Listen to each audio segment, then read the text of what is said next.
Team up with friends. With friends. With friends. With friends. A team is fun, but I'm afraid to lose.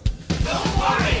Team up with friends. Rank up faster, rank up faster. Go and rank up. Rating protection. Go and rank up. Bonus points. Go and rank up. Double challenge point. For you or for you. No matter what, just team up with friends. Just team up with friends. Just team up with friends.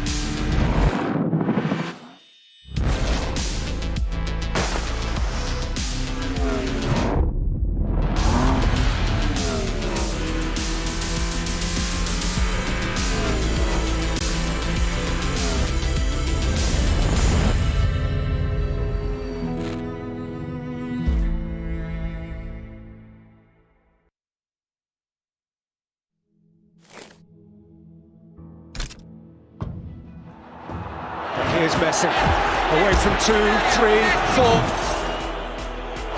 The world's best player shows us just what he's about again. Is this on? Oh, great. Hi, everyone. Welcome to my secret lair. Everything is getting put together right now. Perfect. This here is testing stage that ensures your safety during your ride. They are currently debugging the hub. Look how it goes. Boy, it is powerful and agile. Doesn't that just make you want to give it a go? Only after careful inception will the equipment be ready for release. All of this equipment can help you achieve victory. Get ready. Join us now. Disfrutar el juego.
Ladies and gentlemen, welcome back. You're currently tuning in to the official broadcast of the PUBG Mobile Global Championships 2022. And we're currently tuning in to day number 2, or should I say, the last day of the Last Chance qualifiers, featuring 16 teams and only 5 will move forward to the main event, which will happen early next year. And of course, joining me right here is none other than Mafioso from Team A7. You guys know this. They're currently in second place. So you guys had an amazing performance yesterday. 1 winner chicken dinner. And of course, you guys stopped a little bit on game number 2, but so far overall, number 2, right? So are you confident that you'll be playing well today, and how is the team looking right now?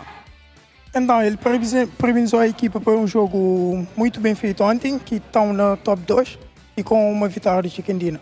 O que vocês vão fazer hoje? Estão confiantes que vão ficar na mesma posição?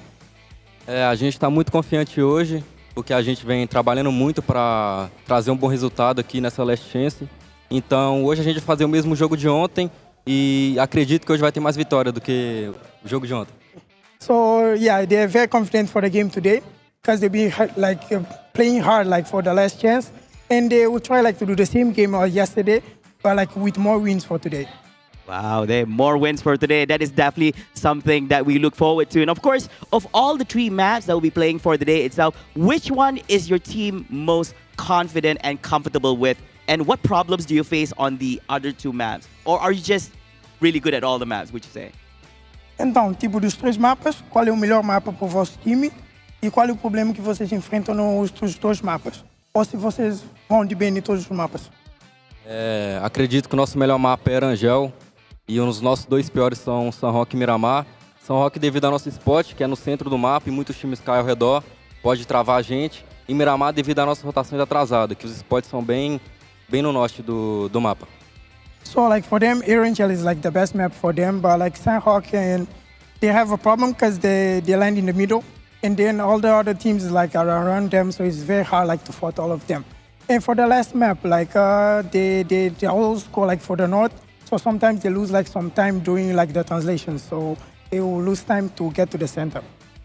Great, amazing analytics on what they feel as a team right here. And of course, how are your teams plan to stay in position 5? Of course, we know that the top 5 will move forward to the main event of PMGC. So are you guys going to be playing more aggressive? Are you guys going to play safe? Tell us, what is your plan for today? Então, qual é o plano para o jogo de hoje? Vão jogar mais agressivos para continuar no top 10 ou vão fazer um jogo mais assim retardado? No jogo de hoje a gente vai jogar no mesmo estilo de jogo, para garantir o top 1, a gente quer o top 5, mas a gente quer o top 1, ficar em primeiro lugar, vai ser muito gratificante para a gente. Então a gente não vai evitar de trocar tiro, se a gente tiver que matar, a gente vai matar. E espero vocês aí na busca desse top 1. So for them, of course, they'll play the same game, but even for him, he said they'll be more aggressive today. Because of course they want to be in top 5, but they want to finish today as the top 1 team. Wow, they're not stopping at number 2. That sounds very, very positive coming from Team A7. Now, last question right here. Now, if the teams are hearing this, anything you want to say to all the other 15 teams competing here at the Last Chance qualifiers for PMGC? Então, como última pergunta, ele quer dizer, qual é a mensagem que você quer enviar para os 15 outros times que estão aqui jogando o PMGC? A mensagem que eu queria enviar é que para eles tomar cuidado com a gente está muito confiante. A gente vem treinando bastante, estudado bastante eles, e hoje a gente vai mostrar o poder da nossa bala. So the message for all the teams is for all them to be careful, because they'll be studying all the different 15 teams here, and for them to be very careful, because if they see them, they'll be shooting at them. Wow. Be careful, ladies and gentlemen. A7 is coming for you. Thank you so much, Mafioso, for that amazing interview. Now, of course, ladies and gentlemen, we're going to kickstart match number 1 in a few short moments. Don't go away. We'll be right back after this, of course, with the host and analyst. And we'll see you guys in a bit. Take care, guys. Bye.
It is the final day of action here at the PUBG Mobile Global Championship 2022 Last Chance stage. At the end of our next 6 matches, only 5 teams will be joining the rest who have already qualified through into the biggest event of the year, kicking off in January.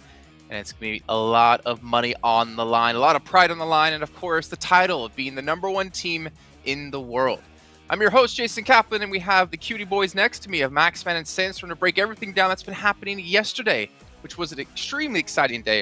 And of course, it's coming up today. Cutie #1, that's you, Maxman. How's things been going for you?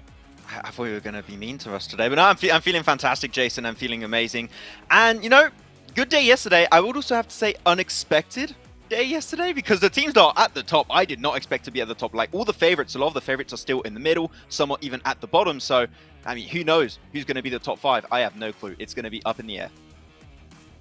It really is. It really is going to be up in the air, and especially with the, I don't know, I guess there's a lot of pressure on the last teams currently representing their regions going into the tournament as well. So looking towards Enigma Galaxy, the last Arabian, the Titan as well, the last African representative, Damwon Kia, the last Korean representative or South Korean representative. So a lot of pressure on these teams and only 6 chances to prove themselves now.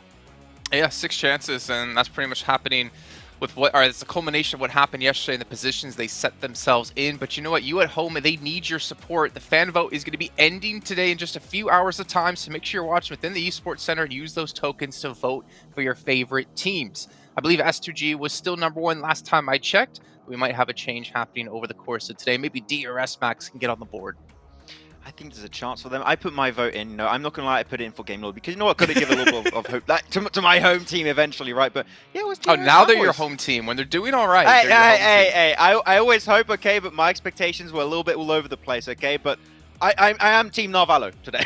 Well, you know where my fan vote went, Maxman? Who? Tell me. I went over to Sony Xperia because the Sony Xperia 1.4 Xperia stream is made in collaboration with professional esports players, and you can play PUBG Mobile in 90 Hz with Xperia Stream's total cooling system and multiple ports for intensive gaming and streaming. That's where my vote goes. Sandstorm, where did your vote go? My vote went for Maxman because he's an amazing analyst and he's dressed very nice today. I'm here to counteract some of Jason today. Yeah, really cool transition, John, can we get one of them in here for Sandstorm? Also, a big shout out here to Pullman Kuala Lumpur Bangstar Hotel, where our world is your playground, while the players are getting to stay at and getting to chill and relax at. And by chill and relax, I mean none of that, because they're sitting there intensely reviewing all the VODs from yesterday and trying to prepare for what's on the line today. One way they can do that by preparing is with Prime Gaming. You can get some exclusive in-game free PUBG Mobile items, some premium content, of course, the other benefits with Prime Gaming as well. But as we move forward here, Max, I'm a little bit worried for some of these teams, to be perfectly honest. I know they say this quite a lot, but for me is the fact they don't have any of the Maserati skins just yet, which is going to be available till the 31st of December here, which you can get while playing in-game. I don't know. I mean, that's pretty sweet car. It looks pretty damn good. And you know what? If anything, it's almost guaranteed to make you top 5 here. I was told officially that if you do have the Maserati skin in-game, you'll get official extra style points, okay, added to the mix. Ooh. So I want to see if you can get some extra style points on board. But yeah, and as we know, style points is the tiebreaker between teams after chicken dinners, placing points, eliminations, how big your roster is, who's the tallest team, who can eat the most pierogies, stuff like that. But you guys at home should be following us over on social media with all the official PUBG Mobile esports channels. But here we go. These are the teams that have been participating. If you missed out on yesterday, well, you missed out, honestly, on a crazy day of action with a lot of unexpected twists and turns. But here, we can see a couple of teams. I mean, this is maybe the highest we'll see some of the teams. Like LGD, for instance, in the 2nd place here. Not looking too hot when it comes to the overall leaderboards. It's super interesting, really. I think that Sandstorm, as I already said earlier, I think that this first day came very unexpectedly for a lot of the teams that are currently at the top. Like, we'll look at the leaderboards later on, but DRS have been able to absolutely dominate in yesterday's matches and are just looking hyper aggressive, and it's been paying off so well. And well, Navarro, he's just a team on his own. Sure. He just keeps on surviving. It's insane. He really does, yeah. I mean, look, in the first game yesterday, he managed to get 6th with 3 eliminations for his team. And again, he managed to repeat the performance in Game 4, managing to secure 3rd with 13 eliminations. He had, I think, 4 or 5 for himself in that one game. So consistently, we're seeing him being the last person alive for his team. And the fact that he's securing 10 points, I'm pretty sure that there's more that he's going to be able to get today. But a very good performance and a very good start for them on day 1. Well, we have to clarify as well, those are points they've gotten as the only player remaining for their team. So pretty much Navarro got a fifth of their points in total by himself alone, which is obviously insane by itself. But as we look forward into our top 4 smoke users, kind of makes sense. I mean, Maxman, we've seen like walls of smokes, we've seen them utilized in so many different ways. Yesterday in particular, I feel like we could even see the map at some points because of the amount of smokes we had down. But IHC, 96 is ridiculous.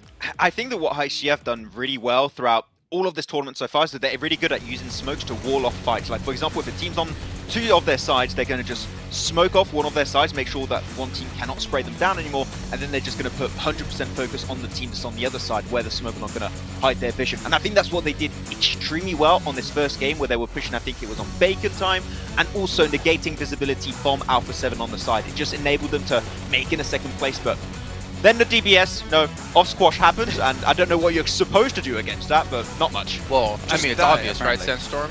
The only way to beat a DBS is to use a DBS. Exactly.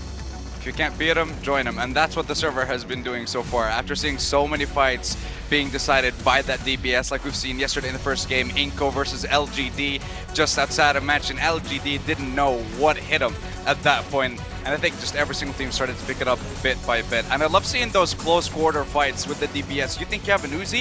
You think you're going to win? No, just get one pump and that's it. You're done. You're dead. So let's see if we're going to be seeing the same impact from that again on today's games, or our team's going to be bringing something special. It's insane how the DPS... Oh, okay, this was a weird one. I would love to know what was the shot call of that player. Like, let's just send us a 3-cart in a compound with no smokes and just get sprayed down by Mao Mao from LGD. That was... Hopefully we're not going to see that again, but it was also pretty damn funny, and Titan, of course, did not lose that game. But the thing is, the DBS is also being used at mid to almost long range from time to time. Like, it is go really fast, so even at mid range, you're not safe. Yeah, there you go. There, right there. Perfect example. I mean, you mentioned Titan, Maxman. Really interesting to see as well. Like, if they end up qualifying somehow, because they're currently, as you can see, in 5th place, that 6th match of yesterday, I think, is going to be the real page turner, the one that everyone's going to look back on, because Axer, unfortunately, couldn't play that last match. It was 3-person team for Titan, and they ended up winning things and catapulting themselves into 5th place. That in itself is a great story, and hopefully Axer today is going to be able to help continue to build that momentum with this team. But DRS, Alpha 7, IHC, iNCO, and Titan, all are top 5 at the moment. But Maxman, Bigatron, 6th place. It's possible. It's still there. The hope is there. The hope is that, like, literally, if BTR qualify, I'm going to lose it. I will be so hyped to see them in the Grand Finals LAN event in Jakarta. It doesn't get any better than that. It will be the best PMGC and the best PMGC Grand Finals, Jason. It's peak fiction. Sandstorm, Maxman did say off-air yesterday when we were done with the show that if BTR qualify for Jakarta, not my eyebrows. He is shaving his eyebrows. Ah, okay. Oh, wow. You know what? Now I really want to qualify and go like straight up into 1st place. Looking right now at DRS and iNCO, these two teams, I'm just going to brush right past that. DRS and iNCO have been absolutely sensational. DRS for sure. Yesterday, by the way, was the best performance that we have seen from DRS in the PMGC. 81 total points, 32 eliminations. Not once have they been eliminated in the bottom parts of the leaderboard. Every single time they've been in the top 7, with 4 of those games in the top 4. They're doing exceptionally well, and not what I expected compared to the performance that we've seen before. So definitely going to be on the lookout for them in these games. Yeah, and I think, Max, like, if we look at DRS, I mean, obviously we see them around for multiple years in a row. I didn't really have them this high on my radar, or this high on my rankings when I look at the rest of the teams they're competing against. But I am pleasantly surprised, but I do worry. Going into today, can they replicate that performance? Yes, they built up a 30-point lead between 1st and 5th place, but I'm not sure if they can do this back-to-back 2 days in a row. I would have to agree. If you're looking back at DRS and how they played in the group stage, I think that DRS is like, middle of the pack. I didn't expect them to qualify in top 5. But this new DRS 2.0, is playing hyper passive, but the moment that they flip that switch, they just go in super aggressive mode, start clearing zone after zone after zone, and taking as much space in the circle as they possibly can. It is a team that can now convert chicken dinners. I mean, we saw it yesterday in that, game number 4, 10 eliminations and a chicken dinner, followed up with a 4th place, a 3rd place. On game 2, they got a 2nd place. They just keep getting these top 5 finishes, and when you have such a short tournament, only 2 days of play, that might just be enough to remain in that top 5.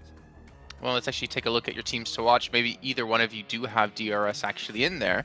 Oh, okay. Well, Maxman, I'm glad I threw it to you to talk to about him. I didn't even know you had him as a team to watch, so we know exactly why you're going with them. Game Lord, I'm kind of guessing because you're French. And Exactly. they're French. And then Bigatron because you don't want to lose your eyebrows. Also, then I don't have to speak for the segment. I don't think so. Sandstorm, why? Several reasons. Besiktas, they managed to get themselves a chicken dinner yesterday, but 4 of their 6 games were in the bottom 4. So that chicken dinner did give you a chance to keep fighting and stay alive in this tournament. But other than that, it's going to be very difficult for them for the rest of the games. HVVP, we've seen them come back again. Chicken dinner, huge improvement on their performance. But which HVVP are we going to be seeing? The one that drops north side of George, gets a decent amount of points, like we've seen in days 1, 2, and 3 of the group stage, or are we going to be seeing the one where they drop on the west side of Millie Base and just completely get no points whatsoever? And iNCO, need I say more? I don't know what to say about these guys. I said they weren't going to get into top 5. They already are. I believe they're going to make it, and I'm just going to leave it there. To talk Well, on Maxman, let's go for it. Sandstorm did say that if iNCO do qualify in top 5, he's going to shave his eyebrows. So I like this. This is good. I like this change of pace. We'll do that. 100%. I was complimenting you like 2 minutes ago. You should be on my side, Max. What happened? There is no sides here on the desk. It's everyone for themselves. No. Maxman, what were you going to say about HVVP? So I want to touch on HVVP because I was able to look back through the VODs a little bit yesterday and through the map feed, and I really think that the main issue I pointed out yesterday is really coming in to like be the main issue for them, which is they are just a little bit too slow on the rotations. Like a lot of the teams that play Edge are just so quick. They really are. They see the circle, boom, everyone almost instantly in their cars playing Edge circle. HVVP, especially if they go for secondary drops, they're just a little bit slower to get in like the flow of things, and they just get gate kept so often. I think they had 3-4 games in a row yesterday where they just get gate kept, and they just could not get in any strong position. I think if they just speed things up a little bit, they'll be there, because technically the entry points are good, just a bit slow. So if they speed things up, I think we can see the new HVVP we wanted to see here. Okay. Well, you know what? I mean, hopefully they've been able to realize that as well and have been able to figure some things out to improve here in that second day. It wouldn't be a PMGC in my eyes without HVVP there. There's also a couple of other teams. I mean, Sandstorm, we've got Vampire Esports in 15th place. Didn't expect that to happen considering what we've seen from them in the past. Enigma Galaxy in 13th place, Besiktas in 12th place, LGD in 11th, and even Reject Damwon 10th and 9th respectively. There's a lot of these big name teams and big players that we've seen just over the course of this event alone that just haven't been able to perform in that first day. I mean, sometimes it can come down to there's a lot of pressure on the teams. It can come down to not having the international experience in these tournaments, and it can also come down to the fact that we have the best teams in the world, and there's bound to be some teams that are not going to be able to perform on that level. But sometimes we do get surprised with, for example, like you mentioned, LGD. They had a strong start in the group red, and then not being able to make it into the grand finals, struggled a little bit, but they performed very well in the survival stage, which is kind of what baffles me a little bit. Is this the group green effect? Whenever they're like teams from group green or their LGD just can't do anything? Well, I'm not going to answer that question, but you know what? Maybe our casters can answer that question, or just let the gameplay alone answer it, because we're going to be heading over to our commentators to kick off our first match here of the day, our one of 6 remaining matches here in our last chance stage. So John Allen and Blink, take it away. We are over the midway hump and we are going downhill, and we will not be stopping. There are no brakes on this train, Blank. We're inexorably drawing to a close here in the last chance stages, and all of these teams, they're trying to hang on for dear life. They are 100%. I mean, there's not many places you can hang on. Some of these teams are on the outside of the train as well, so it's getting real windy out there, and there's a tunnel coming up, so they got to duck their heads, make sure that they can make their way through these last 6 matches. There is some teams that I worry about massively. I'm looking it down towards the bottom of the leaderboard. Vampire Esports, 25 points, Bacon Time. The 2 Thai teams joining one another arm in arm in the bottom of the leaderboard itself. I do think that a comeback can still be made, but it will be very difficult to make happen. LGD, on the other hand, known for that type of bounce-back nature. They're very elastic, very trampoline-like. We'll see if they can hit those numbers today and get themselves up towards that top 5, because yesterday there were some things that just weren't working out for them. But heading over to our angle, our first match of the day, and it will be all concluding in 5 more matches after this. Oh, it is all to play for. The same set With AXA back in for the Titans as well, they'll be playing at 4 players strong, which is good news coming off of their chicken dinner yesterday, which saw them up and into 5th place at the end of the day, just about pipping out Bigitron on a tiebreaker, with, of course, that chicken dinner being the deciding factor. So it is still very, very close towards the top of those tables. And very, very hotly contested by quite a lot of teams. As you were saying before, Vampire Esports and Baker Time, they will need that step up. But we've seen them seen it from them before that they can have that sort of gumption, and they have had those pop-off days. Looking at this playing path, it's very awkward, honestly. Down towards this south side doesn't give a lot of people the opportunity to get up towards the northern edge of the map. VP is going to drop out towards Primorsk. It's going to be difficult for HVVP to get up towards North George. They're going to go to their secondary drop down towards Sosnovka. Now, yesterday, we saw they had a much bigger improvement when they were able to get into those circles early on. This might not afford them that same kind of chance, but a lot of times when they're playing on the northwestern edge anyway, it is a long haul down towards the eastern side of the map where we've seen a lot of these circles drop. A western circle could work out for them here. Similarly for VPE, we're improving their gameplay from the center side, especially on that Miramar where they took a very central position. But this circle basically favors absolutely everybody. Anyone can get towards this spot nice and easily. It does keep the majority of this bottom part of the map in, which does make things a little bit harder for anyone towards that Sosnovka military base in the first place. Getting across those bridges is going to be a little bit more difficult considering there's going to be complications in terms of gatekeeping going on. Will be pretty tricky, those vehicles, hotly contested, I imagine. Vampire splits and uncontested, actually, over towards Primorsk. No one dropping out at that stage of the playing path that early on. They will not have any contest for that spot on the tables. Of course, if you want to be getting on board with Captain Messi, he is joining the PUBG Mobile Battlefield. Stand out on the battleground with the Messi football icon set. Grab them in PUBG Mobile now. 100% worth it as well. Looks very cool. Flavor's 100% rocking it over on the interviews. He looks very, very cool as well. I'm jealous. I'm 100%. I wish I was wearing that today. It would give me the comfort, the ability to take this all the way to the end. In the meantime, Besiktas going against iNCO at the moment. Squash will try and run down one of the players and is successful with it. Looks for one more. Enjoy quite low. Let's get away. Squash able to take down Peace. Almost going for another here. And with this vehicle, he has a really good chance to actually take down the whole team. It's like Zessi does manage to pop the reload there. I knew that these vehicles were going to be contested. I didn't realize it would be full squads contesting for a couple of these vehicles. Looks like that backup did come through. iNCO lose one. I think Besiktas also losing one. They will be able to res there as well. So both of these teams fully disengaging from this area and figuring out where they're going to want to go further forwards, because they both now have 3 players alive. iNCO 4th place on the tables. 12th place is Besiktas. Yeah, iNCO's still at risk at the moment, considering their recent performances, which is a case of 2 games has made up the majority of these 54 points. That is slightly worrying, but something that does not worry me whatsoever and makes me very happy, in fact, is that tomorrow, December 5th, we will be seeing 2022 PMGC special crates releasing all the way through to January 8th, so make sure you get your hands on those whilst you still can. But it is all back on this one right now, this match, this day in particular, where we'll be finding out exactly which top 5 teams will be heading through to the grand finals. Honestly, it is getting a little bit scary as we're seeing we have much more info to go off from yesterday. And again, like I was saying with iNCO, 2 matches make up the vast share of those 54 points they have. Now, they could take a similar approach today where, you know, they get 2 games and they're very happy. They see themselves secure towards that top 5. However, this is now the adaptation day. This is where teams have figured out what's going on, what works, and they will have looked at yesterday. They will have looked at iNCO's rotational paths, where they're finding these easy positions to get in towards the circle, where they're sending central as well, and maybe even looking to cut those rotations off, or even pick them up for their own. And iNCO, although very good in the macro, decently good towards that end game and picking up a lot of eliminations, usually they do it where they are the 4-man squad. They're essentially taking down 3-man squads, 2-man squads, and it's a lot easier for them to actually hit those kind of numbers that way.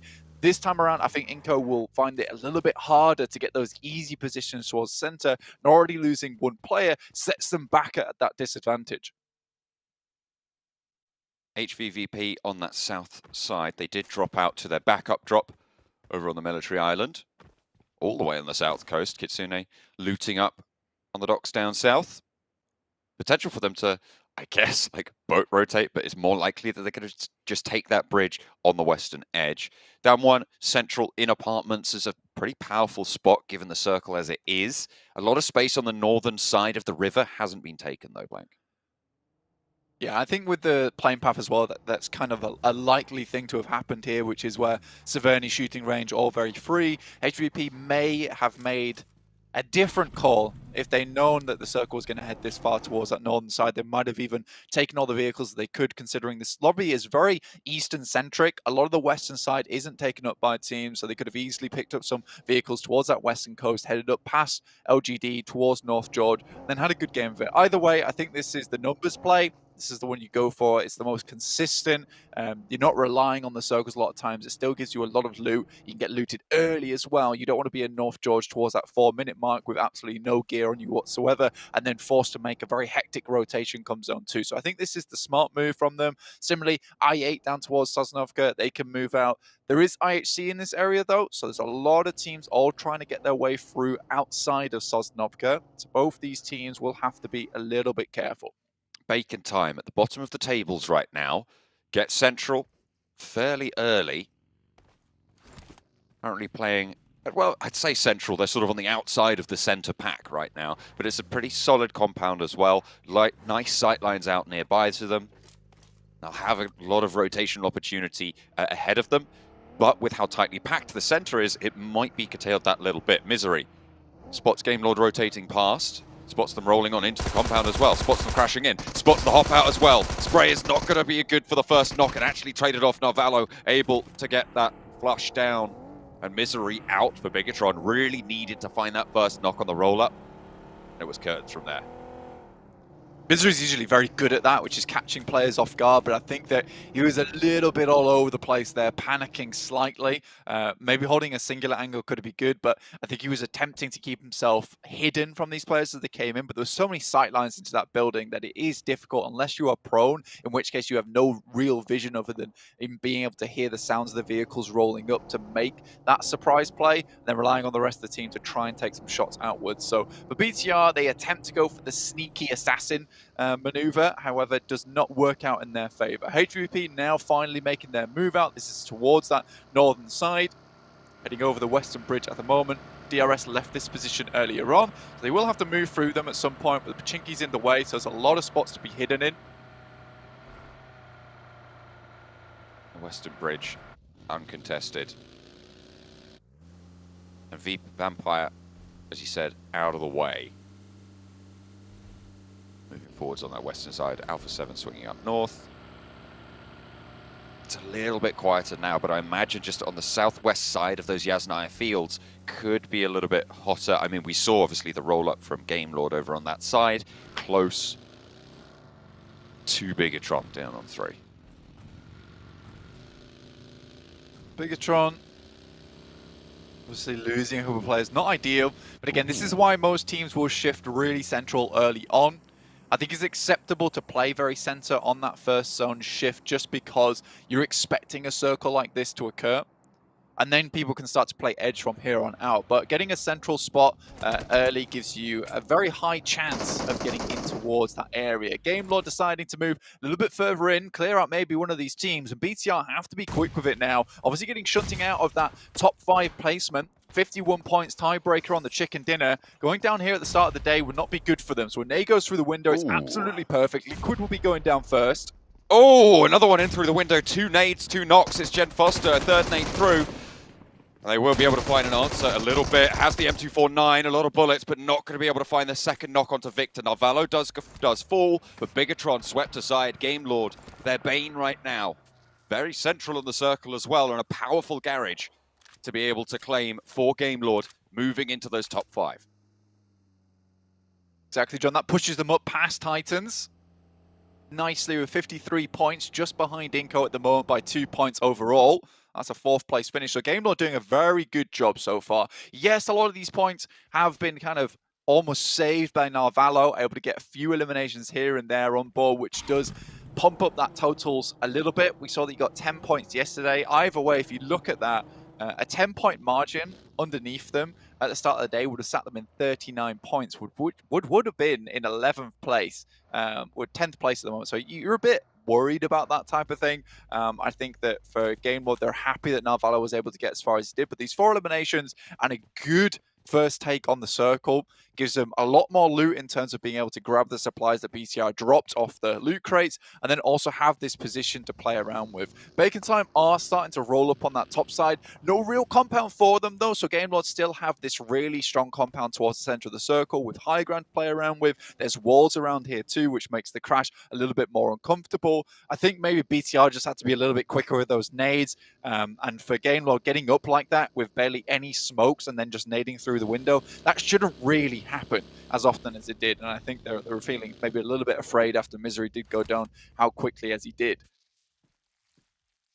HVVP now have swung all the way up to that northern side. They were playing on the north edge of the river. LGD were in this position, but the rotation paths from here, they'll be much more familiar with, Blank. Obviously, normally going in from North George, so potentially a little bit stronger. IHC, south side, and going to be corralling on at that edge. They are south of the Asnaya Fields, close by to Titan, who have moved a little bit off of Potato Hill now as the circle comes to a crunch. Aegon XI8 pushing in from that south side will be behind Titan and DRS to their side. That is a nasty shift, Blank. It's hard north, but it keeps a lot of both sides of the river in, and they're going to be difficult choices to be made in the future. I think for A7, this is really, really nice for them. I think the fact that they were all the way on this northeastern side, they were looking like they weren't going to be able to find a way in towards this circle, setting us up a little bit further towards Rozhok, and then even goes further north on that side, gives Alpha 7 an excellent opportunity to pump those scores up and really secure their position towards that top 5 and head through towards the PMGC. It's been very rare that we've not seen Alpha 7 go through to PMGC, but already I think that's 2 knocks either side, but with Reject in the back as well, this could be horrendous stuff. Oh, a second knock for Mythic over onto Meku, and 2 players are down. It's all on Tixie to hold the front here. Rejector coming through, as you say, a third party. Matic and Tixie now for the squad. Carrillo on the corner will find the nades in his way. Tixie gets one back as well, and a lovely little shot through the window. Needs to hold for a second, but a third player from HVVP falls down. It's Matic rolling up, the seat swap's there, and they're out. Both Alpha 7 and HVVP try and crash the same compound, Blank. And it goes to hell for HVVP. Reject move in and look for the third party as well.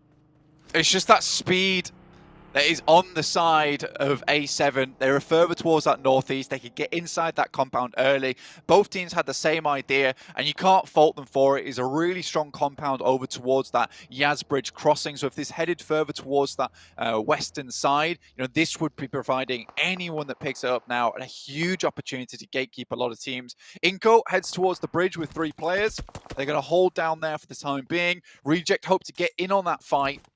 Either way, for HVP, it's just a little bit too slow, and I think that when you're trying to crash a compound like that, you have to be really, really quick, very dominant. For Alpha 7, it was less of a problem for them because it's a very long rotate for some of these teams to head over Yasnaya, past the lake, round the side, and they have a huge amount of sightlines to see that one happening. For HVP, they have to be a little bit more aware, which is why they leave Kitsune in the back. Either way, good job to Alpha 7. Very, very good team fight coming through from them to pick up the compound and get those angles over towards the guys from HVP as they crashed. Now, they can start to really get some more points and get a cracking game on board with 78 points already accrued. They might look to overtake DRS on this game. I don't know if it's possible, but I would love to see a replay of the start of that fight, because there were 2 knocks that we didn't see, and the timing was very, very close to both of those teams hitting the compound. Alpha 7 did get there first, just a little bit, but I would love to have seen right at the start when those knocks started to come through. Titan on the north side of the lake now might try and move into the area, and Alpha 7 trying to fend them off on the north edge. Yeah, like we said before, this is a very difficult cross down towards Alpha 7's position. A lot of open ground here over towards this pizza wedge, essentially over towards that western side. Another difficult circle comes through. LGD is in an alright spot at the moment, but you really do wonder where this circle is going to end up, because if it ends up right on top of the bridge, it's going to be difficult for a lot of these teams to find anything to work with. iNCO down towards inside the bridge. They're on the bank side. This is hugely central. This is classic iNCO gameplay. LGD really powerful in their position. North Shore very likely that it will be finishing there, but LGD could just sit here and control everybody else trying to make their way across, as can iNCO. Unfortunately, though, Alpha 7 move on out. Nades over the top, Vitali low, Becker at the back. Will be able to stay alive here. Another nade on in to try and pick up the flush. Rez is very, very tricky there. Down one, trying to get across the bridge, shut down. Aegon XI8, 4 players alive. Currently split 2 and 2. The other 2 players on the east side of Rozhok. As down one sit above them. Vampire, you can see them just about coming over that hill on the western edge. North shore for Vampire already. They're in one of those towers, but they're going to have to move further in. They know Aegon XI8 are here, and they should know that DRS are rolling up on their north side. It's a hard cross here. I think Schweppes is playing this one very, very well, knowing that there's probably those off angles from Aegon XI8. UZM goes down, this from Enigma Galaxy. There's a lot of eyes on this position. Ghost is the only one left remaining over towards Rozhok side, but should be shortly returning to the fold. Game Lord rocked up. They did take a knock in the process, but are able to get their boy back up on his feet for the time being. That's Akashi over that side. Nate goes through, does a hefty damage over towards Narvalo. Stays alive, however. In come Robs, Victor, and Akashi to back Narvalo up on the hillside. They know there's more players here. They know they have to push further north. East side flank, IHC covering off. Smokes being thrown down for Game Lord to isolate sightlines to create a channel towards the Enigma Galaxy fight.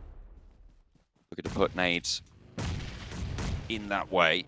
Amodi launching them back on over. No one going down just yet. The rest of down one trying to get across. Not going to be shot at just yet, but everybody's turning their attention that way now. As Vampire have to be on the swivel, actually managing to get all the way across. Down one Gaming will stay alive for now. Reiji shots over towards Alpha 7. And Aegon XI8, they're still peppering away at Enigma Galaxy despite being right on the south cut of the circle. It's been a survival game here for Aegon. They know they have some good sight lines up towards a lot of this tree line, so they can just take easy shots and get themselves back into cover. For Freak, though, these are shots you need to hit over towards him, but I think Blade just does not want to expose himself for too long. Currently in 26 points, 28 after those 2 limbs. Quite far down towards the bottom of the lobby, looking to put some more points on the board today. Ooh, a nice little roll-up coming through from Game Lord. Freak now last standing for Enigma Galaxy, but Narvalo gets shot down as well. Victor and Robs active. They want to try and create some cover, but their teammates are getting shot out in the meantime. They're not in the next circle, and IHC have moved in front of them with the chaos that they were involved in with Enigma Galaxy. Godless on the side swipe on the off angle, and their teammates will fall. 2 players now left standing for Game Lord on the south side, and a tricky rotation ahead of them. Likely they're going to have to move north of the river, and IHC have got the shots. They split 1-on-1 in the vehicles. The reload's there, and the back player actually going to be able to get to the coastline. Unlikely to get across, but still somehow squeaking it through. Forward position will be taken away from them, however, and it's just Victor left. Inside the water himself. Chunksy did go down to a shot coming through from Besiktas all the way on that eastern side. They'll have to move further in. iNCO once again find themselves a very troublesome spot, but a spot that they have lived in. The nades from Revo didn't quite do the final job towards them, able to live a little bit longer, get away. I can remain on this bank side, and although it was very rough to play from him earlier, now everyone realizes this is a hot spot. Ravenclaw down, Fluke down, traded off for just the one. They turn around the corners though, and they got the DBSs at close range. I think there were several going off there. There's at least 2 on the roster. Vampire keeping the shotguns in hand. See themselves a little bit safe, but the circle's still enclosing. We'll have to move out from this position, trying to get as many reses through as possible before they start to make that grand dash. Becker just taking shots. iNCO already up to 3 eliminations so far from the waters below. The Sharks looking for a little bit more to chew. Vehicle goes up, so can't sit in that anymore. Nade over the top from Squash as he launches up. Off the bank side. Done one. Really struggling here. iNCO doing a stellar job. 3 eliminations so far. Forest should be spotted. DRS in the meantime, southwest side. Vampire at their back, looking to move up. Schwepp does fall. It's rejected there. On the off angle, should be resable here for Vampire. 4 eliminations already on the game. Reject. Hit the deck from Delta. Neither player going down. That's going to draw some ammo, draw some sightlines away from Vampire on their approach on the southwest side, with the blue zone moving in. Shots from Ravenclaw as they crest the ridge. The backline not safe. Rules repositioning.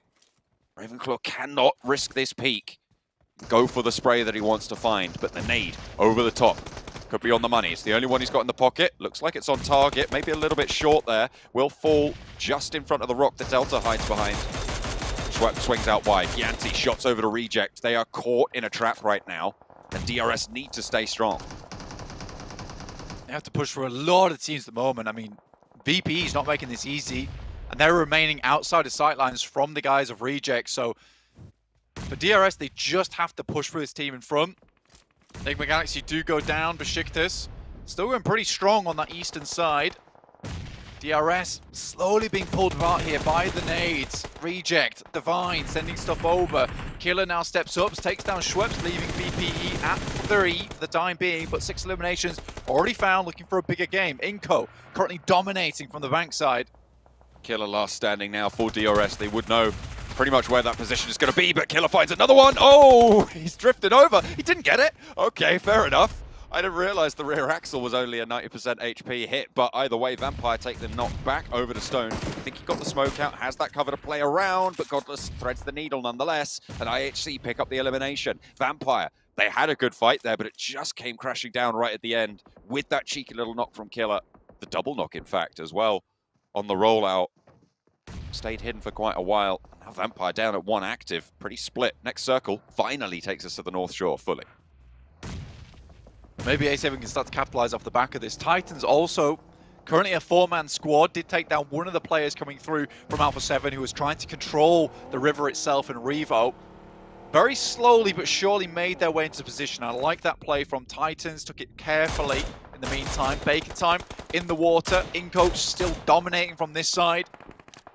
It was one of those pushes where it's like, this might not work out for us for the first 10 minutes, but trust me, lads, we will get some points from this position if we just maintain our lives. At some point, this is going to become hugely contested, and people will just be sending themselves in 3 points for us in the vehicles.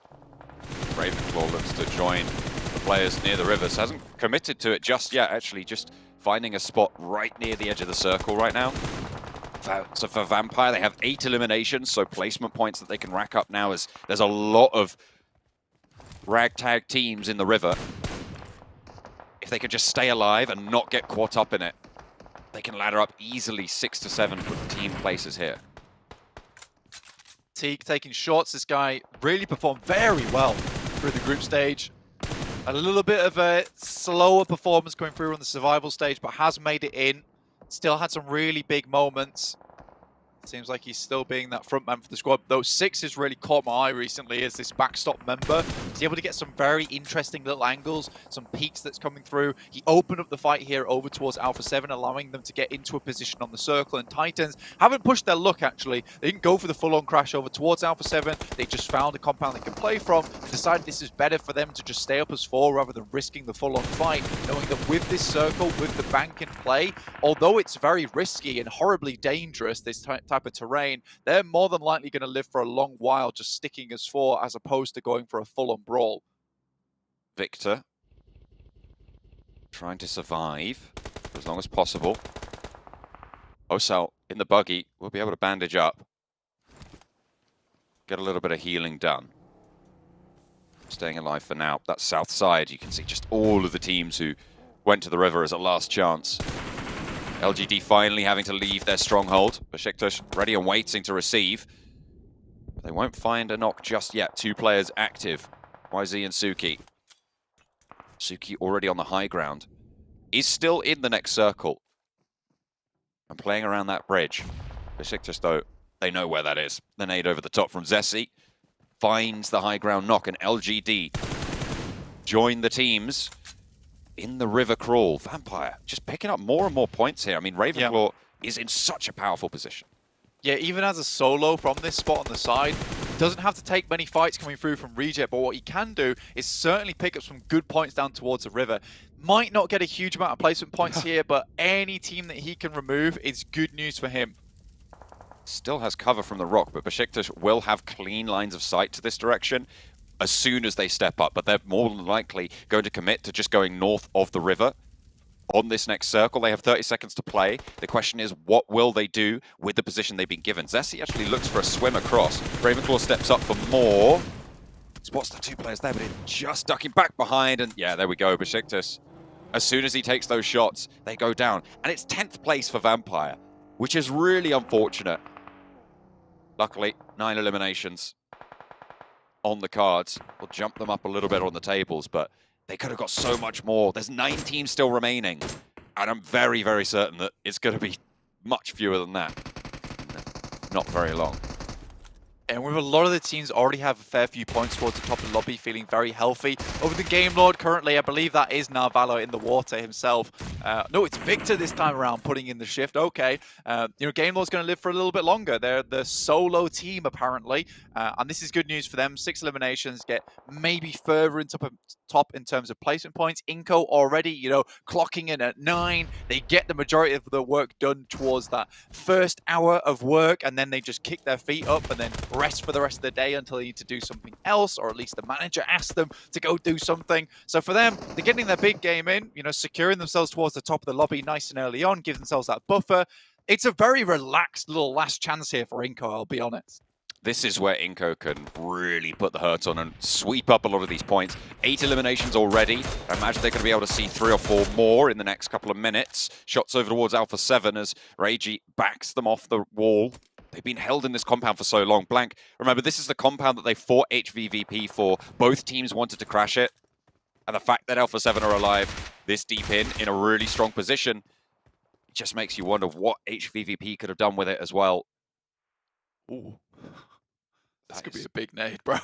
That could be really big, actually. From YZ, it finds iNCO. Becca, maybe being dismounted there, is going to look for the res onto Vitali, but another nade to follow. The Cook looks a little bit too short there. YZ lets it go a little bit longer. This one, though, could prove to be a little bit more brutal, but the bounce off the rock, it would have been too long anyway. Another nade in hand, though. Lost in the arsenal. Jump out wide, and YZ actually tucks back into cover. Besiktas are there with nades as well. And Vitali goes down again. Becca, low. Besiktas on the other side of the river. But LGD out of nades now. Vitali flushed.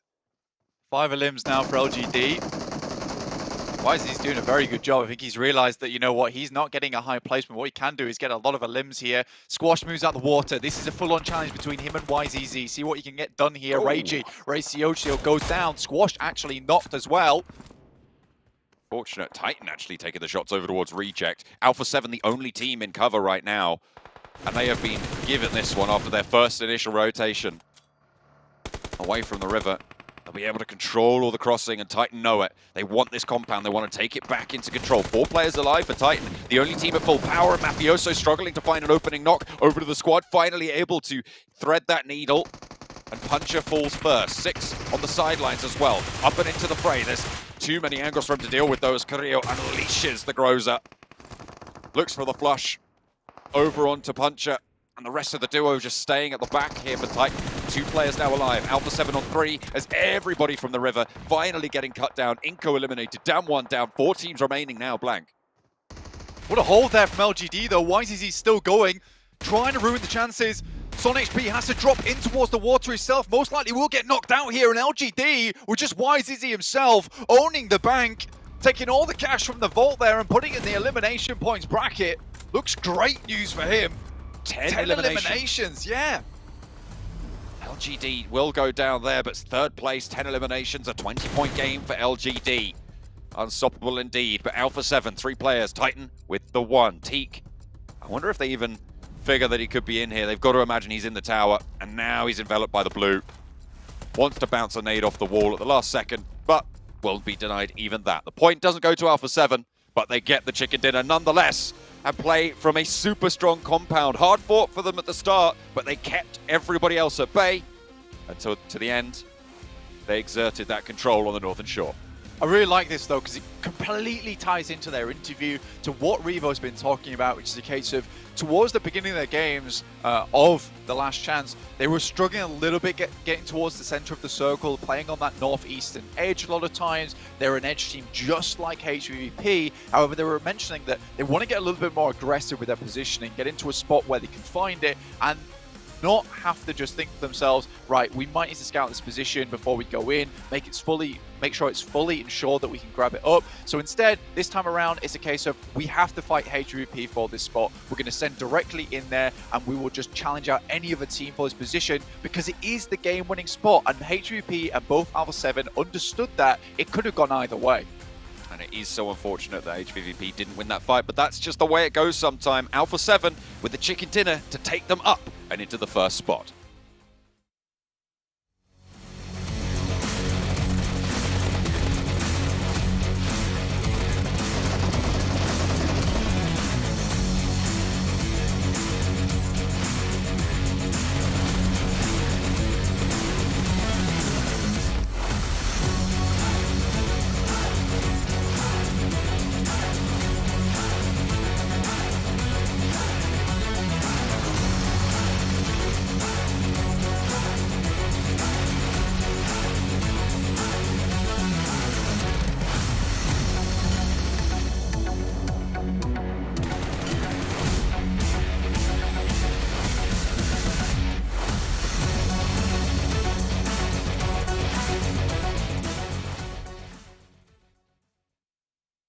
Well, Alpha 7, they came out with the interview saying, if you come near us, we're going to shoot you down. And HVVP, unfortunately, was one of the recipients of this one as they close out the game and get themselves even further into top 5.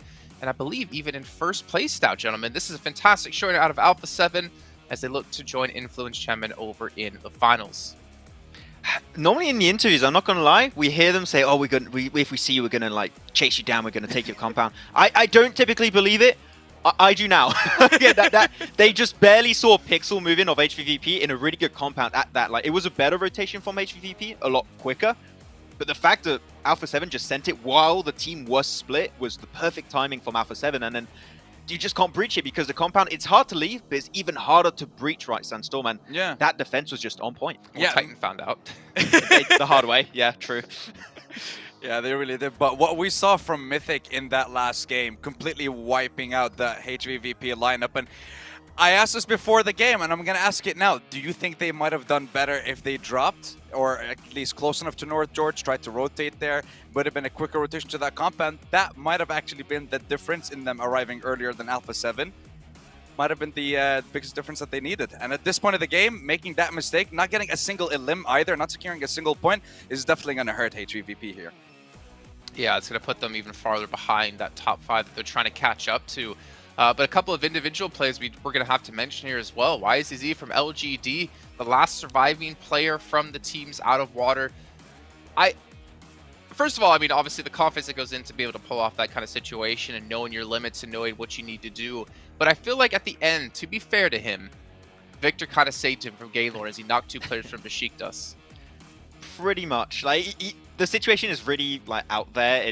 It's hard to predict what's going to be happening, but he just picked up the pieces. And I think that the weapon choice for him in that situation was really good. He was playing the PP Bison, which, as we know, has got a lot of ammo in that clip, and you can just keep spraying down as they just come out of the water. You can just keep spraying, keep the pressure on, and it's going to be really hard to make it over to the mainland. So, yeah, good weapon usage, and YZZ. I mean, they had a good game initially, but making it across that river as a 4-man team is just so hard, Jace.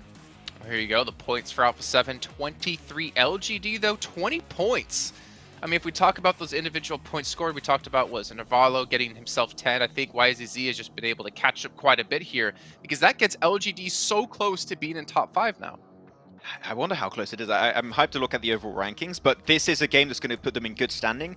What's not going to put a few of the teams in good standing, of course, we talked about HVVP, but BTR, losing that fight almost instantly to the hands of a Game Lord. That's going to put Game Lord in a great position, and it's fantastic for Game Lord too, because before this game, Game Lord were in 8th with 49 points. BTR were just barely above them in 6th place, was an extra 2 points with 51. So now BTR falling down, Game Lord going up again. Well, even Titan Sandstorm going up as well, because they got themselves a huge chunk of points as they were already in 5th place, I should say, at the time. So we see a lot of movement still happening here, and potentially a lot of movement happening when it comes to our fan vote leaderboard. Remember, I said S2G was first place yesterday, and they're going to be still first place today. However, Enigma Galaxy getting 5th. Maybe the only way that we're going to see Enigma Galaxy get a top 5 today. How are 4 rivals higher? I don't know how 4 rivals are higher. Then they were 4th, I think, yesterday. And now they're 3rd. Like, are they going to? Are they coming for Okay. SDG's spot? Is that the question? I mean, we're running out of days. That's it. Today's the last day. We're done. Just 5 more games left. I mean, Nigma's there at least, so yeah, you're happy. Yeah, I mean, Oh, I look. mean, I thought Sandstorm was going to get a little angry at me for what I said there about the only time we're going to see Nimba Galaxy in top 5. I mean, what am I going to defend here? You give me a reason to defend them. From what I've seen in these games, they don't deserve to get into the top 5. They're just not showing what they're made of. It's not the same performance from last year's PMGC. They were sticking to the heel strat on Sandhawk yesterday as well, so there's not much left to give them at this point. Well, you know what there is left to give from you guys at home? Your thoughts with the viewer survey that's currently happening over in the YouTube chat. You guys can fill it out and give your feedback on the show, feedback on the talent. Maybe you want me next year to bully Maxman even more. Let us know your thoughts, and you know, I'll make that happen the best I possibly can. Or, poor Matt, I'm looking at you, and you're like, no. Let's take a look, though, at what's really important, excuse me, today. The overall rankings. Top 5 is what's all about, and we have seen some movement. Alpha 7 sneaking way into first place. We can see Titan Gaming as well has moved up, but Game Lord 2 points behind top 5, and even LGD now just 10 points behind top 5. That's the thing, right? When you have only 12 matches to perform to be in a top 5 position, every single game you could have a completely different ranking for these teams. Top 5 teams remain the exact same, but just the placements are a little bit different. But I've seen HVVP slip down a little bit, and Damwon too. Like 2 teams that I thought, yeah, they're going to be top 5, should be pretty easy. Struggling a little bit, and Vampire had a good start, but they got gatekept by Reject really hard this game. It's still 19-point difference from that 5th place spot all the way towards 12. So even teams like Besiktas have a chance to bring it back. But again, these teams at the very bottom of the leaderboard, they need to start bringing it early on in the day. So they need to bring it in game 8, game 9, of course, in Miramar and Sandhawk. If they're not able to perform in these 2 games, then the last 3 games of the day, we're just going to be focused on the top 5 teams and maybe up to 8th, who is going to be challenging for those top 5 spots. Okay, well, going into our Miramar here, what about your teams to watch here? Let's start off with you, Sandstorm, since I usually start Maxman. We can see your teams, the Galaxy, Bacon Time, and I got an I8. Okay, let's hear it. Well, with Egon IA, these guys, I mean, they showed us something special on the very last day of survival stage, but we're not seeing any of that in today's games. They were very late on their rotation coming up from the military base, and when we saw them going into Zone 2, I believe Zone 3, 2 or 3 of the players had like 3 bandages and no stims. They were running out of meds, so those late rotations are hurting them a lot. Bacon, one of the top performing teams on Erangel as well. We didn't see them do anything in the last game, didn't see them do anything in day 1, so the reason I'm focusing on these teams, they're at the very bottom and they need to perform and they need to do it now, otherwise their journey is done in the PMGC. All right, well, looking at your picks, Maxman, I can see a certain team in there that you said you would not predict at all today, or at least as a team to watch. LGD, interesting. It's not my pick. You told me to pick it for you, Jason. I took it for you. I took Besiktas and Vampire. I didn't hear Jason do that. I was going to say I've proved we didn't record anything, unfortunately. But yeah, LGD, I mean, they were in a position that was not great before this game. They were in 11th position, and it was said, right, also that they only have a certain amount of games where they can potentially hope to be back in a race. Thanks to the performance of YZZ, they're still in a position where they can compete. They're still clearly in a position where they can be in the top 5. And as we know, Jason, they are a team that are really good at playing on Miramar. So if they can get himself maybe their very first chicken dinner of the last chance on this game, this would put them, normally push them up even in top 5.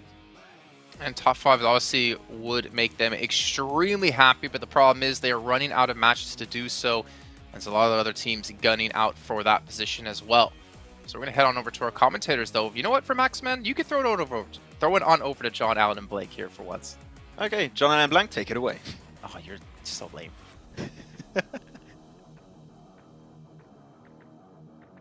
Imagine being so lame that you have to get Maxman to do your throws for you. What is this? What is going on?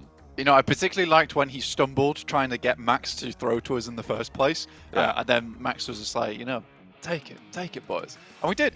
We took it off his hands. You know, now we'll take the pressure away, and we'll have to sit back here and watch for 30 minutes as some of the best teams of the world are going to get cut out. You know, we're not seeing a lot of these guys going through over to the grand finals. 11 teams will be leaving us now. A lot of these teams are fan favorites too. I don't think there's anyone here in this PMGC stage that no one's cheering for. I think everyone's cheering for these teams. I'm passionate about all these teams as well. There's so many cool and interesting step-ups in terms of performance, in terms of gameplay, so many separate regions. I think this is one of the most inclusive PMGCs we've seen in a long time, with a lot of different regions finding their star power, finding those members that can operate on that world stage, which is so cool to me. And I think that a lot of that comes down to just the format this year as well, where we have had a much more evenly based tournament format, in which case teams can get in, where, you know, if you do very well in your league stage, you get a big bump up in performance and points over towards those finals in PMPL, which has meant that a lot of our teams that are consistently the best have had that big chance and that big advantage to get towards the finals. And if they don't make it through the finals, well, they weren't good at sprints and they wouldn't have done good here. So we have the best performing on this grand world stage, with new stars and the right world stars as well here for us. So everything has aligned for this best, I will go ahead and say it, the best PMGC we have ever had. And with this Northern Circle as well, it has been chaotic, particularly with that last Angle 2, and these teams, these players have had to deal with some very awkward scenarios and have dealt with them admirably as well. We've seen a Northwestern Circle before, Blank. It was HVVP's game, and they couldn't have it at a more important time as well. We've seen, well, not only in just this tournament, back in Group Green as well, there was this Hard Northern Circle. They won that as well. Hard Northern Circles on Miramar are an HVVP speciality. They need these points now. Can they get them when it matters most? I feel like this is a team that would be so disappointed not to see in the PMGC Finals in Jakarta. It wouldn't feel quite right to not have them there. And they're currently in 9th place. If we shut it down now, iNCO far ahead of them. Well, I mean, this is what I'm saying, that there's so many teams that we would lose that you would be hesitant to see not go through. And the thing is in the top 5, all of these teams, I would 100% support them going through to the grand finals. I would also be 100% sad if we didn't see the likes of BTR, HVVP, Damwon, Reject, VPE, Aegon, Nigma, Bacon Time, Besiktas. There are so many teams here. You just name the whole table. Honestly, all of them. I would be so sad to see all of them go out. So every time someone bumps themselves up into the finalist position towards that top 5, I'm happy. I'm happy for them. I'm also sad for whoever drops down. It's terrifying. In the meantime, you could be very happy at home because you will be rewarded with a PMGC special crate from 2022, and that releases tomorrow. It's an early Christmas gift, guys, don't you worry. And it doesn't end on Christmas Day either. It goes all the way through January 8th. So if you missed it, you were spending time with family, maybe you were trying to put that phone down at those meals that you were spending with all your friends and family as well. Perhaps you can pick your phone back up again once it rolls around 26th and realize that the 2022 special crate is still here. Sat in the corner of the party with your phone, getting your PMGC crate going on, thinking they don't know I've got my PMGC crate. They're one step behind you. Don't worry, you'll be. You are the pretty cool happy cat with that. in Exactly. that scenario. You are the cool cat, indeed. I don't think anyone wants to be called a cool cat these days, sadly. You're a cool cat. Thanks, bro. I appreciate that. See, I like being called a cool cat. I'll take that one. In the meantime, a lot of these teams will have to be very cool indeed, because the pressure is on, massively so at this point in time. Some of these teams would like to get some more points. For iNCO, I said, you know, they clock in at 9, they get the majority of their work done early, and then they relax the rest of the day. You know, they're efficient workers. You know, they're smart at working too. You don't put the effort in where you don't need to. But for iNCO, that last game maybe wasn't the most productive power hour we have seen from iNCO Gaming during this tournament. 63 points, 9 points found that last one. Usually for iNCO, they're looking for a big game in terms of, you know, we're nigh on the 20 to 30 point mark, which really does see them safe. 9-point game, that's underneath the average that you would need to be hitting to make towards that top 5. Currently, they're right on the cusp of 63, and Gainlord is hesitant to let up right now, getting a lot of points every single game here on forward. Towards the start of last chance, things looked a little bit rickety for them, but the boat has been patched up. The raft looks a lot more safe and secure, and I think that Gainlord does have a chance now to get towards the grand finals. iNCO did send very central very early. It's what they do. They are now to the northwest of water treatment, pretty much slap bang in the center of the circle on this position. They'll be joining the likes of Gainlord in that middle set. Enigma Galaxy as well, crunching up on the south side of Crater Fields. Down1 Gaming a little bit behind them on the queue. Alpha 7 pushing in from the northeastern side. Torre Ahumada right now, currently on the east cut of the circle. and will be pushing in from that eastern edge. A lot of teams looking to start to move in, especially teams on the southeast. DRS, chief amongst them, Puerto Paraíso, currently still being looted up by them. It's a bit of a long run for them to get towards the circle itself. Interesting stats towards the beginning of the day was the amount of smoke usage that we saw. IHC absolutely being dominant in terms of that position with 90 smokes thrown over the course of yesterday, which is a lot going through there, which is nice to see. I think that when you look at that kind of number, it's a bit terrifying to some of these teams. And that's 16 per game on average, which is nice. You know, you always want to see that kind of number coming through. Damwon making it to a compound underneath Game Lord. Again, very, very central, very early. 6 minutes into the game on Miramar as well to get to a central position. That's really quite snappy. It means you would have left your looting location in that 5th minute. And if you dropped out late as well, I mean, you're going to be fairly minimally looted. So a lot of teams getting out of the way. But look at that, level 3 helmet, level 2 vest, level 2 backpack. Pretty decent on those meds as well. Game Lord seem like they've managed to find a good spot. Absolutely. HVP, on the other hand, up towards La Cobreria, decided not to head down towards Crater Fields as of yet. With this being further out towards that eastern side, I think that for HVP, it's more of a priority to them right now to be picking up loot in the early game towards that first 7 minutes, get themselves nice and geared, rather than trying to take up that ridge side, which requires a lot of time and resources to be put into that. You need to be early up that side too. So I think for HVP, this is not a bad idea to be picking up loot now, understanding this could be a very hard eastern shift on this next circle. In which case that ridge side doesn't become very valuable anymore to you whatsoever, because you have to come down off it. Let's remember that. If it's not definite on that position, when you are leaving that spot, you know, you're having to grab vehicles and send off the top side, more likely teams around this area will be spotting you and taking shots. And I think even going further beyond that point, yesterday and throughout Group Green, this is a position that HVP found so many points from. I think everyone's aware that this is happening now and will be hesitant not to be looking up towards the skies, towards those eagle perches that HVP have been taking up so often. So changing up the pace, changing up the game is essential for HVP. One of the changes that they've made is actually Tixie's position is a lot further west currently than it usually is. Playing on the west crater fields. Normally he's playing on the east or at most to the west side of, like the middle of the 2 craters, right, in those ridge lines. Maybe that's something that they've learned from yesterday's games against Bacon Time pushing in on the back. Bacon Time won't be filling in that area right now, but IHC might. Besiktas up and into a scrap with LGD as we tune back on in to the east side of the circle near Cruz de Valle. Besiktas looking to disengage. LGD not going to lose a player, but Besiktas again losing a spot that early on into the game is not ideal. A tumble on 2 players, but Changxin not able to capitalize. The bullet's not quite going to fill the mag enough. MVM takes up the mantle, and there goes the vehicle. 2 knocks of Besiktas. They're going to be careening all the way down to 1 player alive. Yeah, when you see that type of thing where it is still open ground and LGD is able to reposition very quickly into good spots, they are heavily accurate in these games. It's difficult to get away from the sightlines of them.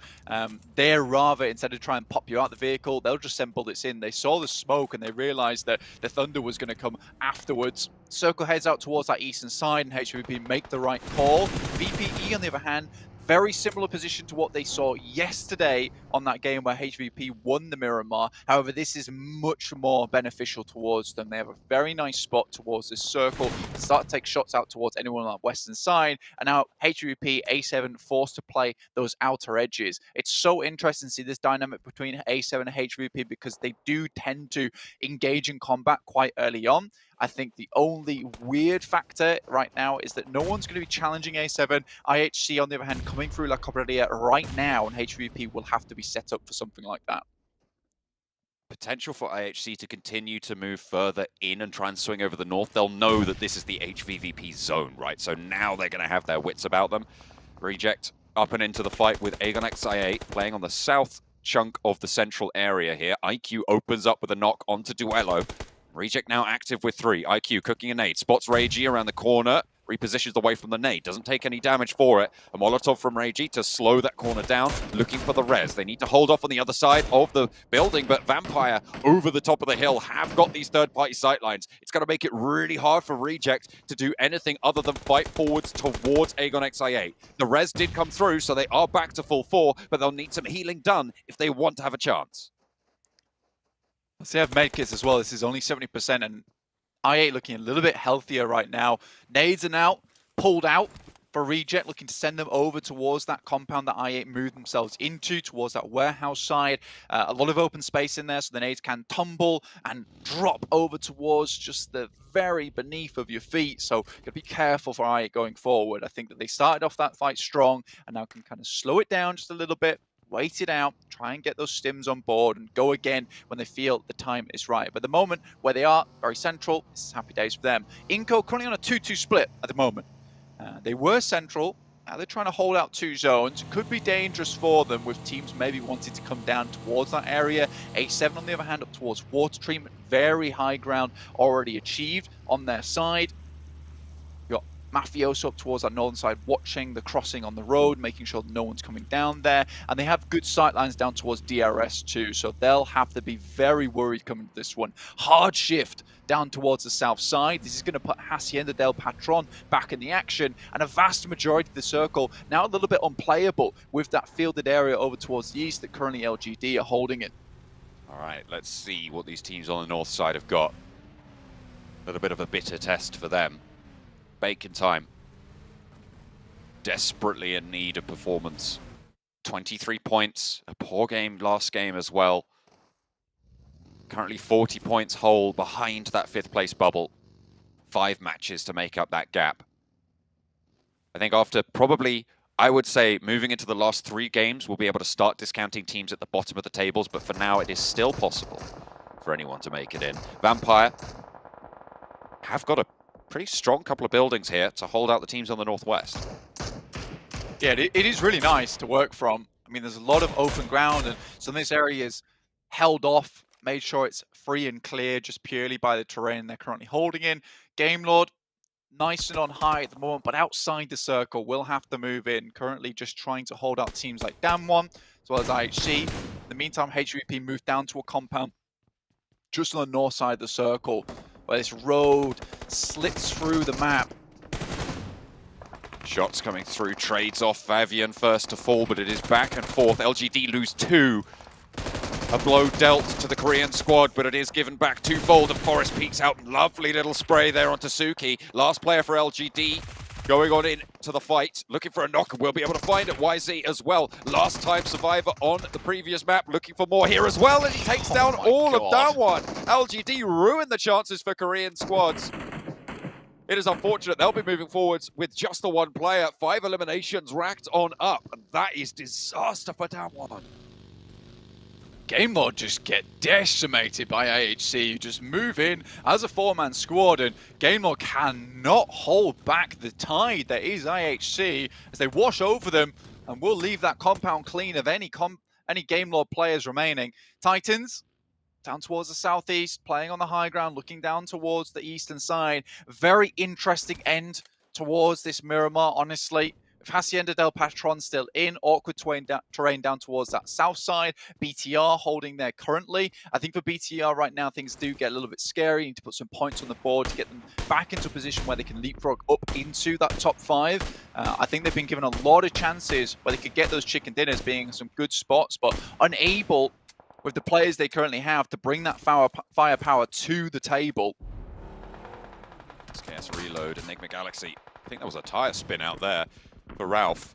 Shots from Godless down the hill. A pivotal off angle coming through from IHC to slow down this aggression. Enigma Galaxy for sure would have taken them down if Godless had moved with this rotation from the rest of the squad, but over the top they go. They want the challenge, the fight, but it's bad because Lords launched an aid over their way. Oh, goodness me. 2 players down for Enigma Galaxy. Hamodi gets drawn short. Ralph as well, knocked on this approach. Godless, so important for IHC.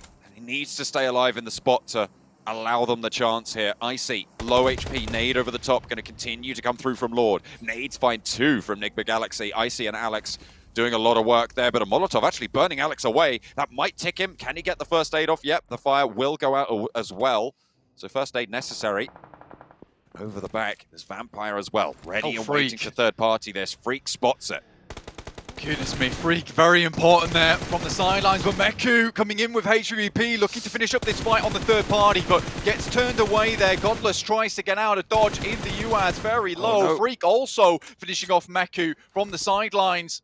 This is not the way they wanted it to go. This could have been a perfect opportunity for that third party, but losing a member on the process, not ideal. However, they had to punch their way into the circle somewhere, and this is probably the best place to do it on the top of the third party. Do not expect that player out in the blue. Meku goes down to unfortunate circumstance there for HVVP. They'll be aware of it now. Freak still low, still ticking away. Zone 4, so the zone will start to out-heal the meds. And a nade over onto Alex from Tixie is good news. HVVP continue their bid for this hillside. Remember, this is the Northwestern Circle. This is the circles that HVVP should specialize in. Shots over their way, getting taken away. Lord dismounted as well. Heals come through, looking for Kitsune. As Tixie roams the hillside further. Freak disengages. He's moved on up and out of that blue zone position. The flush comes through. HVVP, 2 eliminations to show for it. Yeah, I mean, that's a really good opportunity. Learning from that last game in the case of, look, if we need to punch in somewhere, we need that battering ram to do it. And we cannot have 2 players behind us watching out in towards that circle, towards the zone. So they wait until it encloses just a little bit more before sending outwards. I think that you don't expect Freak out in the blue, like you say, in which case they do lose a player in that process, which is absolutely fine in my opinion. But now at least they have a position to move in towards the circle. Yes, Aegon and Reject are in front of them. But there's definite possibility to pick up a position that Freak's currently playing in over on that western side. And it's better than nothing.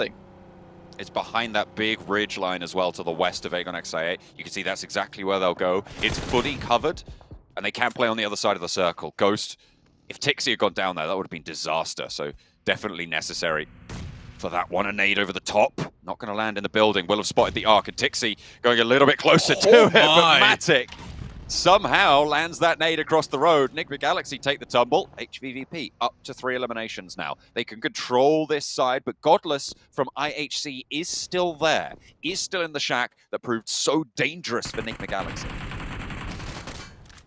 And then when you hear that third party and you don't see an instant flush on the second, that you should know that there's at least one other player hovering around this area. But for HVP, again, this is a solved scenario right now where they're on that western side. They don't have too much to worry about. I think for Alpha 7, this is going to be a very difficult push down from that northeast edge unless they get a circle shift up towards them, which they do. This is a lot easier now for their side. But HVP have to continue onwards. Their march is made a little bit more difficult by the murky swamps of that I-8 position, as well as Reject in front of them. It's going to be difficult to get through there, and it might just be a case of waiting it out. Matic knows the position of Godless, just waiting for him to peek up for just a little bit. He has to move out of this position. So for HVP, should be another secure elimination unless the players from I-8 can pick this up away from them. Godless might try and take a challenge, maybe just look for a cheeky little knock. Smoke is there. But yeah, you've got to imagine this draws to a close fairly soon. HVVP can swing down to the south side of the ridgeline, but then they're directly challenging Bigatron's sightlines coming on through from that southwest side of the circle. Bigatron been fairly quiet for them at the moment. They have been playing near the urban environment, near those buildings, and it's very unlikely that teams are going to be rotating in behind them. They can just chill out for a minute, but they will need to figure out where to go from here. It is so difficult now to get past this position. Looking for Godless, an ideal scenario, pick up that elimination and maybe think where to move next. I think crashing down towards I-8 spot, not the greatest of ideas. We're heading further down towards the south. There is warehouses down there. Finally, he goes down to iNCO. A very long distance shot. iNCO, by the way, spot where that is. That early rotation from iNCO still very much paying off. It's working out yet again. Team in 5th place right now. I mean, it certainly is doing wonders for their table standings, Blank. Yeah, and they went for a 2-2 split at the beginning as well. I mean, they lost a player, able to get the res up, but they secured 2 positions around the map. VPE tried to pick up the other, in which case they immediately regrouped towards that northern side. So they're securing positions within the map at the moment. Yes, it's not the most central position, but it is somewhere to play from. You have teams like DRS, Titans, BTR, all with difficult decisions ahead of them trying to move downwards. I do respect the hell out of A7's current predicament because they're up towards this northeast side. They've already sent 2 players up playing as front men for them, trying to allow the rest of A7 to get through. They send up in the vehicle, and slowly but surely, they have just pulled each other towards this ridge side under the cover of each player. So sending up 1 towards the ridge side in Carrillo, getting Mythic up there next, and then allowing the rest of the team to move to them with the cover of those 2 players in that position. So a very, very slow, tactical, but successful push coming through from A7. It's likely, though, with this ridgeline right in front of them, giving them the majority of their cover right now, they're going to have to fight Vampire or choose to go for iNCO instead. So it is a squad fight in their very near future, Blank. Could be very, very tricky. Aegon, X8 and Reject have been sharing this compound as well on the western side for a long, long time. I mean, they both just realized that this is a strong spot, and it would be unideal at this point in time with the amount of low ground and flat grounds around them to go for a fight. Very easy third party on the cards for them. DRS trying to pick up that position behind the guys from A7. Rules gets there, will be dispatched. Unsure about that rotation. They knew Alpha 7 were up on that cliffside, and it was a completely bare knuckle push. Just going straight over towards it. Luckily, they do get knocked back over their way, but DRS have lost 2 in the process. 2 of their players going down. Leaves only Gianti on the reses. Delta still on this hillside. And only the one that is really resable in this scenario, Alpha 7. Fortunately, losing Mafioso, so they are going to be nerfed down to 3. Rules falls, they pick up a point for it, but you don't want to be losing players when that squad fight is so close on the doorstep. Bacon time, now an opportunity to pick up some big points here. Very central spot, nice high ground to play around with. A lot of buildings to cover, to hold on to, but also a lot of little bits of cover that they can hold on the sides from. And I think that's the major thing that you have to concern yourself with here on Bacon time side, is that there's hills going up this position. It's hard to push onto it without vehicles, which will really expose a lot of players coming up that way, in which case Bacon Times can kind of isolate and consolidate their forces onto one spot. DRS moves up, and A7 so far taking a lot of damage from them despite getting the initial knock over their side. DRS have had them on broadside with very little cover for a long, long time, and now Alpha 7 are feeling that punishment, that pressure pushing on in. Revo takes the challenge, hits the drop shot for 1. Carrillo wants to try and keep the squad alive as it's only now him and Revo standing, but only the 1 for DRS as well. Gianti falls back, regroups with a nade coming over the top. That's a Molotov to slow things down, and a nade set back their way. I think that's coming in from iNCO across the way, or even Vampire just over that ridgeline. The res gets off for Gianti. Revo stays alive as well. Now can Carrillo find what he's looking for? Can he get that knock? Because they're all grouped up. Vampire as well could find it if they launch the nade in the right direction. Vampire just slowing this fight down, making it so hard, lines them up, hits the deck, cannot stay exposed for too long, and it's iNCO to take shots over towards DRS as well. Look at the fire coming in over the heads of Alpha 7, suppressing DRS, and there's the nade they were looking for. Revo takes down DRS, now they can turn their attention to iNCO. A second place team going head to head with A7 at the moment does get dispatched. A really good regroup, and this is where now Bacon Time have to consolidate. And the hill that I was talking about that Titans have to push up towards, they're one of the 4-man teams in the lobby. This is a push they can make. It's a little bit difficult, but they are held short here. Sending smokes up towards that top side as well as nades to clear out the positions close by. In the meantime, HVVP taking shots down towards BTR, trying to close out this rotation down towards the southwest and open up a spot for them to move in. 1 knock found at the moment, and BTR in dire straits at the moment with no real space to move through. HVVP just about using every single inch of that ridgeline that they've been given. They know where BTR now, but Matic's moving slowly, speeds up a little bit as soon as those bullets start to land. Zuxi traded off as Tixie's on the ball. Liquid looking for answering shots, but Tixie does get knocked in the process.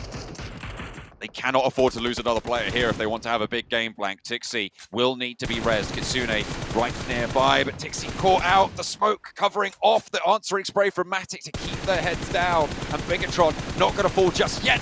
Oh, just about. Going to survive behind that. The vehicle does go up, but the reses are starting to come through for Bigatron. They're keeping themselves alive.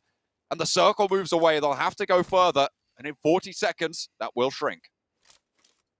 Very difficult push here for Bigatron. The major thing that's keeping them in this one is having 4 players alive. They've got a lot of squad members to really take these angles off of them. Matic, though, hitting some nasty shots. A great headshot down the way, really putting the hurt down towards Bigatron, and they're hesitating. A foot is exposed, and Matic tries to take some more shots, eking either way and which, but that will be them over. Finally bringing a third knock into the mix, works out for the Matic, able to those final shots, spots Misery. M249 to try and just suppress that ridgeline. HVVP, they're going to have to move first, probably, out of the teams to their northern side after they've dealt with Bigatron. Still have cover to work with, though, moving off towards that east. 10 teams remaining. Genfoster steps up for a second, but instantly answered by the guys from HVVP. Damage sent over towards Zuxi in the back, and realistically, this team coming through very strong with the mini 14s with DMRs. It's a very individual and unique playstyle coming through from them. Zuxi goes down. HV up to 5 eliminations so far. Make that 6. As Matic actually takes down players coming through from Aegon IA, in fact. Very, very nice. Aegon XI8 trying to third party onto this engagement, and they're being turned away at the door. 10 eliminations for HVVP. What the hell just happened? Did they wipe out Aegon XI8? I think they did. They didn't even take a knock over their way either. Now, Reject have taken that opportunity to leave, to move forwards. HVVP crunching on in. Everybody's popping off now. Bacon time, 2 players down. Right in that central position, high ground compound, very, very valuable, and Titans have the numbers advantage. Vampire rolling on up in the northern side, and look at the teams that are starting to fall. Blank, the teams going down and the teams above HVVP. 12 eliminations on the game right now, and Squash, last player standing for iNCO to remove potentially another player from the teams above them. Titan from the south side, their only real competition here now. And what a bloodbath on this northern side. Finally, HVVP turn up the heat. They make it work, and they're turning their attention to Reject. 13 eliminations, Vampire looking across the ridge, iNCO down, and yet more teams fall ahead of them. This is a cataclysmic performance coming through from HVVP as they just ruin a lot of these other squads' chances. They have that position. I8 crashed directly on top of them. Remember, they had 4 players, and HVVP send them packing. And now they have great sightlines over to everyone in this area of the map who are all squashed into a tiny space, have to fight off against one another. Sure, there's really not much cover whatsoever for the guys from HVP, but they're making this happen. We'll have got a nice little bit of a resupply on Aegon I8 before they had to move forward a little bit more.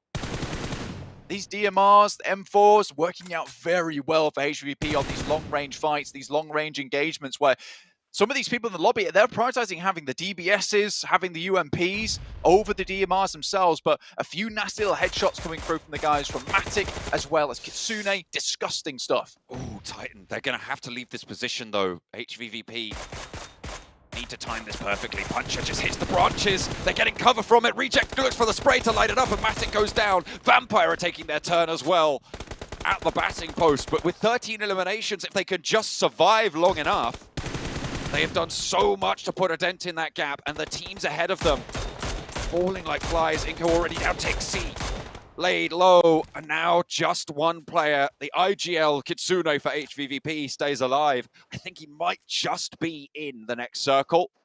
Which teams can survive the oncoming onslaught?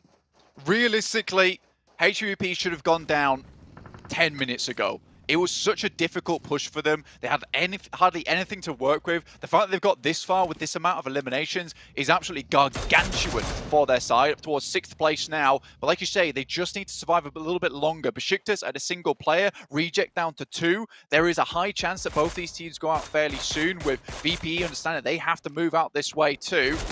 And we're on knife zone, and this will just pull further in.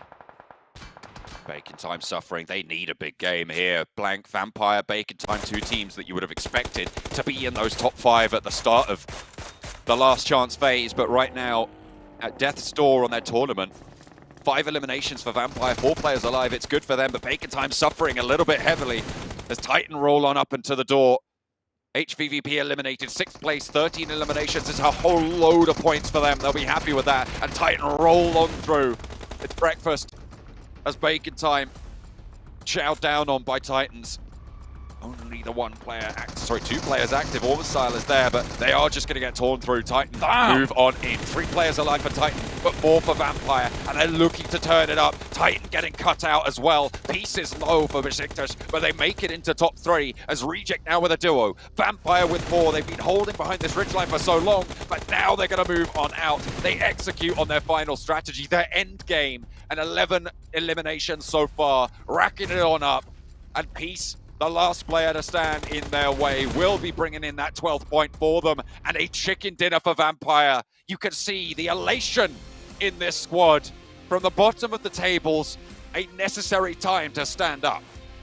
100%. I mean, like, there is only so long that you could stumble before you either fall down or find your footing. And VPE have found it here on that game of Miramar. 4 players still alive. This is much more the standard type of playstyle we've seen from VPE, getting back in towards the mix. Schweppes putting up a big performance, which has not happened in a little while, whereas we kind of expect it from this guy being one of the best players on the squad. I am pleased with that result coming from VPE. They took that central position, and you know what's really interesting about it is the fact that HVVP, if it moves over towards that northwestern side, they hold on that ridge, and they dominate from that ridge. But we saw VPE get a very good result from the exact same position they took yesterday. It moved further towards the east, and VPE are able to translate from that spot. So very well done to Vampire there. Most players getting a very even result of damage and eliminations and knocks. So a great game overall for VPE. But is it enough at this point? When the night is darkest, the Vampires come out to play, and they are here with a big chicken dinner to come through for the squad. As we've been saying time and time again, so necessary. HVVP, 13 eliminations on the game. A lot of teams ahead of them going down early, pushing up for that 5th place bubble, pushing up to be in that PMGC Finals, because Blank, they needed this for them to be able to stay alive in this tournament. You expect them to be going there. They expect it of themselves. And both of those 2 rosters putting in the shift.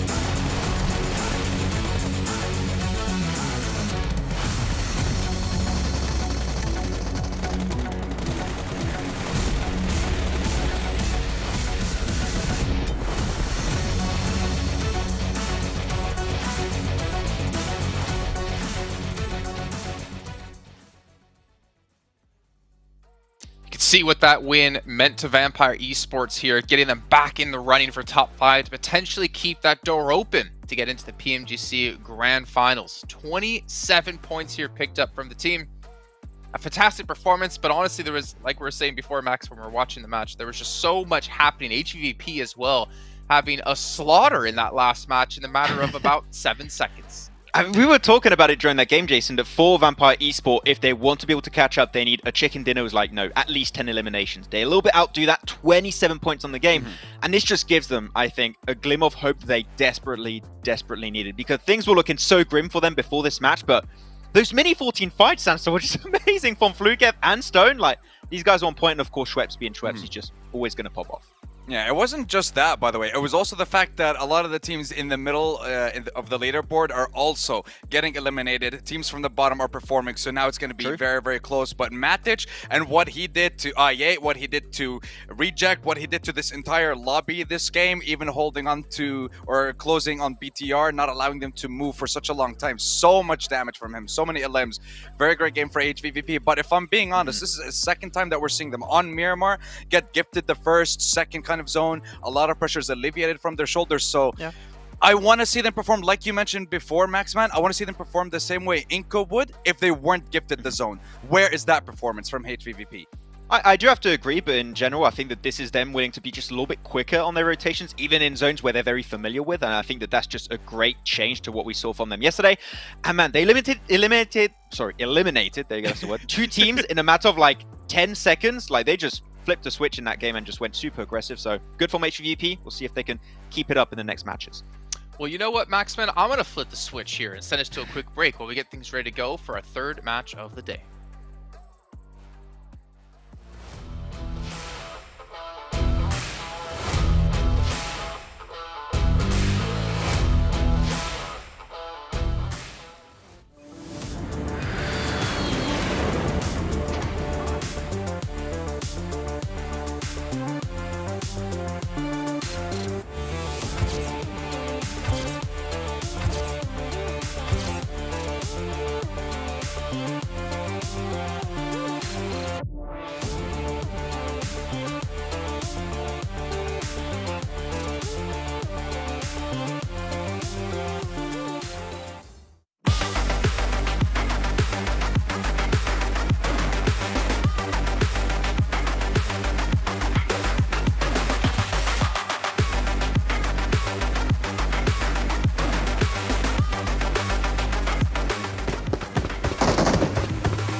Welcome back, everyone. As again, we finished off our second match of the day, but we still have 4 to come, but only 4 matches left to go, which that means the top 5 teams at the end of the day will be going through into the PMGC Grand Finals, where other teams are already waiting to participate over in Jakarta in January. But before we can even hop into our third match, which of course will be on Sandhack, I want to remind you guys once again about Sony Xperia 1.4 Xperia stream, which was made in collaboration with professional esports players. You can get 90 Hz in PUBG Mobile.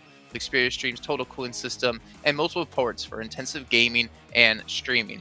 I learned yesterday not to throw that over to Max and Sandstorm because they don't remember the last word for some reason, but one thing they do remember is how awesome Prime Gaming is, because you can get exclusive in-game free PUBG Mobile items as well as additional content beyond that.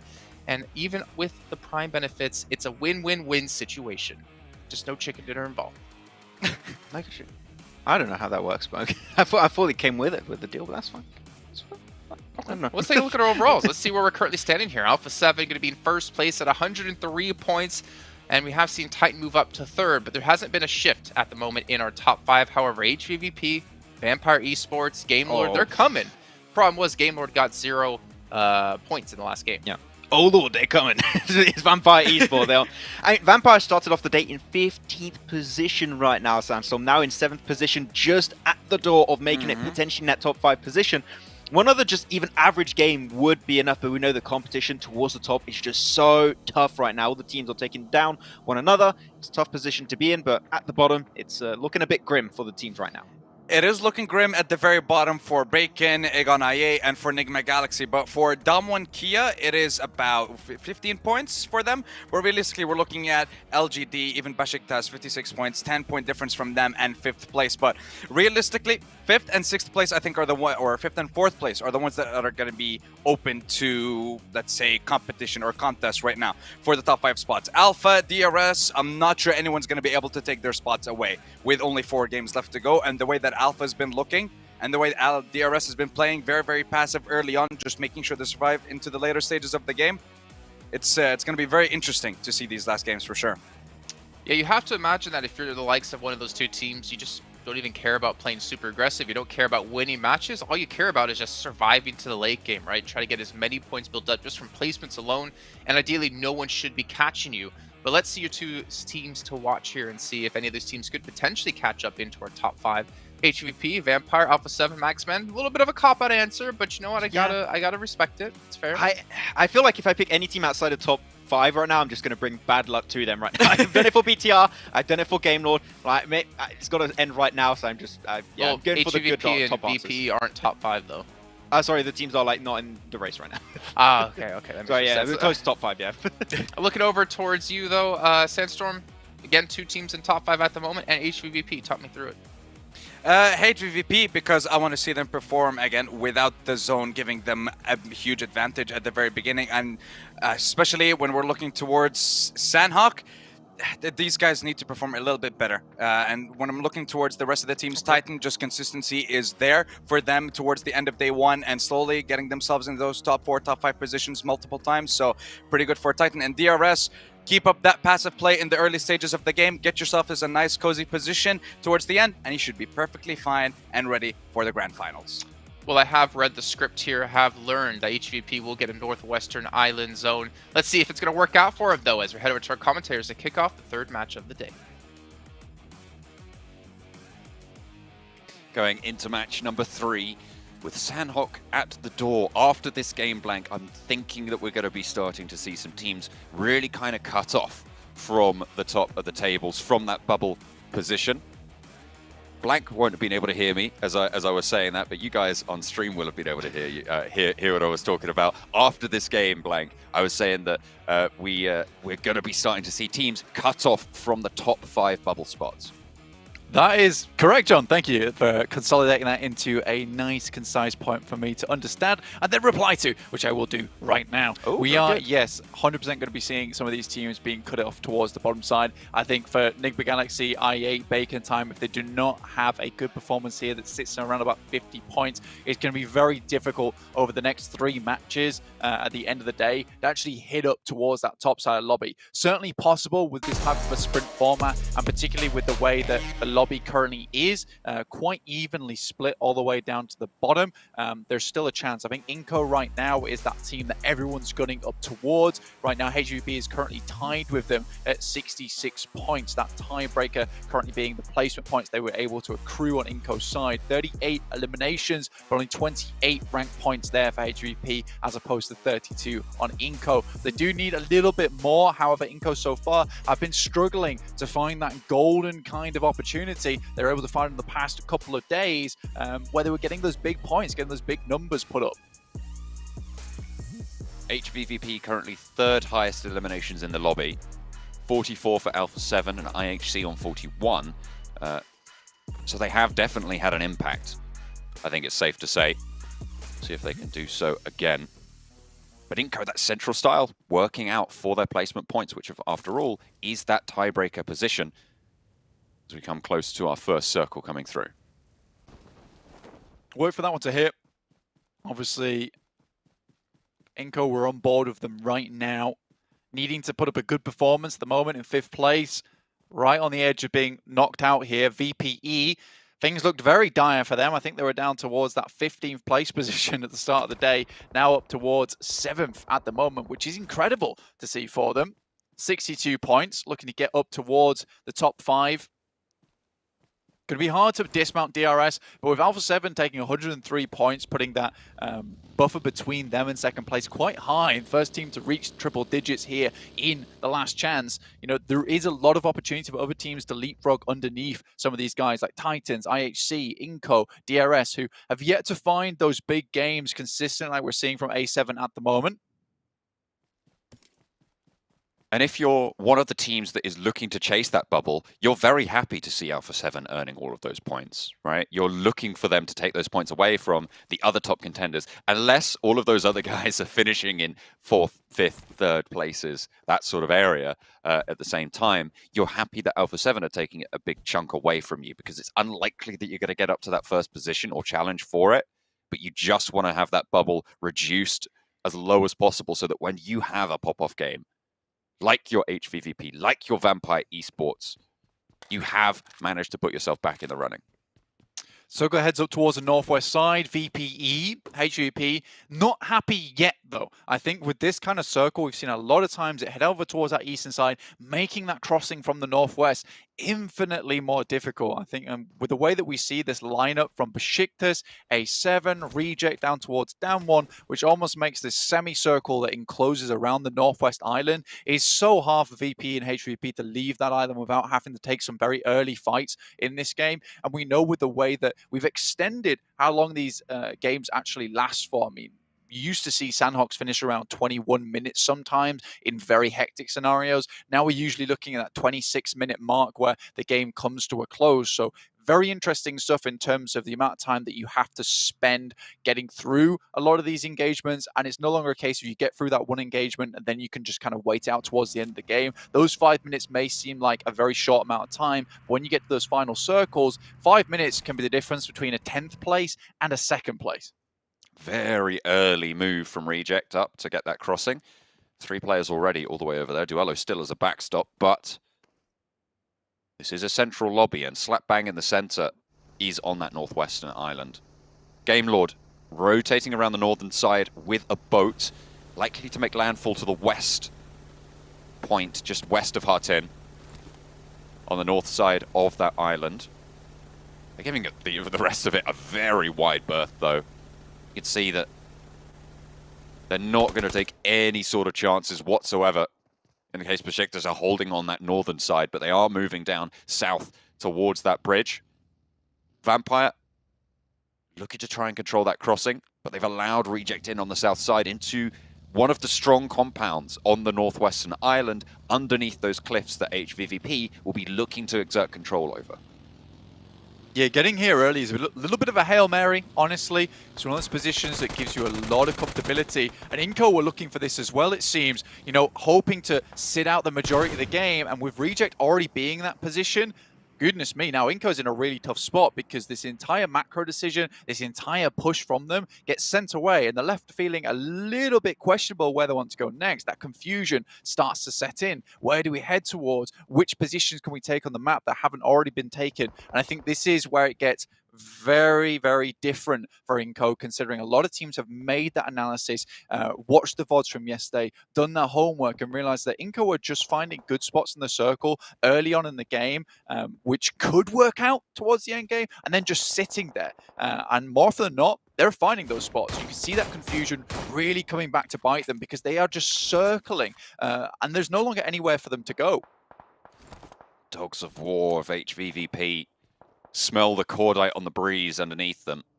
They're looking for those sneaky little shots. You could see just peeking in and out. Matic wants to get any sort of information, probably more valuable at this stage than the eliminations, because HVVP already have a high expected value point scoring position.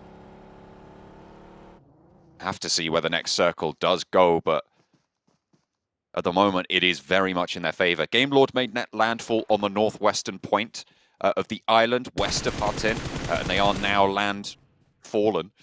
Duello finding Squash, and again, Reject exerting a lot of control for getting here very, very early. Yeah, it's literally the iNCO play, and it's funny to see it come back to bite them because you have this singular play where it's worked out so many times because other teams have not been going for this same rotate. As soon as another team takes up that position, iNCO is just completely floundered by that. I genuinely don't think that they knew what to do after a team was in that position. They had no backup plan, to say the least, and hoping that that would just take them all the way. And this is the one thing that I was worried about, the one thing that I thought would cause problems in future for iNCO, and it's certainly starting to rack up now as they're not finding those points. Again, 54 at the start of the day, able to get 12 points on the day after getting quite a lot of eliminations from that bankside position over on Erangel, but it's not really brought them up to speed with some of the other squads towards the top of the lobby, like Titans, who have made a really good run for it, trying to secure their place in that grand finals. If you remember, Blank, we were talking about where the bubble is looking to be at the end of today, as Lord takes a tumble. We were looking at how many points were able to be earned in the survival stage, where they all played. Oh dear, we'll talk about that shift in a second. But where we're looking at that bubble being is on that 10-point average line. At the moment, a lot of teams are falling quite far beneath that at this stage. So we might have a reduced bubble at this point. But Blank, tell me about this shift, because it is quite dramatic.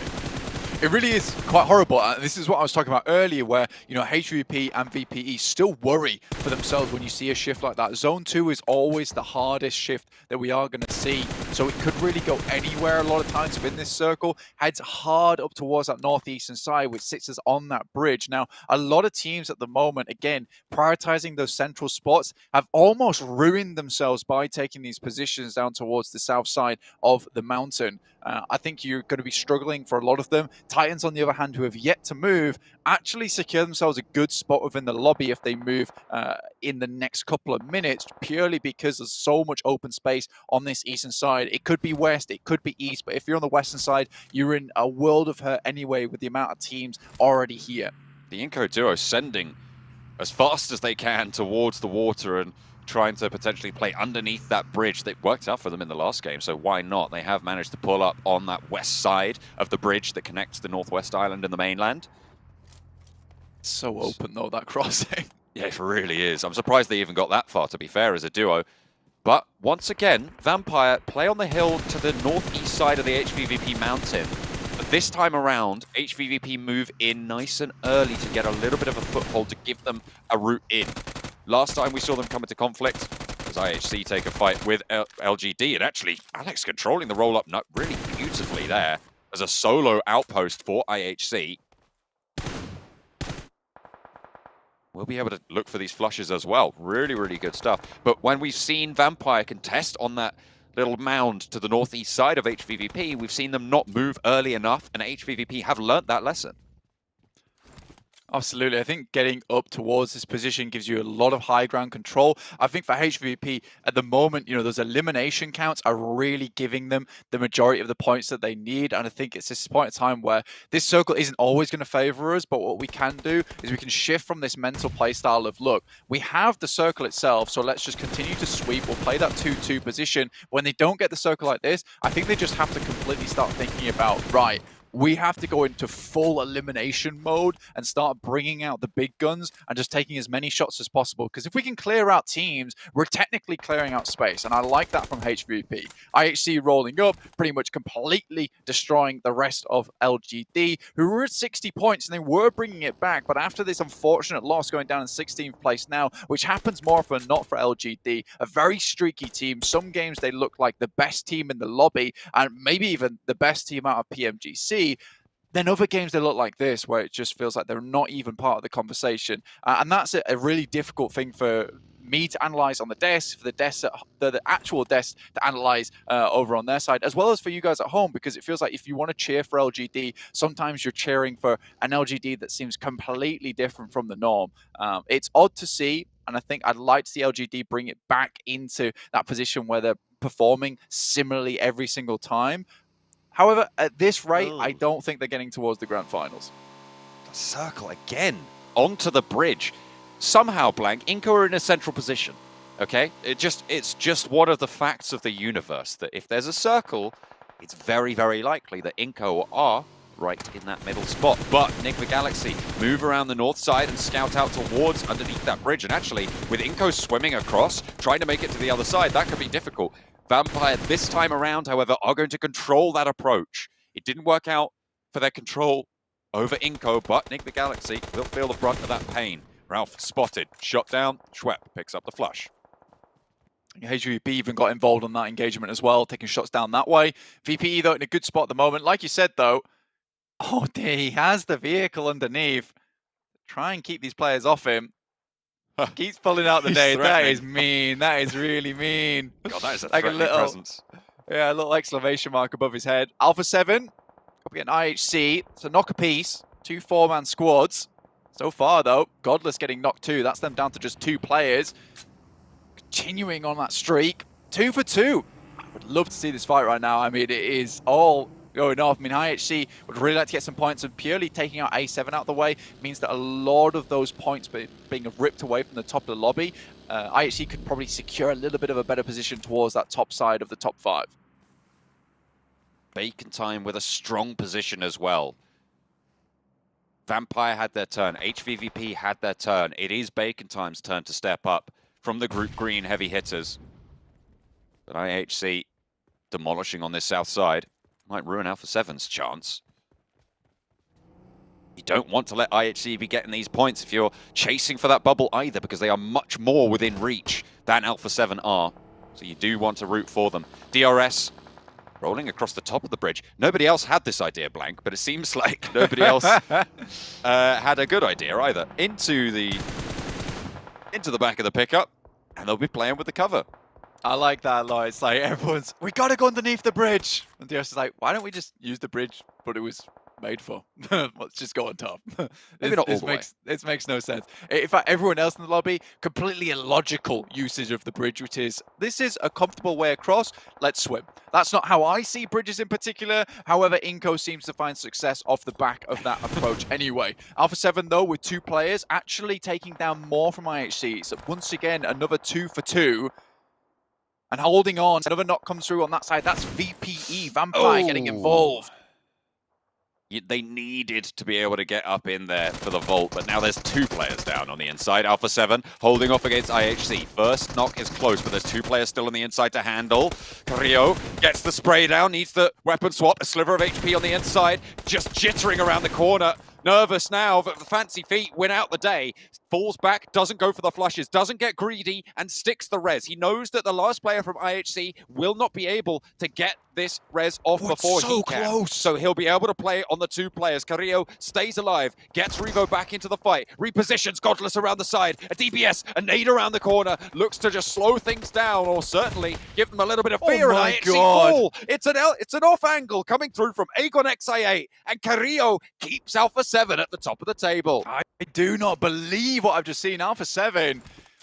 That's an insane haul from them, but now I8 looking to get involved. But again, Revo, Carrillo, you cannot count either of these guys out. UZM spots the player crossing, nades going through the doorway, trying to keep Revo under pressure. This splits them up, might not be able to take that 2v1, the crossfire, so it will be the 1v4s, but a load of damage pouring through. Another test for Alpha 7. This time Aegon XI8. Revo has the bulk of the health right now, and Carrillo is down. They've taken it in turns, and nades towards the back are going to make it even harder. Revo split from his teammate right now. And he looks for the challenge. First knock, taken down. Excellent start. Needs to find another. Looks for the spray. Crosses the doorway, and he falls down. Aegon XI8 proved to be just a little bit too much. You can't really blame them coming off the back of that fight. The circle shifted down south, so now Aegon XI8 with a brilliant compound. HVVP controlling the hillside on that western edge of it. Down 1 trying to challenge, but in the meantime, Game Lord and Besiktas trying to leave from H10. Narvalo up with the DBS. Son HP also laid bare there. Hits the deck. The helmet bouncing off the wood there. Makes the resounding sound of defeat on that side. BTR, similarly, Zuxi going up against 6. Misery's already down, but Titan's in a worse spot. But nades pouring over the top, and Jem Foster cannot handle the amount of firepower coming out from Titans. 2 players down. BTR trying to activate now with the Liquid. DBS. 1 and 2. 2 shots, 2 knocks. Liquid has to worry about his left flank though, because Teak is there. Sprayed down, and he will be able to find a knock over onto one of the forward players from Bigatron. There's a res going on in the backside, and Teak is pushing up. Zuxi wants to stick this one, knows that Teak might commit, but hang on a minute. He pushes over. Titan take down Bigatron, and Zuxi caught unawares there. You've got to wonder what was going through their mind. You take the challenge. You know Teak's pushing, but Titan stay alive on 2. This is one of those speed plays. You either commit to one decision or the other. No. What is that? Out in the water with the loot crate. A small island with a compound down towards the southeast. Maybe Titans want to pick that up. I don't know how close anyone can get towards that position. Nenebete might be able to swim his way down. Remaining in this game for a long, long time for iNCO, but I don't know if these placement points are going to cut it for them. Titans for Tixie and HVVP looking to move up towards down 1's position. They got ahead of them nice and early, but nades still pouring through. Favian moves down, knows he has to get off this top side, considering this is no longer an ideal spot for either of these teams. Song waiting. Favian leaves. Wants to take a dip. Maybe looking to go all the way across, but doesn't quite get into the deep water in time. Maybe he thought that it was a little bit deeper there, but there's quite a lot of shallows in this river. You have to be very careful when trying to move forwards on it. HVVP moving forwards towards down 1 now as the circle pushes them into this engagement. Sung close to the rock. Needs to hold off against at least one of these players. Kitsune swings out wide. HVVP cannot afford to lose a player at this stage. They need to keep it together now. Getting the damage in. Kitsune goes low on the wide, deep swing. Sung will be falling. Forest now, last player standing for down 1 as HVVP just about holding it together. Will be caught out, and now they can move further down, but Kitsune is bleeding out. Down 1 eliminated. The chase is on. HVVP, they're up in 5th now, Blank. The fact that none of them actually went down is a huge shout for the performance going forward. Reject, though, still spotting up towards that way. Duello looking towards that position. I8, 6 eliminations so far, looking to take down Duello. That nade should do the trick. Takes him down. 7 eliminations for I8. Maku taking a huge amount of damage from VPE, who are watching them as they walk down this side. It's completely barren, open ground for them. And 9 eliminations for Vampires, looking to set themselves up towards that top side of the lobby already. It felt like HVVP just played this a little bit too slowly, and now they're paying the price for it. 2 first aids as actually Fluke does go down and repositions Stoned. Looking for that cross, will have another first aid, but the drop down will take him down. Ravenclaw's there watching, and Matic will be the last player alive for HVVP. Has to just go for a shot. Try and pick up an elimination if you can. It would be great, but Schwepp, he escapes the first set of spray, but needs to go for the reload, and he's spotted by Ravenclaw. Unfortunate for HVVP to not pick that up, but Vampire going to be really slowed down by that. They'll lose a lot of scouting power, and they'll lose the potential to go closer to this. Bacon Time, by the way, still alive. They are swimming across now and getting off to the shoreline. There's Shirty, and because Vampire were losing players, Blank, that sightline was denied and allows them an opening. Still not so bad for Vampire. They're realistically the only ones with a strong position here other than I8, who are looking to put up a big performance this game and set themselves up towards that 6th to 9th place bracket where there's a chance to get towards that top 5. They will need another big game to do it, but we've seen them do it before. UZM gets towards the coast. Stone's trying to take shots. 10 eliminations for Vampire. 4 players still on board, and already we said they're in the top 5 and they're looking to put up more points on this game, which might even see them up towards maybe even top 2 if the RS go out soon. Vampire taking shots over to Bacon Time, trying to stop their landfall, but there's always that foothold that they've got in already. Shirty, Orm style, they just want to stay alive at this stage. They cannot afford to go down this early in this one. 7 teams remaining. Going down at this point would pretty much cut them out, the top 5 entirely. Big Galaxy take the tumble. Vampire really striking out, not only for the top 5, Blank, maybe looking to try and jump up to compete with Alpha 7 after this one. Absolutely, this is what I'm talking about, is that with that amount of eliminations here on Sandhawk and so many more available eliminations for them, this could be a gigantic game for these lads. Oh dear. You can see these guys are just trying to get onto the edge of the rock, because I think in certain cases you can actually start punching. It's very unlikely you're able to hit it, but it's very dangerous being close to these players because there is a chance it happens. Everyone just chilling on this side, forced to take a breather, but they will have to move out from the side of this rock soon. Bacon Time would look to get close, but unlikely, as Aegon with 3 players now have to pick up as many eliminations as possible, deny them from VPE, but a great start from Vampire. They sink the fangs in. Vampire need to push though. They are the ones outside of the zone right now as Aegon XA8 take the coastline. They're playing off some of the very little pieces of hardcover. There's quite a lot of trees which cut off a lot of angles and a lot of sightlines, and Vampire are going to use that. They're going to put these nades over the top as Fluke enters nade range. A lot of damage sent. Ghost taking the knock, and that's actually going to go over to Shirty. From that coast side, he did move up. Orb style on the forefront as well, able to take shots from behind this rock. He's not in the zone, sure, but he's going to play spoiler to all of this engagement. Bacon Time, 4 eliminations now on the game. Shirty moves out wide. What's the challenge? 5 eliminations on the game. Schwepp falls as well, and Shirty moves into position. Fluke behind the rock, cannot step out because IQ's there, and the blue zone's pushing Vampire in. AQ maybe going down to Shirty here as he moves into the next circle. Bacon Time start to go up on the coastline. IQ down, and Fluke now takes the challenge. Shirty's there, and the Mike Ruzi gets a good spray. Takes down the 4th position for Bacon Time as 3 teams remain. 6 eliminations, but Orm Styles here as well. Looking for Schwepp in the back line. Ice gets up into the fray, but gets knocked back immediately. Shirty is down and into position. Comes Chianti from DRS. A last stand for DRS towards those top 5 positions as he crawls on forwards. Vampire down to 1. DRS on 1, and Bacon Time looking for the res, but can they get shut down? No, the nade is not loosed. A 2-player potential, but Fluke in a 1v1 standoff. Can maybe pick up his players, but unlikely to peek out too soon. Circle will move both these players in. I think that Bacon Time have more time to play with here as Shirty gets back up on his feet. That is a great molly. Will push them out to the side, but it's not quite enough. Doesn't do the damage, and there's a nade coming back their way. Another Molotov for Fluke gets sent, but the nade doesn't hit. That was so important. You've got to hit that nade. Shirty behind the tree has the cover. 5 first aids will be able to heal. There's a nade in the pocket for Fluke. He needs to get a knock here. Noise is low. Healing off of the backline, but won't be able to get it off. Peeks out wide. Shirty goes down. Fluke for a challenge and Vampire fall. It's bacon time. We said they needed it now, Blank, and they fire out from the water. They emerge victorious against Vampire, who are weaving their brutal thread through the cloth of fate. But this time around, it was not to be. Still, a big game for both of them.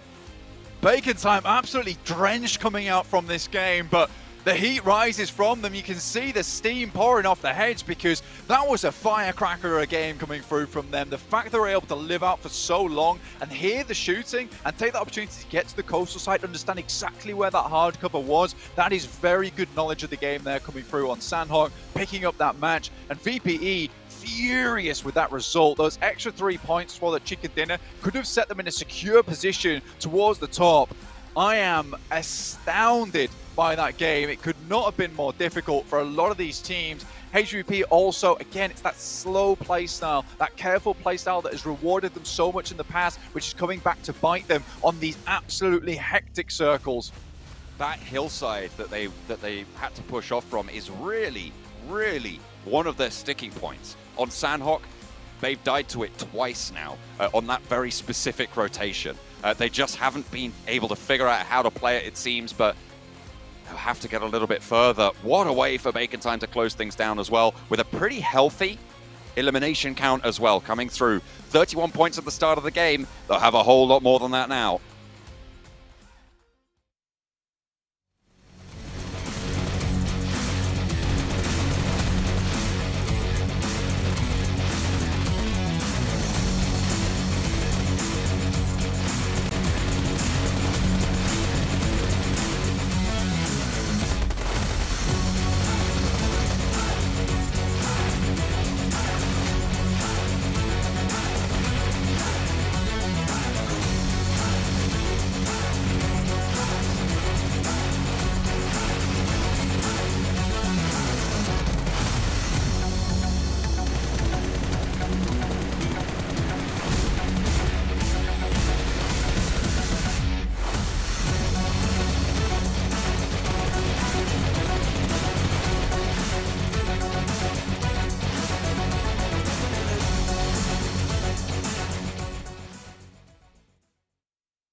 I really don't know how to start this segment here, gentlemen, because that was the wonkiest zone, the wonkiest finish out of Bacon Time, but it's a delicious finish nonetheless. 25 points for the team who desperately needed them.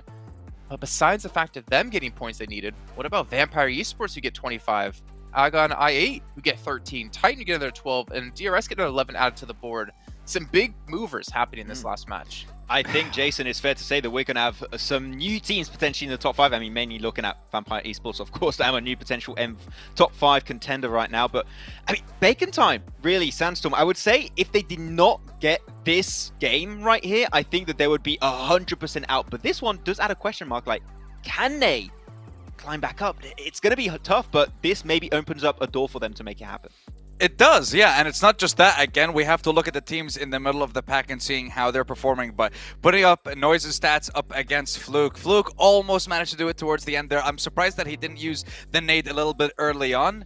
He might have been able to just take out the last 2 members of Bacon before the revive even came through, but still very well played for Vampire to secure this amount of points in these games so far. We've seen them end the day 1 with 25 points. One whole day with 25 points, and now they get those in just the 1 game. So it is a sensational comeback from them, and they should definitely be in the top 5 now, but can they hold on? That is the question. Yeah, I mean, there's still, 3 matches left to go today. The job's not done quite yet for all these teams. And honestly, it's just going to get more and more stressful as the matches do go on. But the best way to relax after having a stressful day or stressful matches is at the Pullman Kuala Lumpur Bangstar Hotel, where our world is your playground. And one thing as well to add into that, what about Prime Gaming? You get yourself some free in-game PUBG Mobile rewards, some premium content, not to mention all the rewards that Prime Gaming has as well. So that's one way you can de-stress. But they can't do it just yet. They still have the final matches to come. But what I'm mostly curious about is when we get to there is those overall standings, because teams They have to have an idea of where they're currently in the rankings. They have to know how many points they need or can afford to lose. And right now, we have seen Vampire break through 4th place, moving out iNCO out of top 5. And it's so unfortunate too, because iNCO had a good game plan. It was, we're just going to go play center, we're going to get in a good position. Unfortunately, the center was on Northwest Island, and you know what that means when you're on Northwest Island? HVVP. And they learned that on the hard way, unfortunately, that game. So yeah, iNCO a little bit of a tough game this time around. We'll see if they can adapt. But Vampire finally able to breach in this top 5 position. It is looking great, but that's the thing, Sandstorm. It is so close towards the top between all of these teams that at the end, these top 5 teams can be completely different in the next 3 matches today. Yeah, I mean, if you look towards the second page of the leaderboard, Besiktas, LGD still definitely have a chance in making it towards the top 5. And again, it's just the one team that they can actually compete with, because when you look at 4th place, there's a 30+ point difference between them, or around 27 to 30 point difference. So it's going to require them to have a performance this game and then get another big performance in the next game, which of course is going to be very unlikely for a lot of these teams. But for Nigma, for Egon IA, and for mostly for these two, definitely 100%. Unless we're seeing triple chicken dinners from one of these teams, I don't think they're going to make it, and it's pretty sure that they're not going to be in the top 5 for now. I'm sure, Max, you saw something there that's kind of scary for you, the sake of your eyebrows. Bigatron not looking good here. I mean, as you're just talking, Sandstorm, about needing to have 2 or 3 chicken dinners in a row, Bigatron need at least 1, I would say, for them to be in the running. They're starting to fall by the wayside here, and it seems like Alpha 7, IHC, DRS, Titan, they're looking to lock in their position even further. I mean, if you're Alpha 7, you should know in the back of your mind, 1 more win, and we're through. Yeah. 1 more really good game, we're through. And they can almost taste PMGC. What does it taste like? I don't know. But they can taste it. Probably like a really good ice cream. I don't know. I'm just trying to imagine. A really tasty chicken. Oh. That too. I don't know. We're going in a weird direction right now, Jason. Save us. Save us. I mean, I understand, Maxman, ice cream is your favorite treat. But, you know, it's my treat. Seeing you guys' teams to watch. Let's take a look at what you both did. Select, iNCO, Titan, LGD. Okay. iNCO, IHC, and Bacon Time. Okay, so let's go with the LGD pick first of all here, Maxman. You did say earlier on you wouldn't pick them. I picked them for you, and then now you're picking them. So I don't know what to believe anymore. It's not been working out. I didn't pick them. They're not able to perform, and I agree, especially with what Blank was bringing up during that game, which is sometimes they can look like one of the best teams in this PMGC period, and sometimes it just seemed like they're entirely out of the conversation. And it feels like that's what we're seeing from them right now. We had that glimmer of hope from them yesterday, and now there's just nothing to show for it. And unfortunately, it seems like the further we go into these games, the more desperate it feels like they're trying to play. And it's just a desperate play style is not working for LGD. It's not working for BTR. We need to see a change of pace. And if it doesn't happen, I think it might just be too late right now. Okay, well, speaking of too late, Bacon Time, is it too late for them, Sandstorm?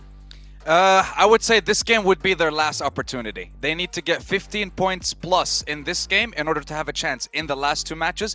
If they don't, I think they're going to be out. When we're looking at IHC, they started off day 1 pretty strong. They had their first game with second place, 10 elims. You look at their last game as well, second place, 9 elims. But other than that, it's just been a performance that's all over the place. And we're not seeing anything good from IHC throughout the first 3 games of today, and something definitely needs to change. For iNCO, long story short, you guys started off strong. You even qualified through the strongest group in Group Green with a difference of 2 points, and now they're barely holding on to staying in that top 5 spot. So they need to kind of adapt a little bit, and we're going on the Wrangle, one of their strongest maps, so I'm hoping for a good performance from them. All right, well, it's time to head into our next match of the day here with John and Blink once again to kick us back into Erangel. I said, Blank, that after this game, after that Sandhawk, I was going to start to look at teams being counted out of the top 5. For now, Enigma Galaxy for me, bottom of the table. Oh, whoa! Something in my throat. But 32 points at the bottom of the table. I have no idea, Blank. Maybe it was... I'm not even gonna. Maybe it was Enigma Galaxy choking. But they are not going to be really within striking range of the top 5. No, I wouldn't say so anymore. I mean, Enigma Galaxy, 16th place, 32 points. It is going to be extremely difficult for this team in the next few games to actually get up towards that top side. You're looking at back-to-back chicken dinners now. Possible, but very unlikely to happen. Zuxi coming out, Luxi back in again for the team. We saw this guy do some amazing work towards the start of the survival stage, really putting the team on his back a lot of times. We'll see exactly how this works out. I think there was just a bit of miscommunication, and I will maybe put this down to the fact that, you know, they've had so many sub-ins and sub-outs at the moment. Not being able to have that consistent roster is hampering them a little bit, because they seem to have different ideas of what they want to do at moments in the game. I mean, Liquid wanting to push that, Zuxi hanging back for the res. I mean, you either do one of the two, and I think the result is the same, that they win that fight. If they both hung back, went for the res and had one player hold off behind one of the vehicles or a bit of cover, play an off angle, they win that fight. If they both push together, they get the refrag, they win that fight. But the fact that one went forward, gave them the 1v1, and then one sat back and then just res, which means they're in a static position, you lose that fight 10 times out of 10. I think that is just a complete misplay on BTR's half. So I think that they need to figure out this roster they want to play over the rest of the day. I don't want to see any more subs come through, because this is now really the final chance for BTR. Currently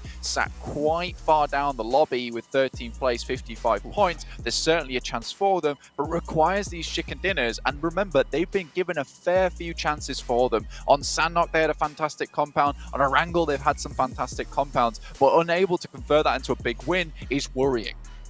HVVP forced to go for their backup drop again today in match number 10. 3 games left to play, including this one. Not ideal, but at this point, it might as well be their main drop, Blank. I feel like they've actually dropped here more over the course of this last chance tournament than they have actually been able to manage to get to North George. It's kind of crazy, the amount of South Plane Path cuts we've seen. Yeah, for HVP, I think they're more now prioritizing getting that loot on board early. It's pretty easy rotation for them. DRS like to leave that position up towards their northwest side quite quickly to get towards that edge side of the circle, so they can start playing inwards. DRS at this point in time, it's going to be very hard for any of these teams to actually get above them or at least overtake them in this top 5 position, just because the way that they're currently earning points is very consistent. They're rolling over those numbers every single match. Even when it seems very unlikely for that to happen, they're still grabbing those points. Remember to follow us on our social channels as well, guys, because we'll keep you up to date with anything that's coming through in the future, including certain rewards, any kind of crates that might be releasing, even our new and additional packages that we're adding to the game, and also when and where we'll be seeing that PMGC take place. LGD, oh dear. YZ hot dropping near a vehicle. Fortunately, Besiktas do not want to challenge this. LGD and Besiktas seem to be fighting quite a lot, quite early, in quite a few... it's back. Goodness me. In quite a few of the games. What are you doing? Somewhat problematic going on there for you. And I think you're just getting maybe choked up about these final games. You know, it's very emotional. I realise that, John. 100%. Some of our favourite teams might be going home here, but similarly, some of our favourite teams might be going through, so we can be jubilant as well as sad at the same time. It's absolutely fine. I'm not sure how we'd pull that off. You know, we'll have one side of our face in a frown, one side in a smile, pull off the full two-face action. No, I was just trying to sort myself out there. Western side on the circle. Going to open up those rotational paths, those routes. Past Potato Hill, probably going to be quite hotly contested. Seen a couple of teams vie for position there. Reject still dropping down towards Rozok. Going for quite a long drop. Might actually be able to stretch out towards Sunken. Down one, playing in the apartment, in the apartments. Just trying to get as looted as possible. No one too close by. They won't be super worried at this time. Besiktas, though, sharing Yasnaya with Bigatron. This is one of the few circles we've actually seen head over towards this western side so heavily before. Gatka open now, so a lot of teams coming through from the eastern side. Now, A7 are most likely going to be suffering the most because of this. They're right at the back of the queue. This is no longer a case of sitting pretty and making their way through slowly but surely towards the circle. I think there's definitely an opportunity for them to move up towards that northern side, but with LGD currently holding here, as well as Besiktas and BTR, that's going to be another tight rotation for them to make. It's going to be difficult to squeeze through without feeling some of the nasty bristles coming through from BTR, LGD, and Besiktas through that location. Although they have made similar rotations before and been quite successful with it. In the meantime, HVP this might be a slightly more difficult rotation for them. I mean, I know I said the DRS like to move away from that position on the Western Bridge quite early, but this gives them the chance to stick around here for maybe a little bit longer, though with the way the circle's been panning out here, with a central play from a lot of these teams, you'd expect DRS to maybe head up, pick one of these nice compounds early on, just purely with the amount of useless compounds in this area and the amount of high priority compounds in this area.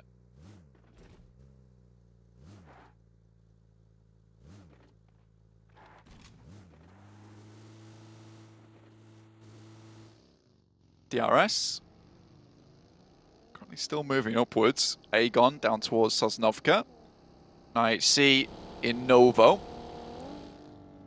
Bacon time. Also in Milter Power at the moment. So honestly, still feeling pretty good about them. I mean, they can move through, reject up towards Rozhok side.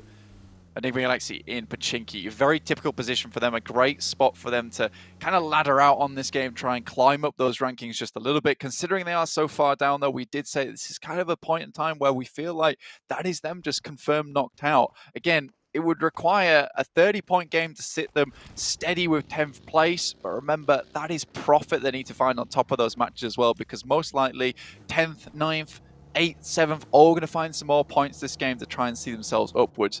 iNCO, for the first time in a long time, now knocked out from top 5. It's not ideal either at such a late juncture. 9 points behind that bubble. They will have to try and keep plodding along, but there are teams at their heels who are going to try and snap out that Achilles and make that a whole lot harder in the games to come. Drawing really, really close to the end here. Only a quarter of these games left to play. Down one, still playing a little bit split here. 3-on-1 right now with iNCO on their south side. iNCO, like we said before, very central spot. Down one, close by, like you say. Picked up a position on the map that they could find fairly easily. And just moved directly to it. This time they're not thwarted by any of the teams that have already picked out that compound for them. So again, we don't get that flustering, we don't get that panic come through from iNCO, which kind of spelt their doom on that last match. In the meantime, Alpha 7 do make that rotate that we were mentioning before, up towards Severny side over the top of Yasnaya.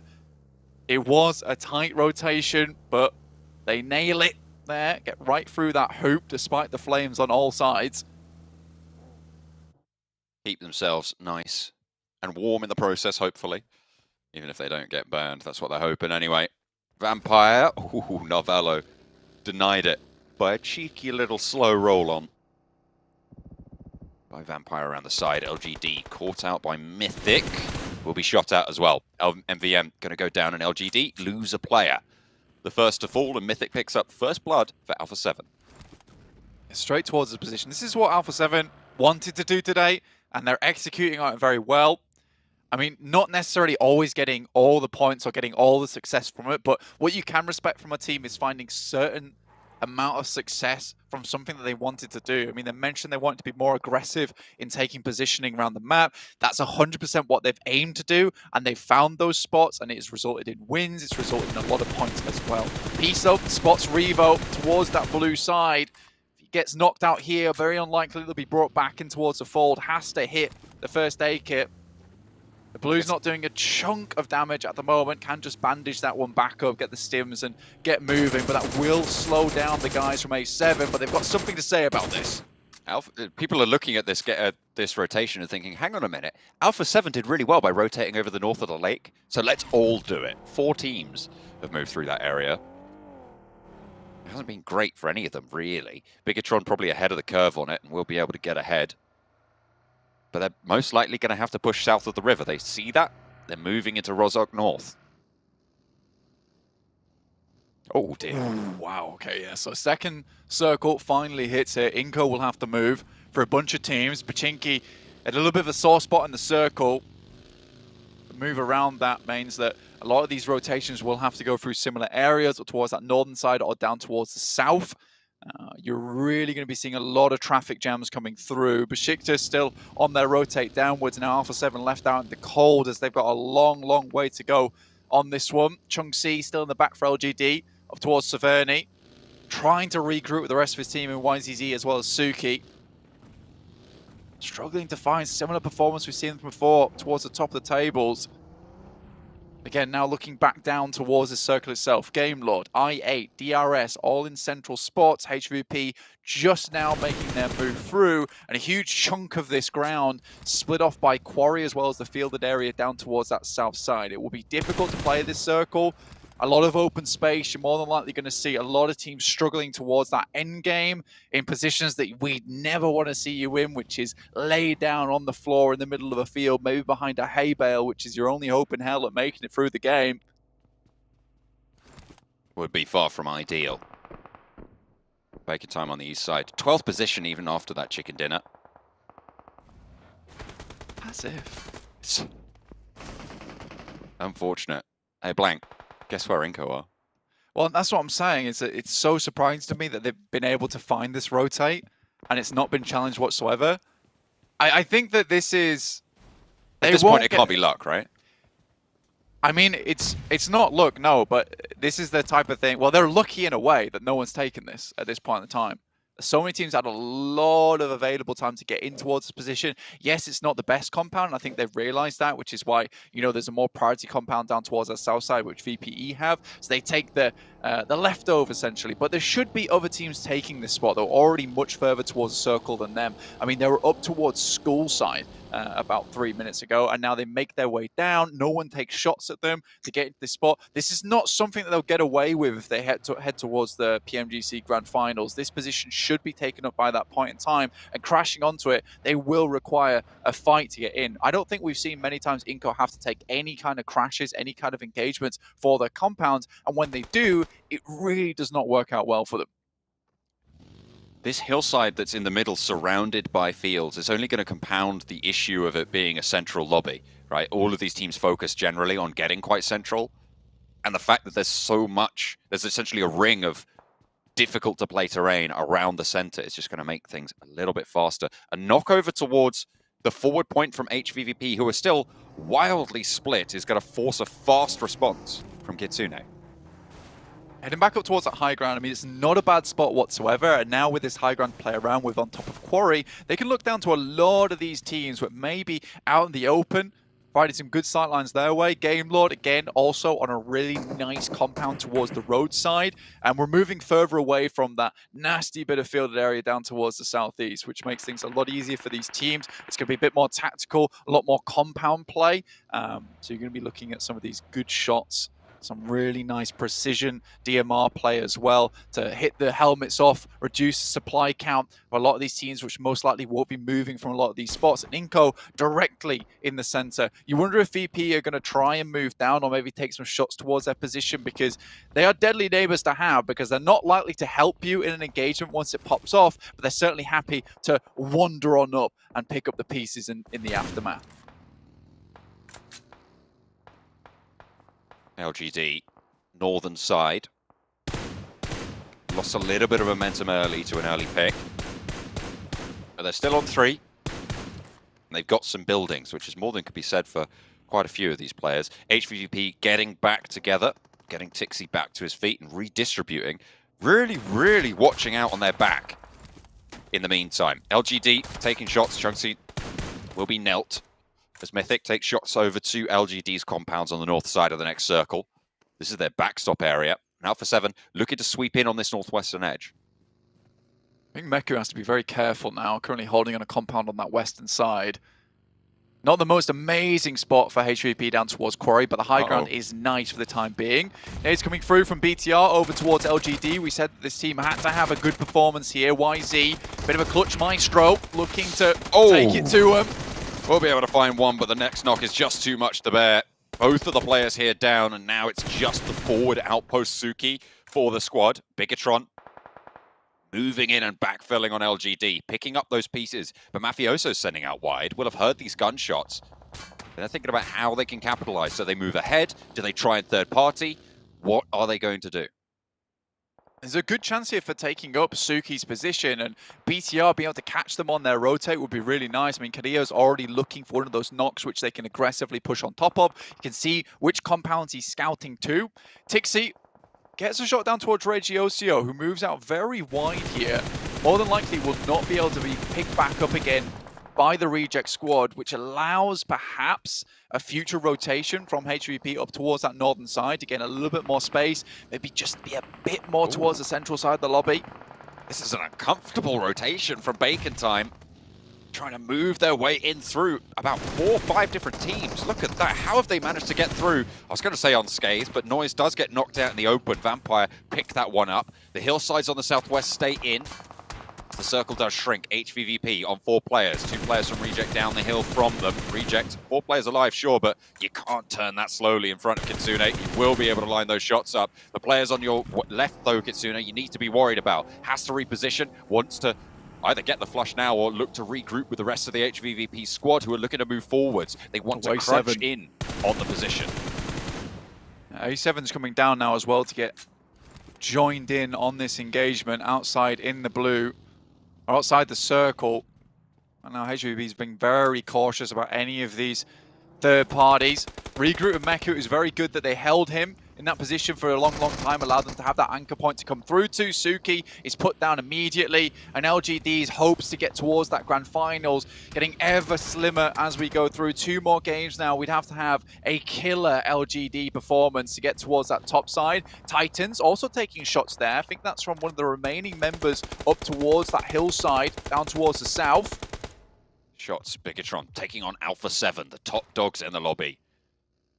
A good test for them, surely, but not one they want to take at the moment. However, they might not have much choice. They are swinging in. They're fully committed now. Luxy caught out there, but Mythic's position known. They can start to put nades in on this forward position. You can see Liquid and Misery immediately pushing through. Gen Foster on the off angle to catch those rotates out, but could go down and could be disastrous. Carrillo lights them up, looks for 2, and he stays alive. Carrillo Forte yet again staying in the mix of it and clutching it out for Alpha 7 on a crucial part of the push. Turns around and Mythic helps him out there. Gem Foster dealt with. Bigatron find out all about it. Why are Alpha 7 at the top? This is why, but Luxy might just have one last throw of it. One last pitch towards the backlines. Carrillo has the nade though, and there's the shutdown. Besiktas third party. It might be just over now for BTR. 57 points, 2 more matches. The current performance as well. I mean, you can almost expect LGD to start flying out of control towards the end of the day. But for BTR, we have not seen that similar kind of jump up in performance throughout the day. Enigma Galaxy almost looking to end their run now. It's looking very bad for them. Oh dear, just the one left standing now. And at the bottom of the tables, 2 eliminations on the game. 34 points if they fall at this stage. Aegon XA pushing into their compound. IHC on the far side. Lord picking in the middle and will fall last. That is Enigma Galaxy out of this game and most likely the tournament. I think at this point in time, we could practically say that Enigma Galaxy will not be making it through to the grand finals. They have been getting to each and individual stage by a hair's breadth as well. I mean, it's a congratulation they get this far, but I do think that at some point, it did have to come all crushing down around them, purely just with the gameplay we've seen from them out this entire time. Kitsune Matic still far away from the team, looking up towards Alpha 7 and Reject spot. I mean, it would still be a 2-2. I think that at the moment, HVP are really trying to clear this western side as best as possible. And with Alpha 7 on 2, with Reject a little bit diminished as well on 3. Probably really quite reasonable. Besiktas have the third-party angle, and if they can clear this area, that's really, really solid for this next circle shift. It would be gorgeous for them. They still have to deal with Alpha 7, and they never go down easy here. But finally, 1 player is removed, just Mythic remaining. HVP do not want to lose another player in this instance. Going down to 3 would really diminish the amount of power that they can bring towards the end game of this circle. With so many teams coming from the east and high ground they can control, this could be a really good game for them. IHC out in 5th place, at risk of being overtaken by HVVP now with the strong position they hold on the eastern side, western side of the circle. Really not ideal, but you've got iNCO, Game Lord, Besiktas, Reject, all also looking to leapfrog you. So not only could HVVP do so, but the rest of the lobby as well. Difficult to hold on to, sure.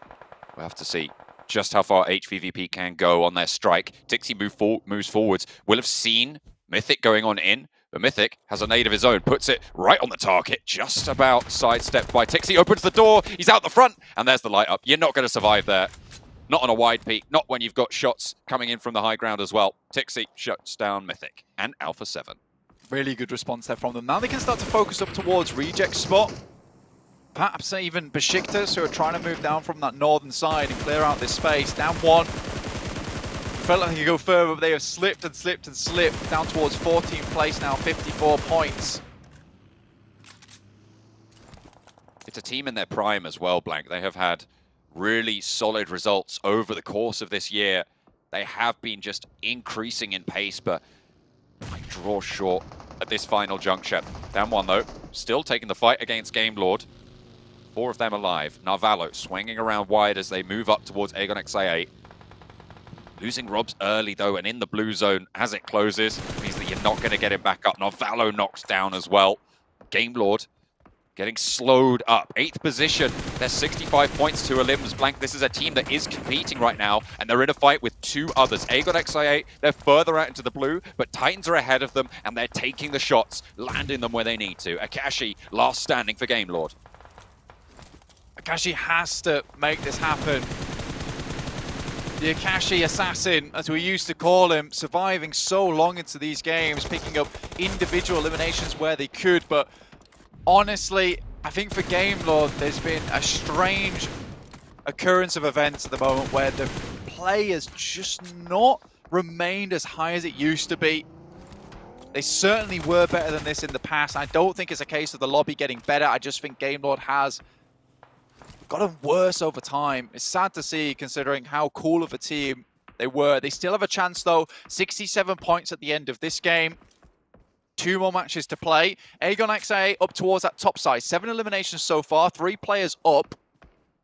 1 needs rezzing. This could be a big game for them. They certainly need it. Towards the bottom of the tables. I mean, we saw them launch themselves up, but the target was 16th place there, not 5th. Gaps that they would need to close.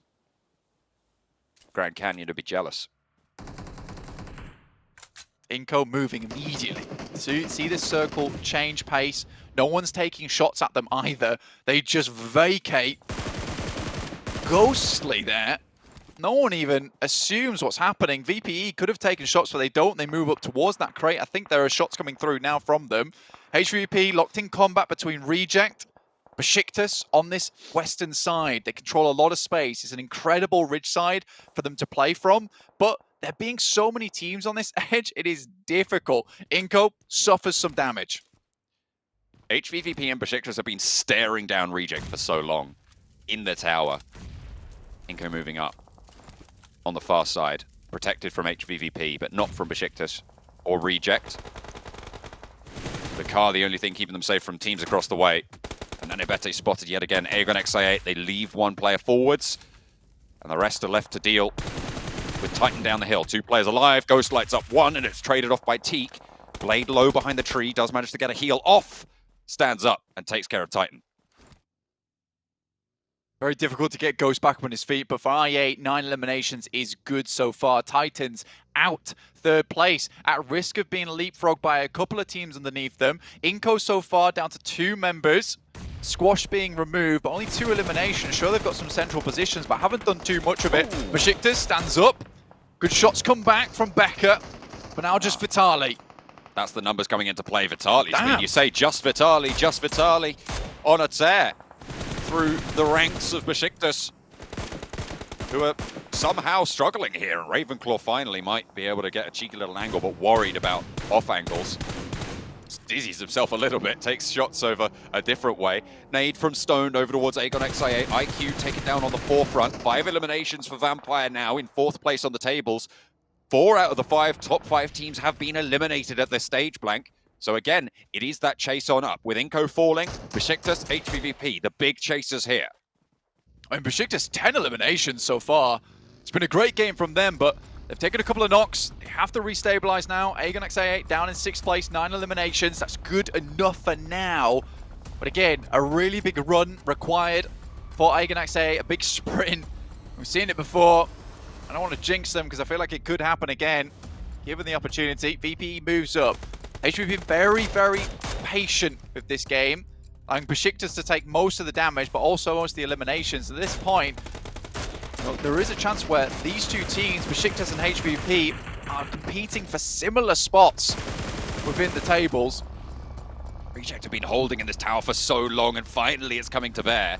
Alive into the top 5, but Vampire down to 2 as Reiji continues to light things up. A nade over the top from Kitsune as well as they fight behind the tower with Besiktas. The next circle about to pop as well, and will take quite a lot of the pace of this next phase.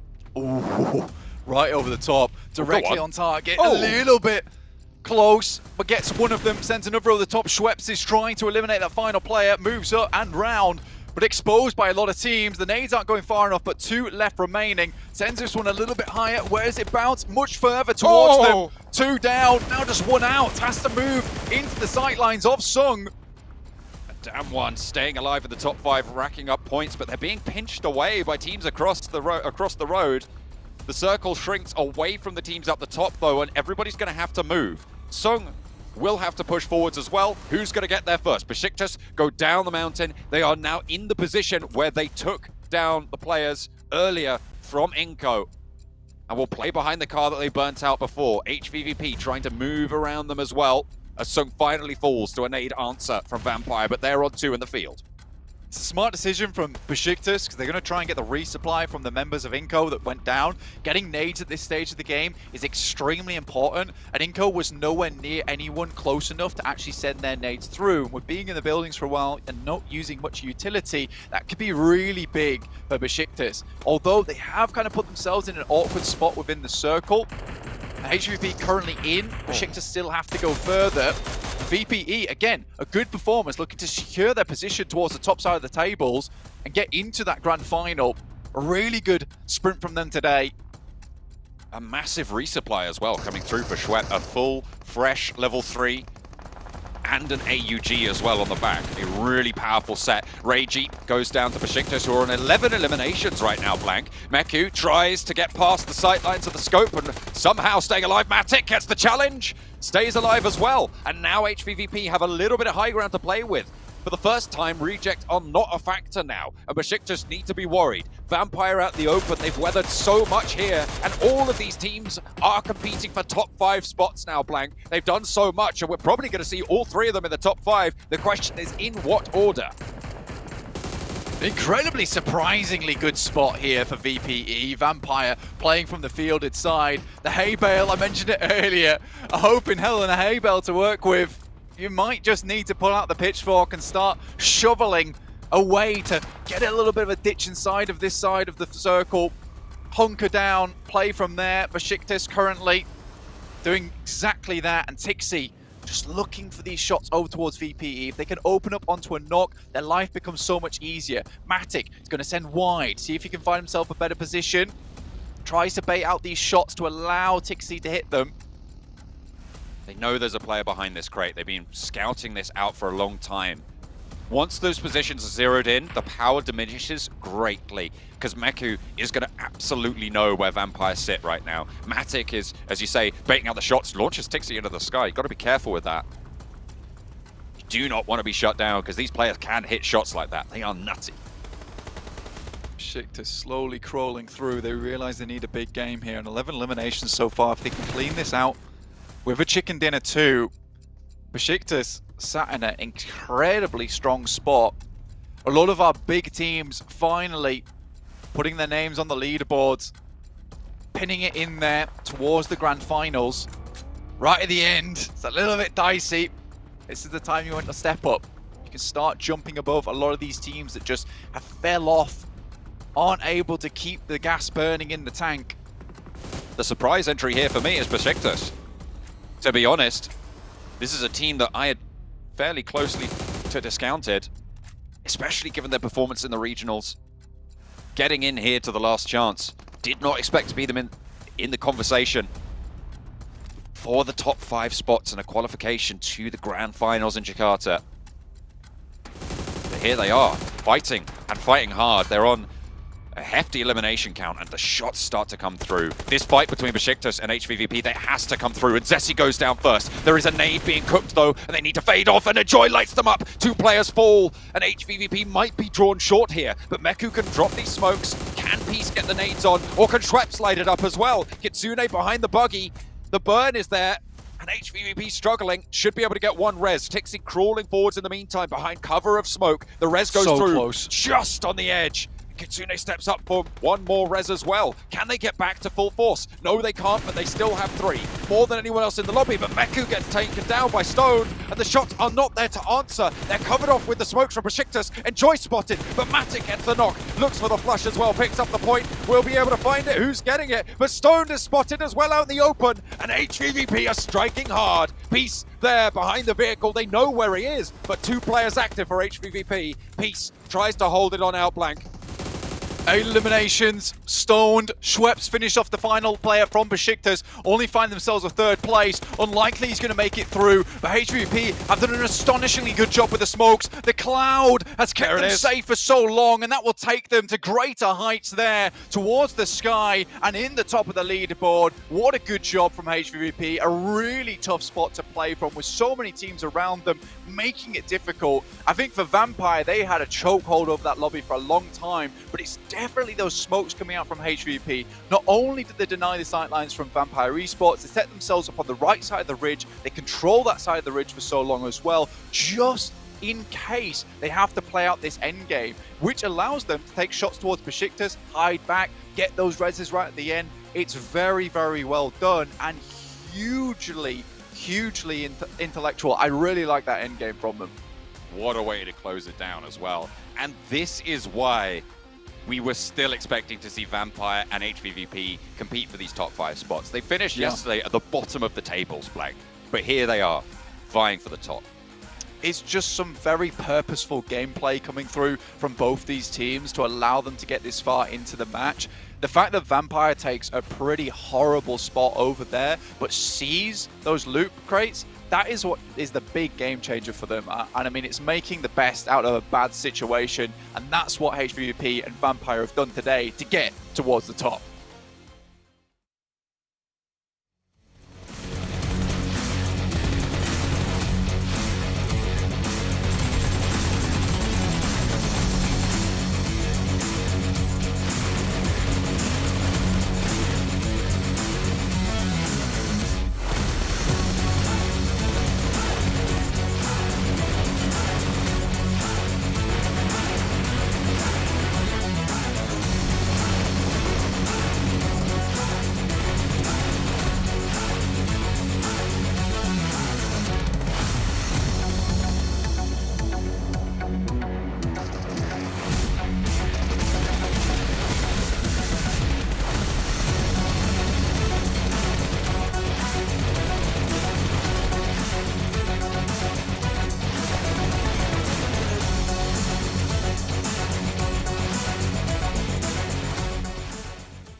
HVVP, another chicken dinner to add to their tally, and another 25 points to boot. A massive game for this team, who still has yet to be secured into an organization, though after this maybe they'll be able to get one for the finals of PMGC, because that's the track they're currently on here to make. Gentlemen, a fantastic game. The field finish was very interesting, I think we should say, as Vampire unfortunately were being shot from basically, it felt like every angle by every team. But we even see Vampire getting 21 points, Besiktas 22, even Aegon I8, Esports with 13. This has to shift up the standings quite a bit. It really has. And Vampire, like, they got himself right now a chicken dinner with 12 elims. A second place was 13 elims in the previous 2 games. And now they got himself another second place with double-digit eliminations coming their way.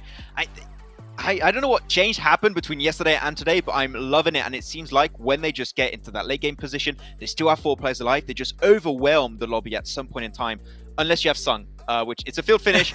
Yeah, going to have a snake. It's going to be an issue, of course. But if Sung is not there, chances are with those 4 players, they get the chicken dinner. So I'm loving this new Vampire. They're looking so streaky today. All right, well, we're going to head to a short break while we kind of wrap our heads around what just happened. But when we come back, we're going to finish breaking down this last match here and get you ready to go for our penultimate match of the last chance stage.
So an Xperia 1-4 and Xperia stream made in collaboration with professional what, Maxman? Esport players. Yes, it is. You can get 90 Yeah. hertz in PUBG Mobile with Xperia Stream's total cooling system and multiple ports for intensive gaming and streaming. Don't worry, I wasn't going to test you on that one, Sandstorm. We already saw I what was happened ready, the other day where I though. went with it. But welcome back, everyone, as we finished off, again, our 4th match of our final day of play here. Let's take a look at our overalls and see how things might have shifted up. And we are going to see a big shift indeed. What? Vampire Esports coming for that first place. Are you kidding me? This is mad. This is a team that started with 25 points, and they're 4 points away from first in 4 games. Where was this, Vampire? Where was this before? Why did you have to give us a heart attack before seeing this performance from you? DRS, they're still keeping up the consistency. Good for them to remain in the top 5. Only 1 point ahead of Titan, but HVVP breaking in and getting to 94 points. And now we're seeing the margin increasing a little bit between qualifying and not. Only 12 points between Besiktas and HVVP. That game was pure gold for Besiktas Esports. Besiktas currently the only team from Turkey that has not qualified. They could potentially make it right here if they keep on this kind of streak. And on the second page, I mean, as we said, Jason, we're going to start to cut out teams and all the teams at the bottom here. I would even have to say potentially even LGD are looking like they're pretty much out of the picture with their performance. They're just a team that has not been able to showcase what they have been able to do at their peak in this PMGC, and now they just kind of fell off. Damwon is not looking too good too. Maybe Sung's performance kept things relevant for the team a little bit, but if you're on the second page at this point with 2 games remaining, you're going to need a chicken dinner. Otherwise, it's not going to go your way. Bigatron, Bacon Time, they need to really step up here. I mean, it's the last 2 matches to go, right? You have to have at least a chicken dinner in one of them, potentially just 2, or at least a game with a ton of eliminations. And we know both teams are capable of it. But as we head over to Miramar, knowing that other teams will be playing safe, other teams will be playing even more carefree, realizing they have to have a big game themselves.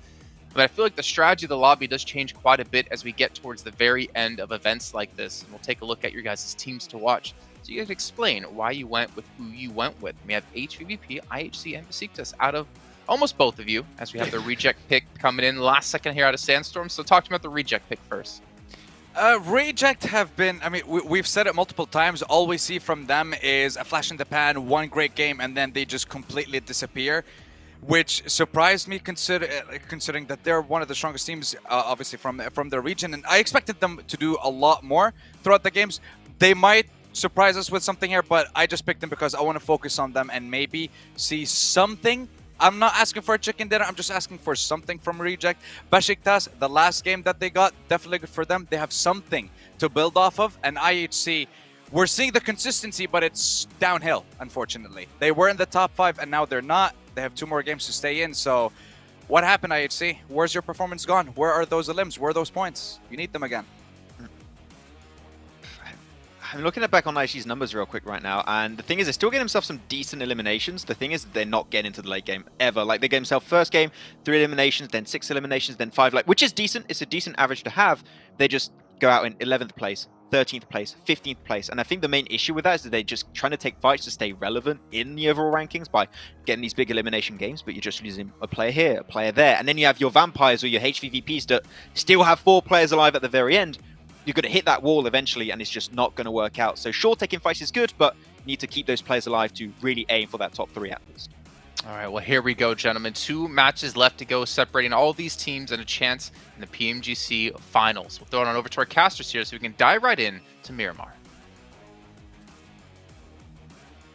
Not just any Miramar, the last Miramar on the cards for, well, 11 of these teams. Quite frankly, we are going to be saying goodbye to 11 of them after the Erangel that is still yet to come, Blank, and we are not going to be happy to do it, but it's going to be exciting to do so.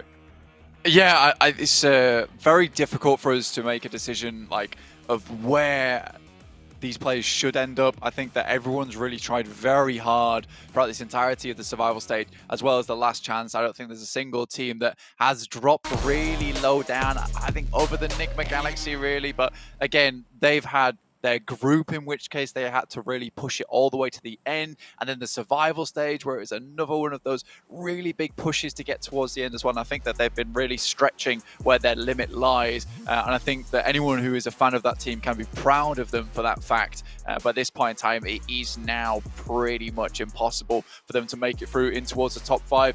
with the profit gain that's probably going to come through from a lot of these teams. HVVP get a quick drop up towards La Cobraria straight away. Is the team that's right on the edge at the moment. 94 points for them in 5th place. Beneath them is Besiktas with a 12-point gap between 5th and 6th. That is quite large in terms of points if HVB are able to score some this game, but again, very doable. Unfortunately, for Besiktas is a team that sometimes does well, sometimes gets these big points, but oftentimes we're seeing lose players early in the game and not make it all the way through. It would be a shame for the Turkish fans to see this team go home when they have done so well before. However, we have some very strong representatives already qualified from Turkey into the Grand Finals. They'll be able to root for them later on, but now the focus lies on the Miramar. 11 of 12. A Western drop for LGD, potentially competing El Pozzo with Enigma Galaxy, who have nothing to lose right now. They are at the bottom. They'll need to just figure out something to do. Why not drop right next to LGD, who 12th place right now? Again, Max was even saying it feels like at this stage they might just be cut out. 34 points behind the bubble at this stage. They need to make up that difference. And when you've got the teams fighting so heavily for those spots at the top as well, it's likely that that bubble is just going to move too far away from you. You're expecting it. Well, we were expecting it certainly at the start of today to be around that 120-point mark. So for LGD, they would need to double their points in the next 2 games. That's 2 30-point games. Very, very unlikely that they can see that. It's really difficult to hit. You're also hoping now that teams in that top 5 bracket don't get good games going forward, that they're getting these 0-point, 2-point games, which at this point in time where you're at that top 5, you know, there's a little bit of mental pressure relieved, but it's a case of now you're just looking for those consistent points. Before, for some of these teams like Vampire, there was a case of we have to step it up. We have to get some massive games going forward. We cannot afford not to go for these crashes because we need the elimination count to see ourselves fine towards the top. But now they can just think about getting some fairly standard 10-point games, which should see them in a fairly easy scenario getting towards the grand finals. 2 matches remain though, and anything can happen with this sprint format, especially where we have so many good teams coming from these regions. You can see that we have so many good teams just the way that the points are distributed. You know, we have a very even distribution going downwards all the way from 1st place. Bacon Time though, finding one from down 1. Them down to just 3 now. Down 1 with 63 points in 11th place. A team that has a chance to get towards that top side, but again, very similar to LGD. It will be extremely difficult, and you need 4 players alive. You need 4 players alive at this point in time to get those big elimination games, and losing one early like this requires you to have a very weird entrance towards the circle, and then also one of those odd finishes where you almost guarantee a win from the position you have. From pretty much, I would say, 11th down, going down in the first 5 teams is a death sentence to your run. Even if Enigma Galaxies is already pretty much dead on arrival at this stage. So if you're down 1 LGD, Bacon Time, BTR, Aegon XI8, you fall early in this game, that's going to be it. There's no way that you're going to be able to make it on up with the speed at which teams are streaking out at the top. One of those teams, HVVP, moving into 5th place. They were denied a direct qualification spot. They were right at the top. They were powerful in Group Green, one of the hardest groups that comes through. But here they are, struggling to maintain that spot in the 5th place. I'd expected them to be a direct qualifier, to be honest. I didn't even expect to see them in the survival stage, in the last chance stage. But here they are, and good God, they've been given a run for it. The last day of gameplay, though, the last day of work, then they can take a little break over the holidays, come back for Jakarta, as long as they can stay in the top 5. Practice will be important though. No real time off for these guys. Constant analysis, constant work. A little bit of time off though is required, 100%, especially after survival stage and the last chance where things can get out of control so quickly. For HVVP over in green, I think that, you know, not getting in for as a direct qualifier is maybe a little bit more excusable considering the amount of powerhouses that were in that lobby. It was difficult to keep up with some of those teams putting in an incredible amount of work towards that top side. But now in survival stage and the last chance, you know, some of these teams might be weary, a little bit tired. You know, it's 30 matches over 5 days. LGD rocking up on HVVP's position. Only 2 players here. They're going to have to be quick with these shots. MBM has to go down here, and Tixie's running for it. This is a very, very fast push. Spots an ankle, sees the player, gets the knock, but answered. A shot through the way, but there's a backup from Matic, who's low, though, and needs to stay alive. Flush 1 goes through. Suki around the corner, takes the second player, and HVVP drawn short here by LGD. The Chinese team cuts the CIS squad in half.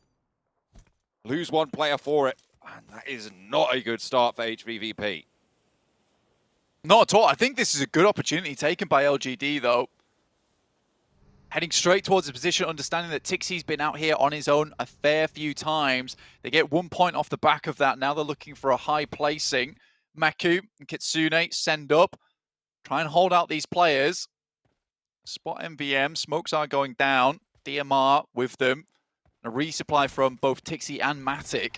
Unfortunate turn of events for HVVP, and their match is going to be infinitely harder because of this. Remember, they're in 5th place, and Besiktas could jump up. Really, they're only saved right now by that 12-point margin between them and Besiktas, but IHC could have a good game. iNCO could have a good game. It's terrifying being on that 5th place. Certainly is. Far from out of the woods at all, even towards the top of the tables. Can all change at the drop of the hat, but there's not too many teams now looking to pump up all of those numbers. The circle on the eastern side, drawing those teams central yet again.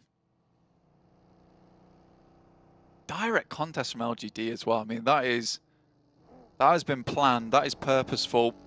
Bringing that out towards the end of the day where you've only got 1 Miramar, 1 Erangel left remaining. I think that is very, very cruel. But also, that's what you have to do. When you get to the last 2 matches, with there being no more of these matches left and no more of these maps left for the last chance, pulling out something a little bit interesting, a little bit unexpected is exactly what you need to maybe get yourself a head start. But with LGD now down to 3 players, the HVP, those 2 players did put up a good fight versus them. A little bit awkward for them, but 2 elims, it's a decent start, but they need more than that. And they have lost a player as well. You talked about how you need 4 alive. For teams like Down 1, Aegon XIA, even Game Lord, LGD now as well, down to 3. HVVP, sure, they're down to 2, but they've got an elimination, and if they can keep trucking, if they can get 8 points this game, would be phenomenal as a result, just to keep them in that running for the final game. And with Besiktas currently, you can see them down towards that southeast side, moving up towards Impala. DRS are completely in their way, could cut them down in their tracks, which would be massively good for HVP to remain in that 5th place spot. So now it's on Besiktas. Can they step up? Can they perform versus this crash coming in towards DRS's position? A very, very important fight for them because they can open that up. They have a lot of space now down towards this south side where the circle has landed to play from. There's really not a lot of space in this circle either over towards the eastern side of La Bandita. So much fielded area there. A lot of teams prioritizing this northeastern side of the circle itself to pick up some high ground positions and play from there going forward. IHC, another team on the chase right now, currently playing west near Graveyard, coming towards La Bandita now. DRS will have spotted Zessi moving through. Rules is getting into position to take shots out that way as well. Doesn't quite know where the buggy pulled up, but should be able to scout that out. Zessi certainly giving his position away as Rules careens over the hillside. The rest of Besiktas yet to be able to back this position up, but Peace is going to commit Sun HP and Enjoy bringing up the rear as well. But half HP leaves them a little bit diminished in this fight. What they'll need to do is get inside the compound, get inside of Impala, and try and heal on up. With the circle shrinking as it is, it's all about staying safe for them. Alright, do have eyes on. Down towards Besiktas as they drop in towards this compound. Relay information back. Maybe able to take some shots that way. HVP, close combat with Enigma Galaxy earlier, but able to get out of dodge fairly quickly down towards Minas Generales and La Bandita. Again, this is just about remaining hidden on the rotates. BTR up on high, realize that this is the game for them. I think big has to come through. Again, we've not seen those massive elimination games coming out from Bigatron, and that's what is required in these final matches to get towards their home ground. 57 points. With the bubble moving further away from you as well. You've got to think it's curtains for this squad at this stage. They just haven't demonstrated to us that they deserve this spot. Couple of misplays, sometimes miscommunication. I mean, they've made a substitution, swapping out the twins, but it hasn't really gained them any momentum over the last couple of days, and it is unfortunate, but they might not be able to make it to their home ground in Jakarta, as you say. Enigma Galaxy trying to play this one out. At this point in time, it's just a case of maintaining face, keeping the heads and the chins held high. Circle centers up over towards Aegon. IHC as well, got a good compound down here. You can see LGD moving through La Bandita, looking to pick up those ridge sides, take some shots down to anyone that's holding on the underneath. HVVP currently holding that compound towards the south. Enigma Galaxy might want to try and crash that one. It's a decent-ish position. It would be probably the most impact that Enigma Galaxy could have on this lobby is taking down the remnants of HVVP at this stage. Taking a horse out of the race in this game for that 5th place spot, but iNCO want to move closer to the center, as they always will do. Reject will be looking to hold them out for it though. Squash goes down early and shots over the way are good to kick things off for Reject on their hold. Becca lobs a nade around the side, Vitali falls and Reject get yet another opener into the fight. And iNCO really coming apart at the seams here. However, Nenebete is traded off onto wards. The last players are going to just flood on through. iNCO holding the door frame. Back at 1, 2. Hang on a minute. He's turned the tides a little bit here. One player standing on both of these squads now as Reiji just looks for the flushes and looks to pick up the team. They're playing it calm. They know that they need to keep things strong for Reject if they want a chance here, but Becca has other ideas. iNCO moving through, trying to stall the reses, and on the inside he takes a lot of damage. Reiji falls, and Becca gets off the 1v3 for iNCO to stay alive. Reject eliminated. Goodness me, that is disastrous. And in the meantime as well, Bigatron have fallen, bringing an end to their campaign. That's almost over there. iNCO, Becca really bringing it back. What a play from him from the outside. Reject falling apart at Becca's hands. What a play. iNCO happy. Nenebete really bringing up the rear for them throughout the days, but Becca has been a stand-up in his own right. And that will keep iNCO in it, actually. 79 points now set tied with IHC to try get back in towards that top 5, but with the one player remaining, that may be all the points they get on this game. DRS. What a tournament they've had. 3rd place right now, 97 points. They're not out of it just yet. They're not confirmed, but it feels like this is a team, certainly to me, that has just been consistently grinding out those points. They've had one chicken dinner so far this tournament, but they've still just kept up that pace. Probably the most consistent, I would say, out of these top 5 current holders.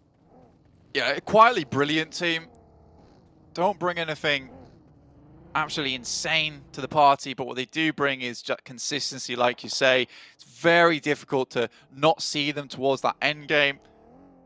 And I think grinding is definitely the best way to put it. I mean, they never get off that wheel, which is very, very good for them. HVVP actually still in the circle and a potential to maybe get some more points in this game from this position. Again, very difficult for any of these teams to move through. Open ground all around them. YZ, I think he tries to scout that building. Perhaps an anchor point for the rest of LGD to move up towards. Titans, 6 takes a lot of damage. Zessi tries to finish him off.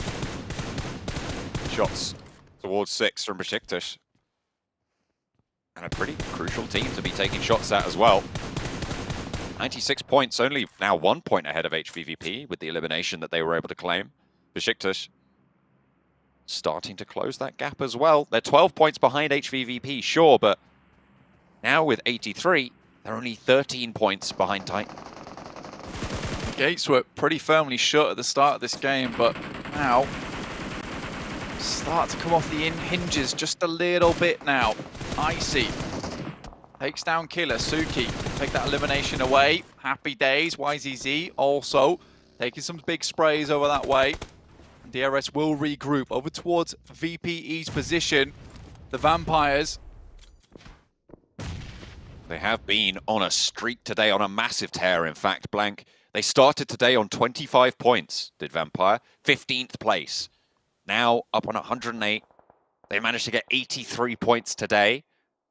And as I've reminded people before, Down One currently hold the record for the highest single-day scoring in this stage of the tournament, with 86 back in the survival stage. You see them actually quite close towards the top here. They're definitely going to be capable of taking that home. 3 points stand between Vampire and that record. What a way to challenge for the top spot. Bacon time as well. Shots over onto Besiktas, who are the chasing team for the bubble. Really dangerous here for Besiktas right now. Losing your opportunity during this game after just about making it to the circle would be disastrous for them. Good start though with the DBS. Oh, cut down though as a trade comes through for Shirty. Low HP on the back lines and Zessi needs to equalize, but he's not going to be able to get the angle just yet. Bacon time want the res, trying to keep up as 4. 2 eliminations so far on the cards. Besiktas want to loose the nades. Res comes through and the reposition can come out for Bacon time. They're going to fold it back, try and get this heal and stay safe, consistent. They've got the point. They don't need to overcommit. Besiktas are just locked in this spot. So hard to crawl out from the smoke as it starts to cloister for them just a little bit. They try and send away, but Ice is here. Looks to clean up the pieces. And in terror they flee. Besiktas have to get out of there if they want a chance to keep this run going. This is good news for HVVP. But a tumble out in the open. Oh, leaves the car upside down. Need to get back on the road quickly, but they slow all the way down. Becker's there. Becker launches the nade over. They're going slow. Can he hit it? Has to go for the trade. He stood up against Reject. Now Besiktas, the new challenge, but he's spotted in the vehicle. Will take a lot of shots to Zessi as well, but Becker is holding out well. A lot of damage to the Besiktas squad, but they're taking it as good as they give. Becker will fall down and on to the inside. Besiktas try and stay alive. Becker will be eliminated for iNCO. They started the day in the top 5, but now they are towards the middle pack and will not be happy about it. 1 game left in their campaign, and Enjoy stays alive for Besiktas to keep their run in it. Removing the vehicle, very important here. Make sure he can't get away from that spot, and pretty much this is a matter of time for Besiktas at this point. 2 points found, and with 13 teams remaining, if he goes out very shortly, that run, that chase is going to be ever harder, and IHC, the new contenders, to pull HVP out from the top of the tables, but they need a big game to make it happen. But 4 players still alive. It's looking pretty good for them. A lot of the teams at the top here still in the game. Besiktas, HVVP, the most in danger right now. Although Besiktas are in the center of the circle. 2 players for HVVP, difficult. Yeah, all eyes on Enjoy at the moment. For HVP, they need to make a run out. They could potentially even just look to take some shots towards some teams rotating in towards the circle. Maybe head up towards the north. That's always an option. For them, their rotation very, very difficult. And the reason we talk about it so much right now is because for HVP, survival is very much essential for them if they want to remain in that top 5 spot, because IHC currently is chasing. They're on the outside of the circle, though. We'll have to move towards Aegon XI8. Either way, if IHC go down now, though, and HVP go down shortly afterwards, it would still be pretty much okay, because it'd be a full reset on the point scoring. HVVP are making their break. They're both in the same vehicle, Blank. They might be right up towards Enjoy, but they've drawn short a little bit. They hop out, and they are still alive. Taking shots over to them. Not really anyone at this stage, but IHC move through, open up well onto the engagement, and Ghost, the only player standing, finds Alex. A teammate, actually, I think, got the flush there, so the point potentially denied to IHC. They get another knock onto the other players. Another knock comes through. 2 nades from Ghost. Icy wants to put one out the window, back into the shack, but did they spot the cross? They will have heard it now. The footsteps are there. Peeks out wide for a little bit of an engagement, but fades away to the other side of the building. Catches them lacking. Icy takes a little bit of a tag. 2 players for IHC. And Aegon XI8 towards the bottom of the tables yet again. Fighting strong right at the end. He wants the flush, he wants the point, and IHC are going to be unhappy about it. Cuts another one, finds the shots over through the window and has one more to do, but can't quite find it. could have been disaster striking for IHC, but now they can regroup on the south side of the circle. HVVP are ahead of them and have managed to get into the circle as well. Crucial fights for a lot of these teams. I mean, HVVP is so close to the team that's currently chasing them. IHC getting their members back up on their feet, but they will be extremely low in the process. Becker, he got a vehicle real deep in towards that shack. So important for them. I mean, it's keeping Enjoy nice and safe, and he's playing the same strat, nade in hand, waiting for any crashes that come their way. Sune just rolling around out in the open, playing split right now, hedging their bets, playing for survival, reasonable position. IHC, though, probably the biggest threat that stands. HVVP would love for Titan, DRS to go down right now. Would be good news, but Meku's been spotted. Rules. Lands one, the second comes through, and that's actually from IHC. Leaving Kitsune solo, but he's in the next circle. 5 eliminations so far, IHC. Really good job from them, and not many other teams to challenge them out too much. DRS up towards Vampire's spot. You get a nasty surprise here. The nades come over the top. DBS as well, and Vampire on a massive breakout today, looking for a little bit more. DRS, those 3 points that they need to equalize. Stone catches it on the wide swing, but a lovely little peek in and out brings Vampire down a little bit more even into the engagement. Delta, a lot of damage sent back his way, but the knock is good. Stone is there. Ravenclaw took a lot of damage in the meantime, but there's a third party. Enigma Galaxy pinching these points away where they can. Vampire did not manage to get that elimination. DRS, however, still down to 2, and this is good news for HVVP as well, because it means that if they stay alive, they get a couple more placement points, Blank. Kitsune could ladder them up over DRS and push DRS out of the top 5, even if they go down soon. In the meantime, IHC taking some nasty damage coming through from Bacon Time on their cross. One player in Godless sent up towards the Vampire compound.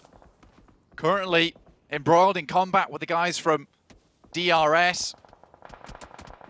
Very good today, but 2 players remaining. It's not looking too hot for them. And Bacon Time also suffering a lot of damage, and I think more than likely you will see IHC start to move up towards a position where they will be taken out. HVP down in towards that 5th place margin, only 1 point found, 95 points. And Besiktas in that position that Enjoy has. It's very hard to dismount him without getting close, and I think he will live out for a long, long while until the circle pushes him out from that position itself. Damwon might look to try and crash into the position in the next phase. Will be difficult to take it from them. IHC have split now, so they're playing 2 and 1. One towards a third party with the engagement of DRS and Vampire. But the fact that DRS are taking heavy L's right now in this engagement is good news for HVVP fans. DRS moving on through. Godless spots it. Doesn't actually manage to find the first shots onto Delta. That looked a little bit shaky, but Godless gets it done, and that is DRS out. 10 eliminations.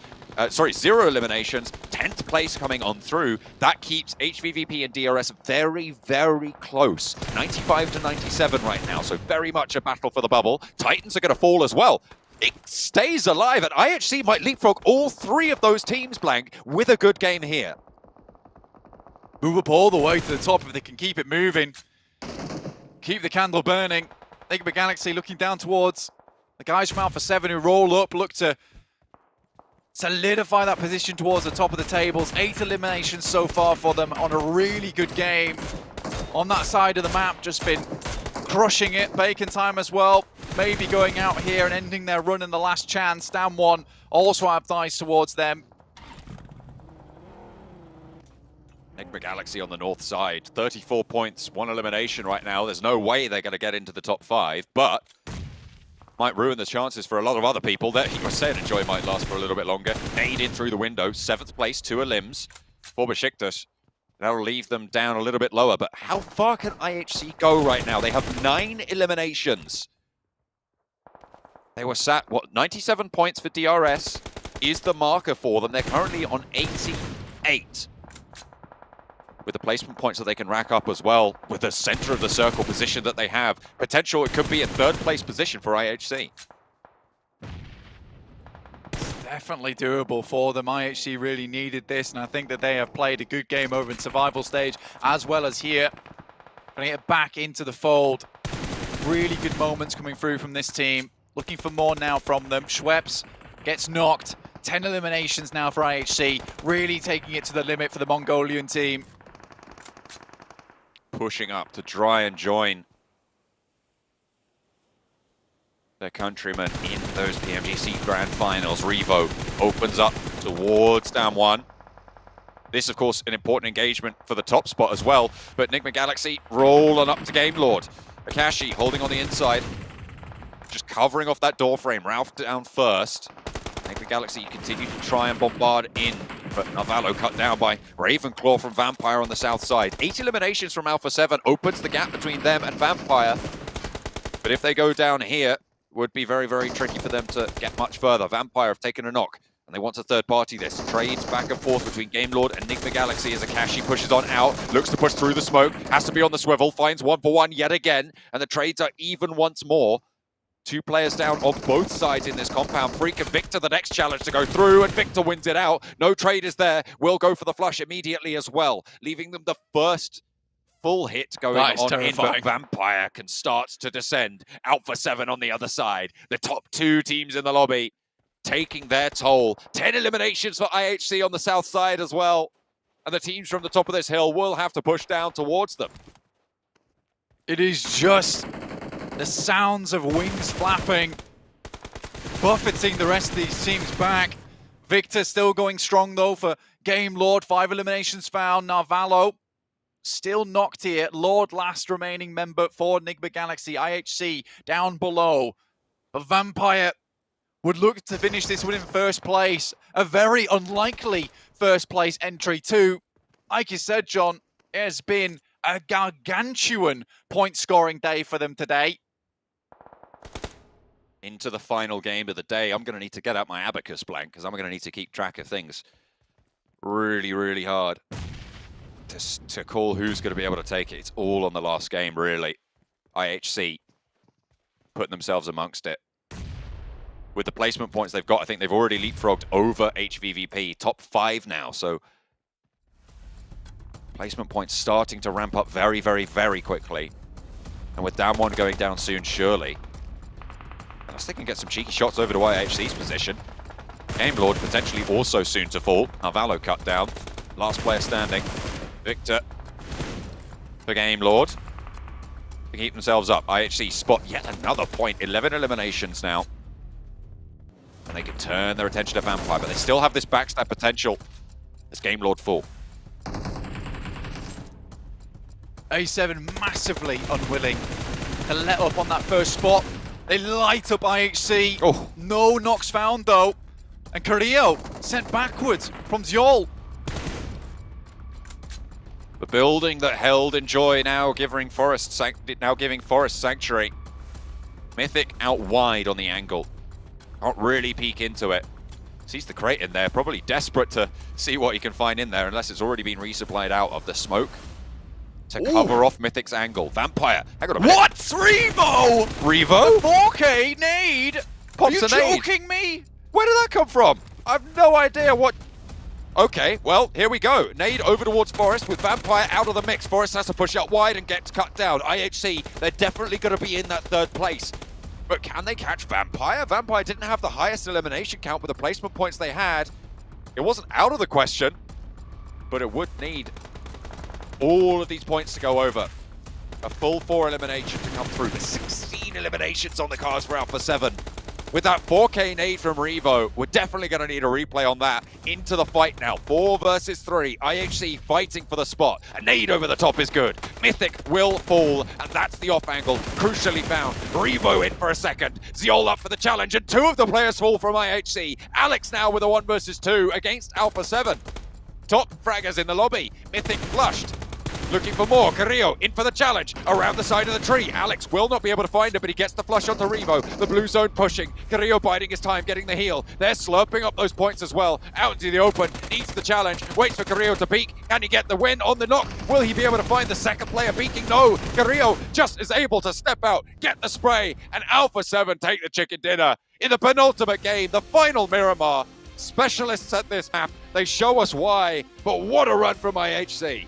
You can see how Revo is so happy about that game. He was dominant. I mean, I'd be doing that as well. I'd be straight feeling like the carry after that nade was thrown, decimating the guys from Vampire, bits and pieces of them flying all over Miramar at the end.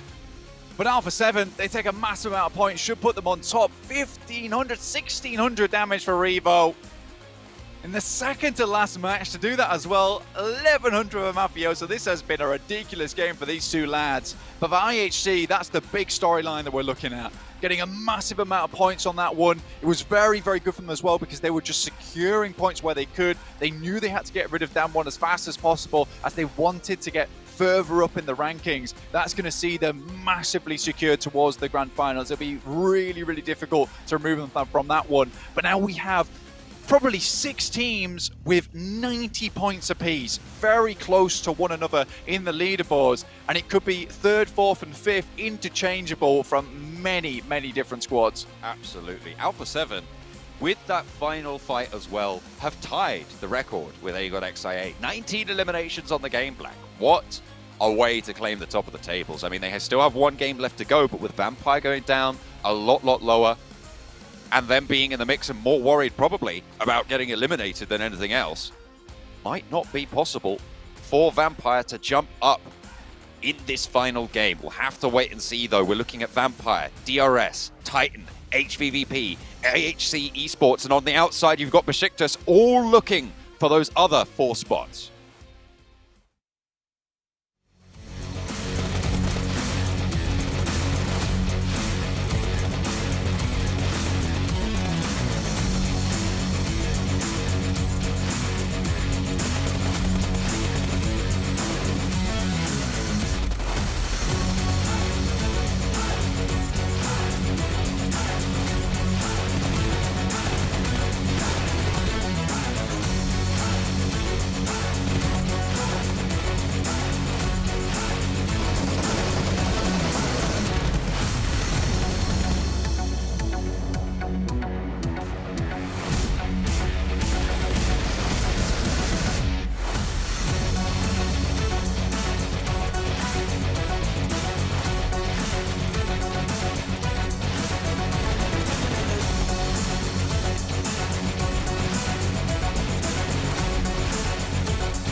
That had to have been one of the most awesome finishes we've seen so far today. I think Vampire Esports were knocking on the door of Alpha 7, and well, Revo had an answer for him. It was a grenade in the face of all 4 players, knocking them out, getting them 34 points on the match.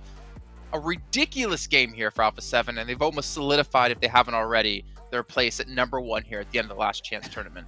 It was a no-look grenade too. He just threw it and he just turned his back like, yeah, easy, cool. It just felt like a movie right now. He just put that in slow-mo, gives yourself an entire new Die Hard. But what an amazing game from Alpha 7 coming in from the eastern side. I would have to say Sandstorm really, really silent and just striking when all the teams are fighting outside the compound. They just pick up the pieces, play the high ground position, and then they just unleash absolute hell onto IHC. But IHC, this is a game Sandstorm they needed for a chance to be in top 5, and man, it's going to be so close in the last game.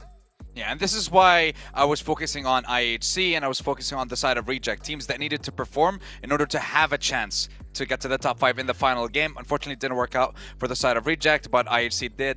And Revo with 1.6. That is the most damage we have seen in a single game from one player. The second that we have so far, from what I could find, was Top from Godlike Stalwart with 1.4k. But 1,600 damage from Revo is... And the fact that Mafioso also has 1,000 damage. What is the entire team's stats? That's my question. Whoa. A lot. High. Yeah. I don't know. I don't know what else to say. But we can see here overall rankings. IHC helping solidify their spot with 104. But going into the last match here, you can see HVVP 2 points away. Besiktas at 86 points. They're 12 points away. It's coming down to just, unfortunately, just a very few amount of teams here, Max Ben, to see who can make it into top 5. And the thing is, even if you're IHC, you're not safe. You're 8 points ahead of HVVP, and there could be teams down below. There can be some competition. Titan Gaming and DRS can have a better performance. I know this is something we tend to repeat a lot as we get closer towards the end, but hot drops are going to be a real potential issue in this game, because now you've got teams in the middle of the pack that are potentially in reach of that top 5. They've got nothing to lose. A big game is all they need. So teams even like GameLord, Reject, Damn1, if they do a massive hot drop, get themselves a huge game, chances are it could work out. So these teams are going to be on fire this last game. They're going to throw everything they can in this game to potentially make it in the grand finals. Well, I mean, you're talking about the middle of the pack teams. I'm looking towards the bottom of the pack teams. Your Agon, I8, your Bigotrons, your Enigma. They literally have nothing left to lose here. They could try to spoil the hopes of some other teams by dropping on top of them, and that's the ones I'm really looking out for. Not cool. Yeah, definitely not cool. And the thing is, like, I'm looking at the teams that have similar drops. You have the likes of IHC. When we're looking towards South George Bowl, they have dropped there before. We also know LGD like to be in that similar location as well. HVVP like to drop towards the north side. So that's already 1 point of contention. You also have the likes of Milta when we're looking at Titan, DRS. They also have a similar spot, Bacon towards the side of Milta Power. There are too many locations shared by 2, 3, 4 teams. We haven't seen hot drops throughout the games in day 1 and throughout the games of day 2, but this is definitely the moment where it should happen, and we got too many teams to watch out for. Well, speaking of teams to watch, let's see who you two both did choose here for this final game, the last chance stage. IHC, iNCO, HVVP. I understand all the picks from you guys, to be honest. I think the only one I'm really curious on is like the DRS Titan picks. Walk me through those, Sandstorm. Basically, they are on the edge. They are tied with 98 points. They're not guaranteed to go as of yet because you have HVVP contesting them, and Besiktas, there's only a 10-point difference, 12-point difference. It's possible. The game is in their hand. Them qualifying to the grand finals, it's up to them. It's whether you play slow, you play smart, you play calculated, you don't take any needless fights. The longer you survive, the better it is for you. So as long as you don't make those mistakes, you should be good to go. Actually, I think it's a really good pick to go for DRS because, as you know, this is a team that's all about survival, playing hyper-passive in the early game, avoiding fights. So if DRS go on the early game stage, that will be a team potentially targeting them in this match. But knowing them, they're going to avoid it like the plague and just try and make it in that at least top 5 position to secure their spot. I think DRS might be good after this. I'm going to get a little bit worried for some of these teams. We take a look at the player shots. You can see Besiktas here. They are within reach of getting through into top 5, but it's if they can close things out here, if they can hopefully have a strong game. Even GameLord here, Navallo, I don't know what kind of match you need to have. Maybe just by yourself, get your teammates to go sit it out, go take a break here, because maybe you alone will be enough to help carry GameLord through. But it is tough times. I mean, if you're one of those teams who don't have a chance, it's a little bit depressing here going into the final match of your season of 2022, but at least you can potentially spoil things. Maybe you can move up the rankings for some more earnings as well, but I definitely would not want to be in the shoes of any of these teams. You're still clearly aiming for that top 5 position. It's such a tough position to be in, but unfortunately, you cannot let that affect you. You really cannot let that affect you because, as you said, if you're one of the teams in the middle of the pack, you will need a massive game if you want to just barely push yourself in top 5. And on top of that, you need teams like your DRS, your Titan, your IHC to have a really, really bad last game. And what a better way to make them have a bad game than to hot drop them, maybe shut down their rotations early game, and really take the matters in your own hand. Let's see how things are going to go, but it's going to be a wild last game. Sandstorm, before we go to the casters here, describe how this last match is going to go in one word. Epic. All right, take it away here for our last epic match with John Allen and Blink. One more chance, and it could not be closer. 4 positions still very, well, pretty much uncertain as to who is going to be able to take them. Which teams are going to be left out in the cold? It is wintertime. And everybody looking to try and keep warm here with the promise of a ticket to Jakarta. There's a lot of teams still available to get into. So, I mean, I know this is crazy to say, but Reject still have a chance, Damn1 still have a chance, GameLord still have a chance. It just all relies on DRS, Titans, HVP going down early. Besiktas still trying to make their way in towards these final moments of the tournament. I think the worrying thing for HVP at the moment is if they are dropping on a tiebreaker in 5th place between DRS or Titans, their issue is that they've got 51 elimination points. They've also got 45 rank points. But maybe not so much of an issue anymore. It's because they've got those 2 chicken dinners, which will see them winning that tiebreaker out. So for DRS Titans, they have to not hit those tiebreakers in the first place. Again, though, Besiktas, iNCO, Game Mode, Reject, down 1. It is ridiculous how many teams can challenge out for those top spots. Right now, HVVP, they need a good game here on our angle, and they have had some ups and downs here on this map. Either not finding the best position or getting left out in the cold on the edges. And LGD currently have been giving them some real troubles. The northern side, it looks like potentially maybe a little bit of a hot drop scrap, but LGD dropped short and onto the vehicles early, actually fighting off against Bigatron. YZ is going to go for this turnaround. Liquid gives him the slip again. Trying to run to cover. There's backup from Bigatron as well as Misery looks to swing in, pick up his teammate. Not much point unless you have a gun, but they're going to try and run him right off the road. What is that? Is that a shotgun? I think it's a shotgun in close range. Unlikely. What? Bigatron! No way! No way! They just split apart, but MVM crashes on into the side of Liquid. They get away with the buggy. I thought that was going to go well. Hang on a minute. Down 1. It's all popping off. Rejects now into a fight as well. Hot drops coming through at the start of the last game of the tournament.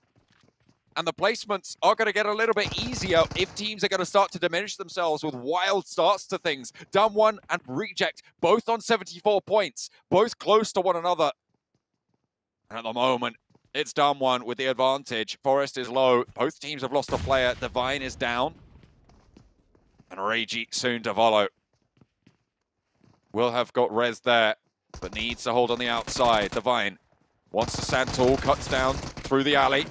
Wants the shot on the Fabian, but has to fade away. Does fall down on the inside as Divine hops on in. 2 versus 1 now. Pushes up the stairs, knows there's a player in there. Swings in with a Mike Cruzy and cuts across on a strafe. The points coming on through. The punch is there. Bit too bold there, mate. Fabian cuts it out. You wonder if they've got enough ammo left in the magazine to even finish out that engagement. But Down 1 will sit at 4 points gained there, as well as have 3 players to play the rest of the match out. HVP sent all the way over towards North George. There is 2 teams ahead. Titans, DRS. DRS do not go out early, many times at all.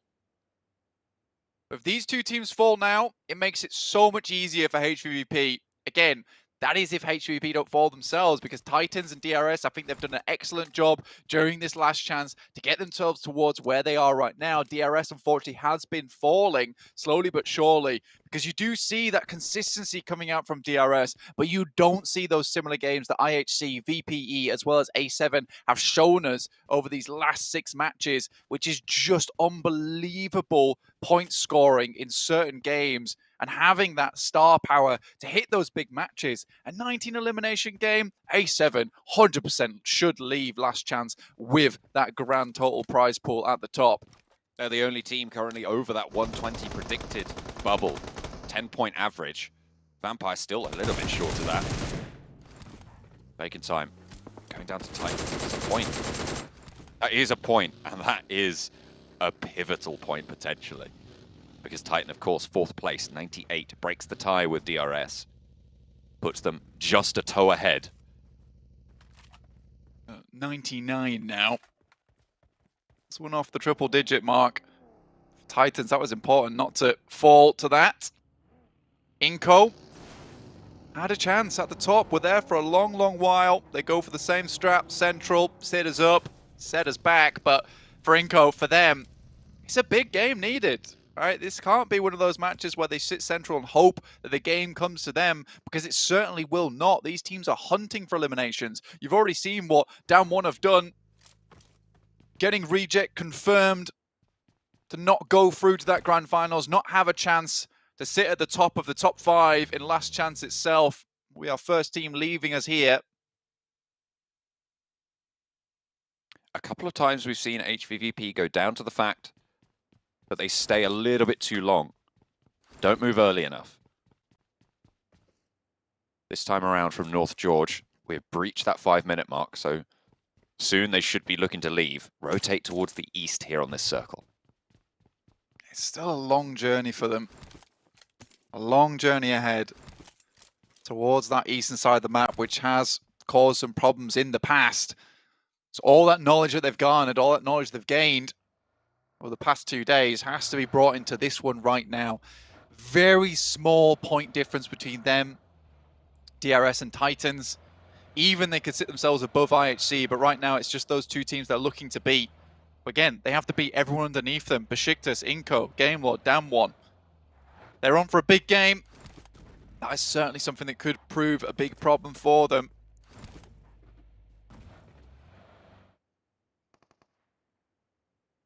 A lot of the teams really cut out at this stage. We talked about it a lot in the last game. I would say, well, obviously with Reject going down, definitely not going to be making it, but from 12th downwards also, there's no way. There's no way you make this at this stage. For any of these squads, it's just too much. Which is unfortunate. Reject was probably the last squad that could have made it from this lobby. 12th downwards, while we're making it through. So LGD, sadly, were not able to bring out that monster that we've seen in them before. The Dr. Jekyll and Mr. Hyde scenario we get from LGD just does not come out here. Bacon Time as well will not be going through despite their incredible performance over in the group stage. I8, it was a great performance to take them as far as they've come, but this is the dead end for them. BTR, Enigma Galaxy also will not be joining us for the grand finals.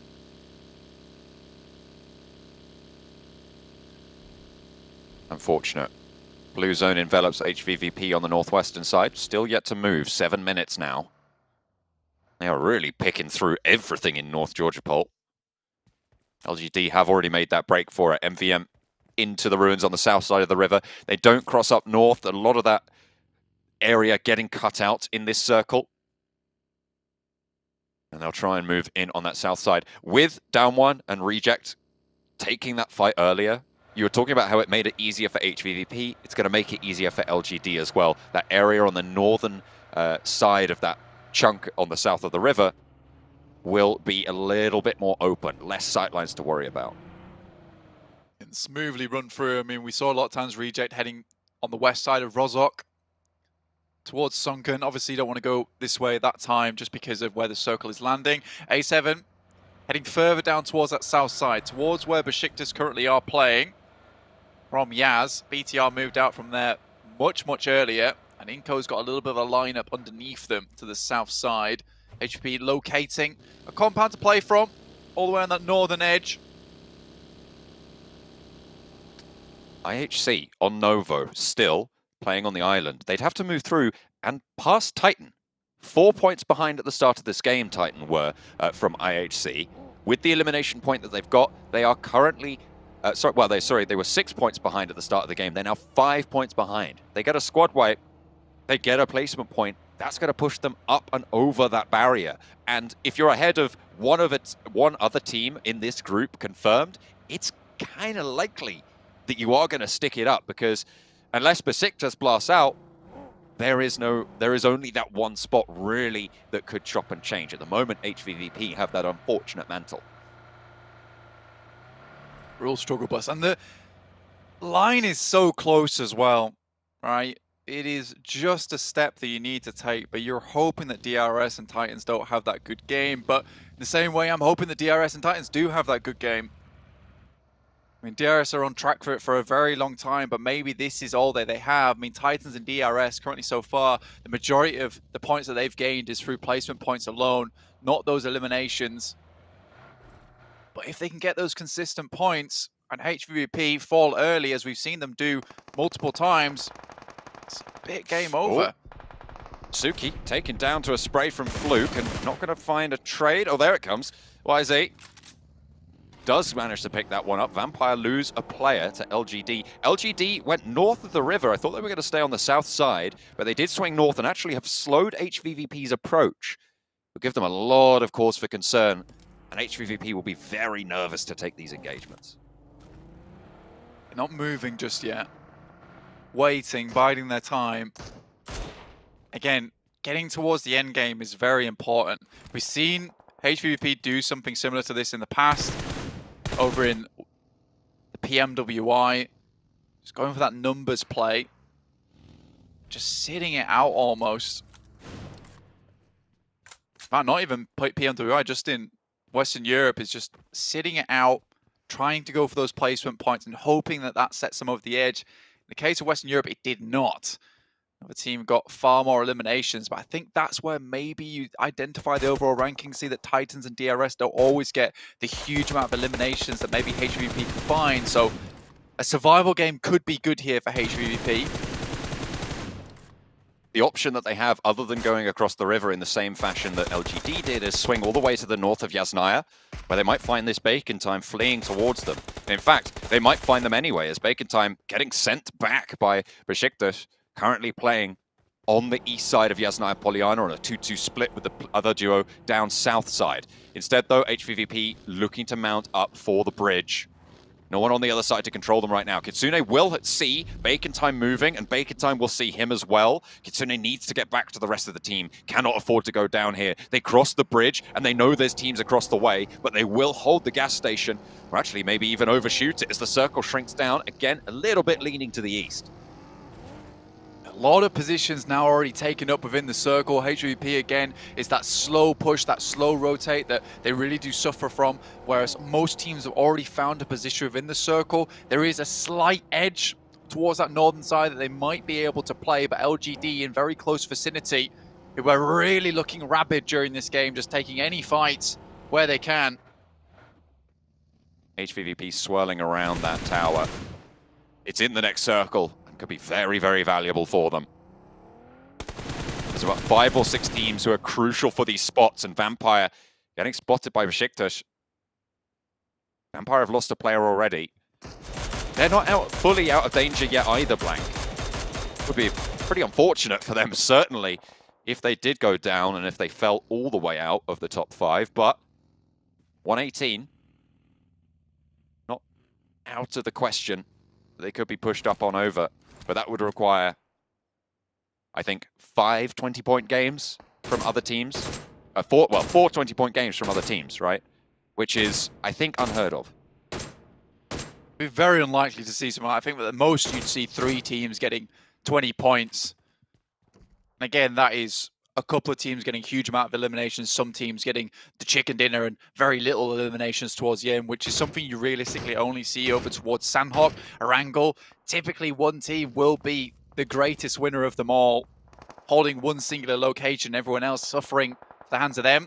Enigma Galaxy looking to take a dip out of this game fairly early as IA start to pump up those numbers just a little bit.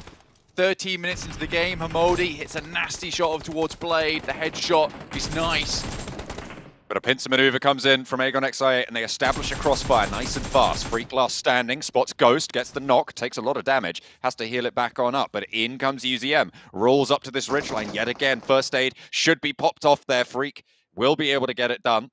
And an aid from UZM, wants to put it behind the tree, but the Molotov backs him off his own. Nade to follow it up as well from Freak. Enigma Galaxy, they don't want to go down without a fight, but Aegon XIA in the meantime picking up the pieces at the back as UZM has done the job. The distraction is good, and they can stay alive as 4. Enigma Galaxy, only the 1 now, and actually UZM thinks better of leaving this entirely. Scouts out the rest of the hillside. Freak. Very close to the competition here on top of the rocks. Inside the tree line, IA should be able to finish one off, but good return fire. And with the circle coming in, might be a little bit difficult to pick up the player, but it does stop short now. Circle moves down towards iNCO, the magnetic team, in which case the circle has benefited them so many times. And HVP instantly rotate over towards that eastern side, directly towards Alpha 7, who are an absolute tear during these games. They should know they're in the vicinity, and I think taking any engagement with Alpha 7 is danger, considering just how good they are. Matic rolling around in the back. They're thinking about where they want to go. Currently pulled up short across the road from Besiktas. Currently 86 points for Besiktas. They haven't managed to get any eliminations just yet. And they slow things down a little bit. They want to play along this hillside. Kitsune's scouting south. No one really ahead of them there. Alpha 7 might have sightlines from the western, from the eastern side of that rotation. But what can they do here? Besiktas will have to move in as well and potentially looking to line up a fight. So hesitant to make any pushes here, and you can understand the amount of pressure they're under. 2 points would see them safe. That's all they need. 2 points can be an absolute leap and a bound in this final match where any mistake could lead to absolute disaster. Game Lord currently shunting out the guys from I8 on that western edge. Taking their time to think about this. Titan, southwest side, playing in the next circle. IHC inside the next circle as well. DRS, a little bit further southeast, but they have got the forward position. And all three of the teams ahead of HVVP have managed to get a little bit of a foot in the door. They are the last of the chasers. With Besiktas in their way as well, it could not be more metaphoric of the tables themselves. So difficult. Anything like this is worth a long consideration. Oh no. And now they rock up, send out as the squadron, fast as they can, past Besiktas, past Alpha 7. They're getting through the thorns. Fairly unscathed here too. BTR is in the way. Jem Foster, 3 players alive with him for Bigatron. Alpha 7, they haven't been able to hit these shots, and Jen Foster doesn't hit them either. Tixie managed to get it all the way across the road. They know this position. HVVP, they're in the circle. They start to bloom those smokes. How on earth they got across without taking a single point of damage there is incredible. I have no idea how that happened. But either way, couldn't have happened at a better time for them. Waiting for the right moment there, watching out towards the north side of the blue, making sure there's no one coming through there. Besiktas move out. HVP set themselves up to maybe challenge versus this. On a rolling hillside, Besiktas much more in danger from LGD right now. As in come Titan, this is crucial. Titan need to win this fight to stay alive and keep themselves going. They will do just that, efficiently, effectively. And they'll chase down IHC even further, making them not so certain of themselves. And Titan are at 4. 5 eliminations now on the game. A good run for the squad. Vampire, nade from Agon XA8. Answering, no, not going to find a knockback their way. It's UZM and Blade playing for the squad of Agon XA8. As the shots do look for the flush, but Ravenclaw wants to pick up the points for Vampire themselves. The circle shifts away. It's only IHC of the big three, of the big set of teams that are in this next circle, Blank. So amusing. I mean, it's happened time and time again, and somehow iNCO is able to grab the circle and sit it right down around them. You know, there's a chance here for iNCO. There really is.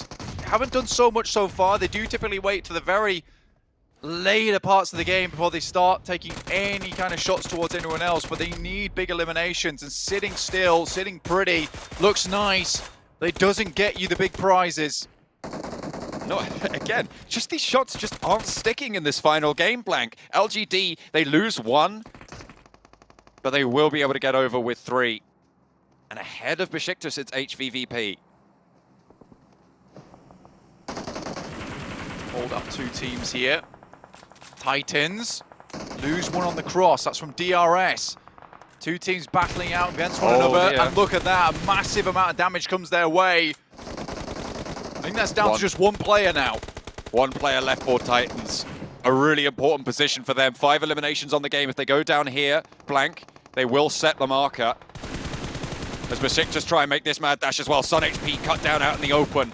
The outside chance here for the top 5 spots. Down to 2 players now. Zessi tries to drop that smoke. 1 player remains for them.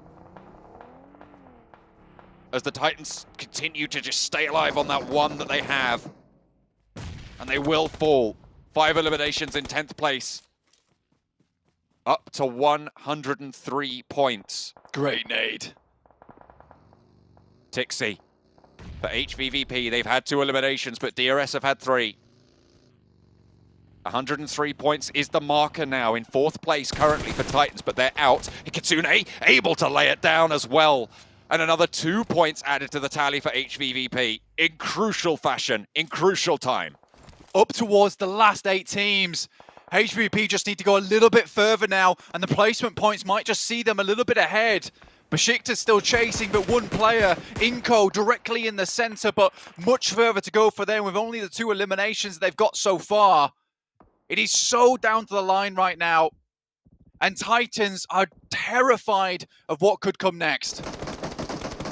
DRS need to fall right now, and HVVP soon after for them to be safe. An aid over Dematic from Alpha 7, tournament leaders, trying to take down the squad from the CIS region. Besiktas eliminated, so no chase other than HVVP for this position. But they're down to 3 now, and Alpha 7 are hot on their heels. They're trying to sweep out on this northern side. They're forced into the fight with down 1, and shots from Revo light them up on the back as well. It could be all drawn short here. Tixi has to hit the deck, and HVVP's run could be over. 4 eliminations. They're on the chase. They're 1 point behind DRS right now.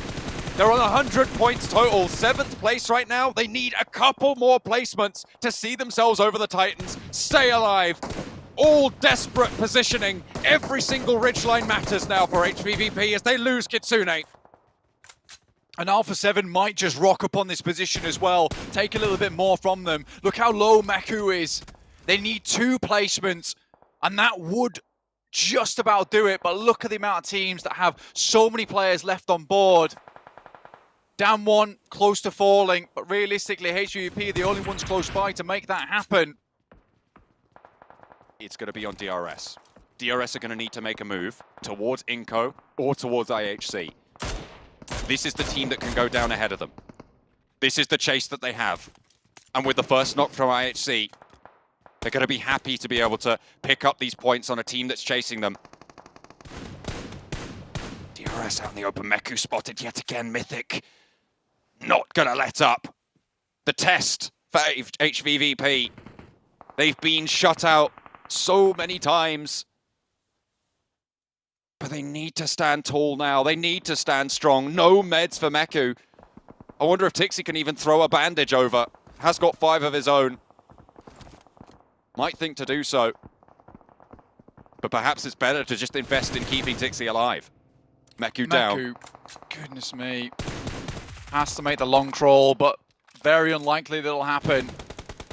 For Alpha 7, saving grace for HVP is that maybe soon they'll have to deal with Bacon Time. They can remove them in a full 4v4. Maybe Tixi can steal away some of these eliminations. Tixi needs these teams to go down. They need to start making moves. Bacon Time are going to start to move in as well. Alpha 7 taking knocks from Bacon Time across the way. They've been preoccupied with taking Tixi out. And DRS playing with 2 now on the southeast side. iNCO with sightlines over their way. There's a fight raging on the northern edge with Alpha 7. If Alpha 7 go down, Tixi could crawl forwards, but it looks like Bacon Time will not be able to do that. IHC are taking a fight as well with down 1. And 3 players on the inside. 5 eliminations, 6 eliminations for Alpha 7. A team has fallen. 6th place now guaranteed for Tixi. And DRS could potentially fall. IHC could also go down. Down 1 right at death's door. Tixi just has to go for a bit longer. This guy has always been known as one of the most aggressive. But right now, he needs to calm down to control the literal molten iron flowing through his veins. Be like steel. Stalwart versus this lobby. DRS slowly losing members. Down to just 1 now. This could be it. Get to a top 5. Down 1's close to going out.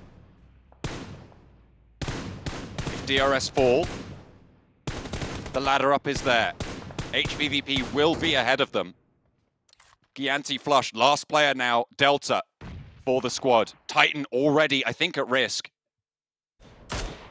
With 103 points on the game. 6th place position. Goodness me, it's so close, but I think Titan might have already slipped out, Blank. Tixi's down. Out in 6th place.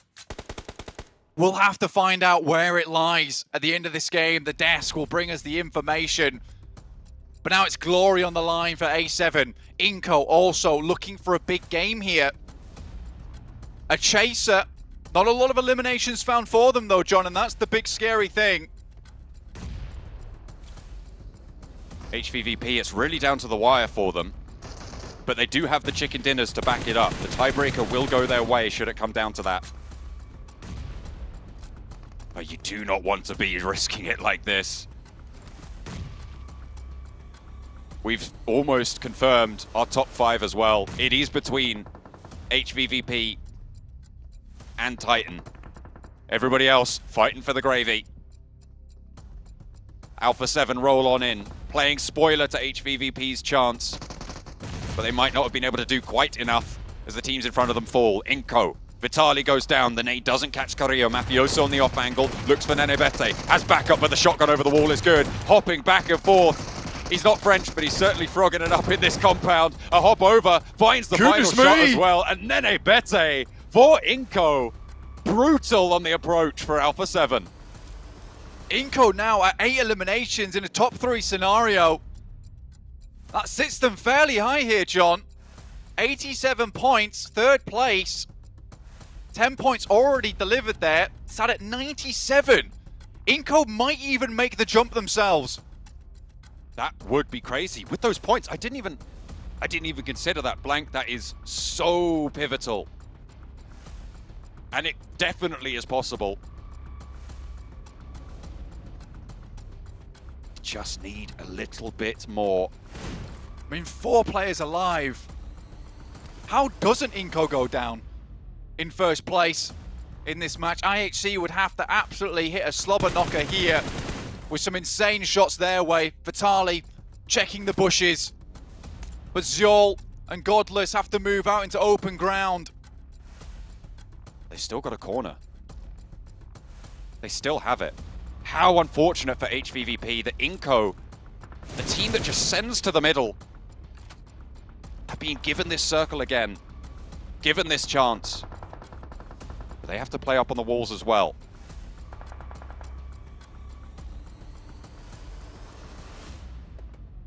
Very little hard cover here for IHC to even move out into. Decent shots from Squash. Both teams now waiting for the last zone. IHC has to take the 2v4 of their lives. A 3rd place with no more eliminations might not cut it here for iNCO, but every single extra point counts, and with the amount of eliminations still available here and 5 extra placement points on top of what they've already gained, might just be huge. Tixie had to go for a bit longer. Right on the edge. And iNCO, like we said, they have their 2 big matches of the day, and that's all they need. Efficient. Oh, Delta could play spoiler. Needing a 10 elimination game. I think to draw even, blank.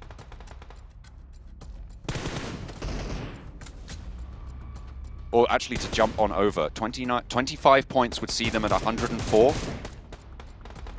Which would be just over. So if they lose, if Delta gets an elimination onto one of IHC, and then IHC find the last player from IHC finds Delta, they can't do it. They will lose the tiebreaker, but they would get the. Oh, hang on a minute! I can't even run these numbers right now. We'll have to wait for the desk. But there's the shot. Let's just watch this game. Delta crawling on in. The next zone will close, and actually, IHC are closer to the center, on the corner that they hold, and iNCO will have to leave first. Delta out towards iNCO, has to crawl a bit further now as the circle will continue to crunch. And then Abete moves out towards the smoke. Vitali covering. Those vehicles, so important. That cover that they now have. It's the only thing they can play around, but the smoke is there. Nenebete, they pick up the 9th elimination now. Godless is soon to fall, and they might have just done it, but in comes Zyol. Looks for the flush, looks for the point to stay alive. Squash, is they gonna find it? Has a first aid, needs to find it now. 10 eliminations, they've managed to make it. iNCO might have done the unimaginable. Have they done enough? Is the barrier going to find themselves there? They're happy, but the table's still in flux. I am flabbergasted at the 2 endings from the survival stage and last chance. iNCO put in the work towards the end of the day. Again, they are magnetic when it comes to these circles. Just waited this one out. And Alpha 7, as strong as they are, deny the chances of HVVP with some incredibly good shots, but allow Nenebete, who has been absolutely unbelievably good this entire last chance with the DBS, sends out so many shots there, takes down 2 players and then can send backwards. Alpha 7 could have shut them down there and then, but Nenebete stands up tall to the big brother Brazilian squad. And with that, not only if they're able to make it in, that would be both Brazilian teams going through to the final from this last chance stage. Blank, both Alpha 7 and iNCO making it would be absolutely crazy. I have no words, John. I have no words. The amount of times that these players, these teams, have pulled something special out the back pocket at the very last minute has been incredible. This is one hell of a PMGC. These things just do not happen. I can't even begin to imagine how HVVP is feeling right now. Is it that right close? on the edge. I don't even know who's got in, Blank. I could not tell you. The numbers are just too tight. It is all up to this. They might have jumped over Titans. HVVP might be a little bit ahead of that. The top 5, I can't wait to find out.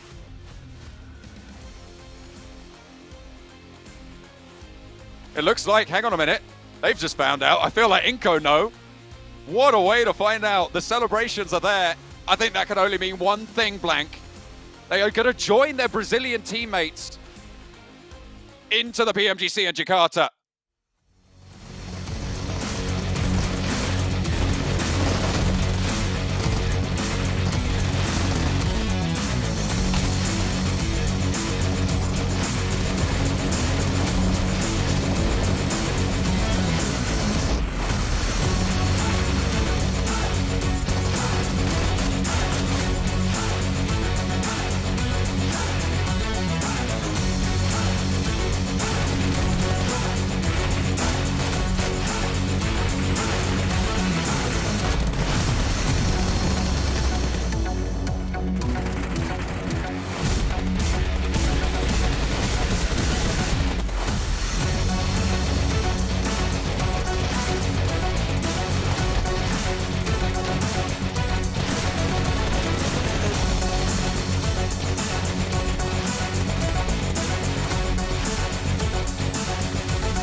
The shotgun heard around the world for Nenebete. iNCO Gaming might have just qualified through. We saw celebrations, but we haven't seen it locked in just yet on our side. 26 points coming in for them as they fend off Alpha 7 at the very end. And that might have been enough to qualify them through. But looking at the rest of them, 17 for Alpha 7, IHC with 15. Let's just take a look at overalls now so we can see who has made it in. And iNCO Gaming by 1 point over HVVP and Titan have done it. If it was tied 2, it would have been won by iNCO still. They got more placement points, but iNCO Gaming, we said it, Jason. There was one game they had to go for the chicken dinner with a lot of limbs. That was their only opportunity to make it over into the PMGC 2022 Grand Finals, and they keep the dream alive with a central position. And that fight, Nenebete Sandstorm. I mean, what peak fiction right here? What's going on? iNCO, one of the teams that qualified by 2 points only, managed to do it again and qualify by a difference of 1 point. What is the story of this team and making it into the next stages of the tournament? My god, HVVP and that last player trying to survive as long as possible. Titan getting eliminated earlier on. Oh wow, but having Titan 3... They were like, what, 3rd place going into this final match, if I'm not mistaken? Yeah, Yes, 4th sir. place at 4th. 96. And to fall at the very end. But to be honest, gentlemen, the best part about this is we think back to day 1. Sandstorm saying, there's no way he's going to make top 5 here. And they did. They made it by 1 point. But unfortunately, that means Bigatron won't be there to play in front of the home crowd for PMGC 2022 over in January here. But we can see all the teams participating now here in the Grand Finals.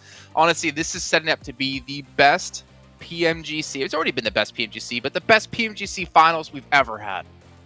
It's going to be amazing, Jason. I mean, every single team that's qualified in the group stage, of course, came out like absolutely swinging. The last chance was down to the wire for a lot of these teams. I think that I would No, mate, I was going to say I would not have it any other way, but it's just so many teams that could have qualified. It was just who was going to make it, no idea, but I definitely am happy with this lineup.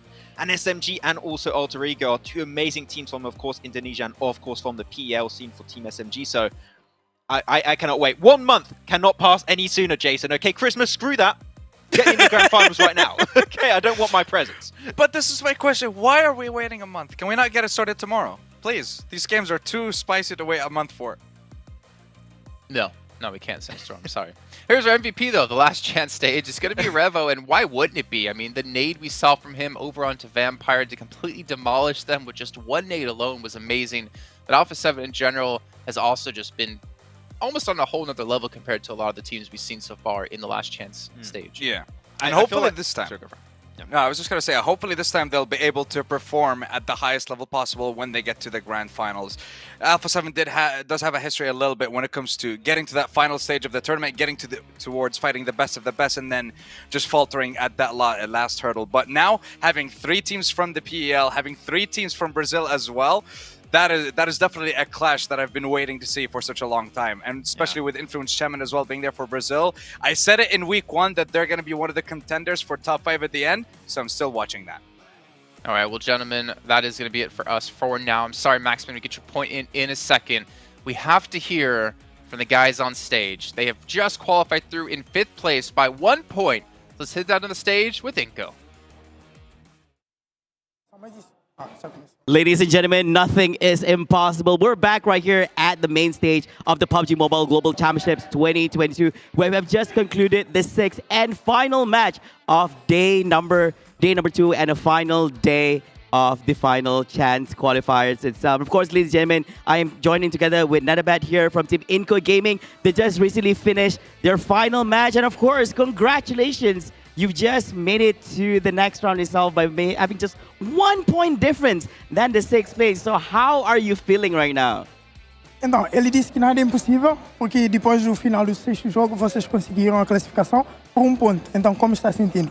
Tô com a adrenalina lá em cima, muito energizado e muito feliz de a gente ter conquistado essa vaga aí. So I say, of course, he's very happy. The adrenaline, is still high. He still doesn't believe that they made it.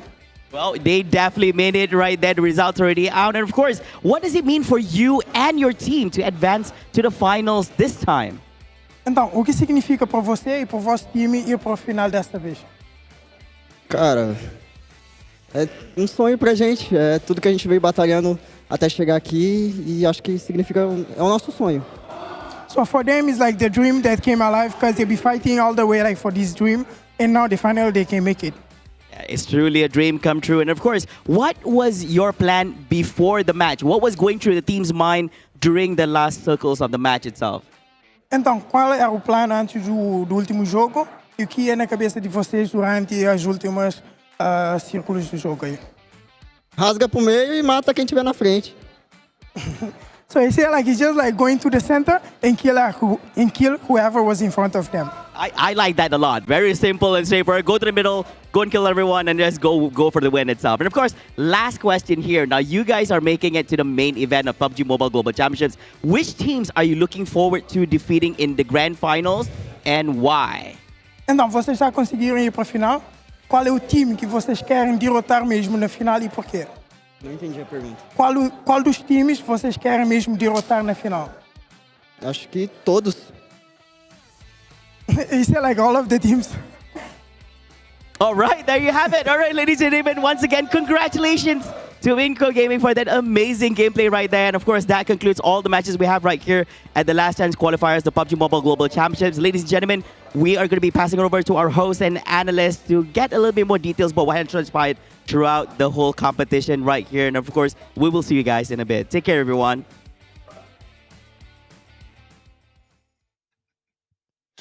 Just like his answer. So which teams are you really looking out for in the main event? And I don't even speak Portuguese, but I knew that word, todos. All of them. And I mean, to be fair, right, if you want to be playing in the finals, you have to be one of the best teams in the world, one of the best 16 teams in the world, and they're all going to be there participating. This is going to be tough for all the teams, but at least for iNCO and obviously all of our other teams who have qualified today, they get a month that Maxman and Sandstorm aren't happy about, apparently, to prepare for the event. I would rather give them time to prepare, Sandstorm, than to make them play tomorrow. You know what? You're right. I agree, I'm 100%. always You right. need to give it. Yeah, you know what? Except Yeah, when you I'm need to not. give a chance. True. Then you're wrong. No, I'm just not right. Yeah, give the teams a chance to prepare. Obviously, for these teams, right, they've been playing out the last few weeks as well, trying to prepare for this one. If you were a team in Group Red, well, you basically went into Group Red of having to play. Then you had a couple days off, and you went into the survival stage. Then you had no days off. Then you went into the last chance. So there's really no time for those teams to really prepare. It's been a marathon for all of them. But before we do end off the show here, gentlemen, I want to at least give you a chance each to give your final thoughts about how everything went. Peak Fiction, best PMGC. I think I already said this quite a few times, but really being able to see all these teams go down to the wire to hopefully make in the top 5 has been just an amazing experience. And yeah, it's really hard to put into words seeing how these teams have been able to qualify until the very end. I do think that it's very unfortunate that the hopes of some of the teams have just been shattered on the finish line, mainly looking at HVVP. Yeah. So close yet so far, but you know what? There's still more PUBG Mobile coming in next year for them. But man, I can't wait for the grand finals. 1 month, I cannot get past too quickly. Sandstorm, what about you? For myself, definitely not what I expected when it came to seeing these being the top 5 teams to qualify to the grand finals, but honestly, roller coaster of emotions. Since week 1 in Group Red, seeing the Group of Death, seeing Group Yellow, and then all of them coming against each other throughout the survival stage and the last chance. Definitely best PUBG Mobile Global Championship today, and I cannot wait to see what's going to happen in the grand finals. And if there's going to be a back-to-back-to-back world champion in Nova, or are we going to see a new name? Yeah, it would be nice to see a new name, but then again, it would be nice to see the triple 3 in a row, which is what triple means. I know. Grand final victory for Nova Esports, but obviously have to wait about a month until then. January 6th is when things are going to be kicking off in Jakarta, in Indonesia, to find out who will be the #1. We'll see you guys then. Hope you guys have a great time off, but make sure you're back here for the grand finals.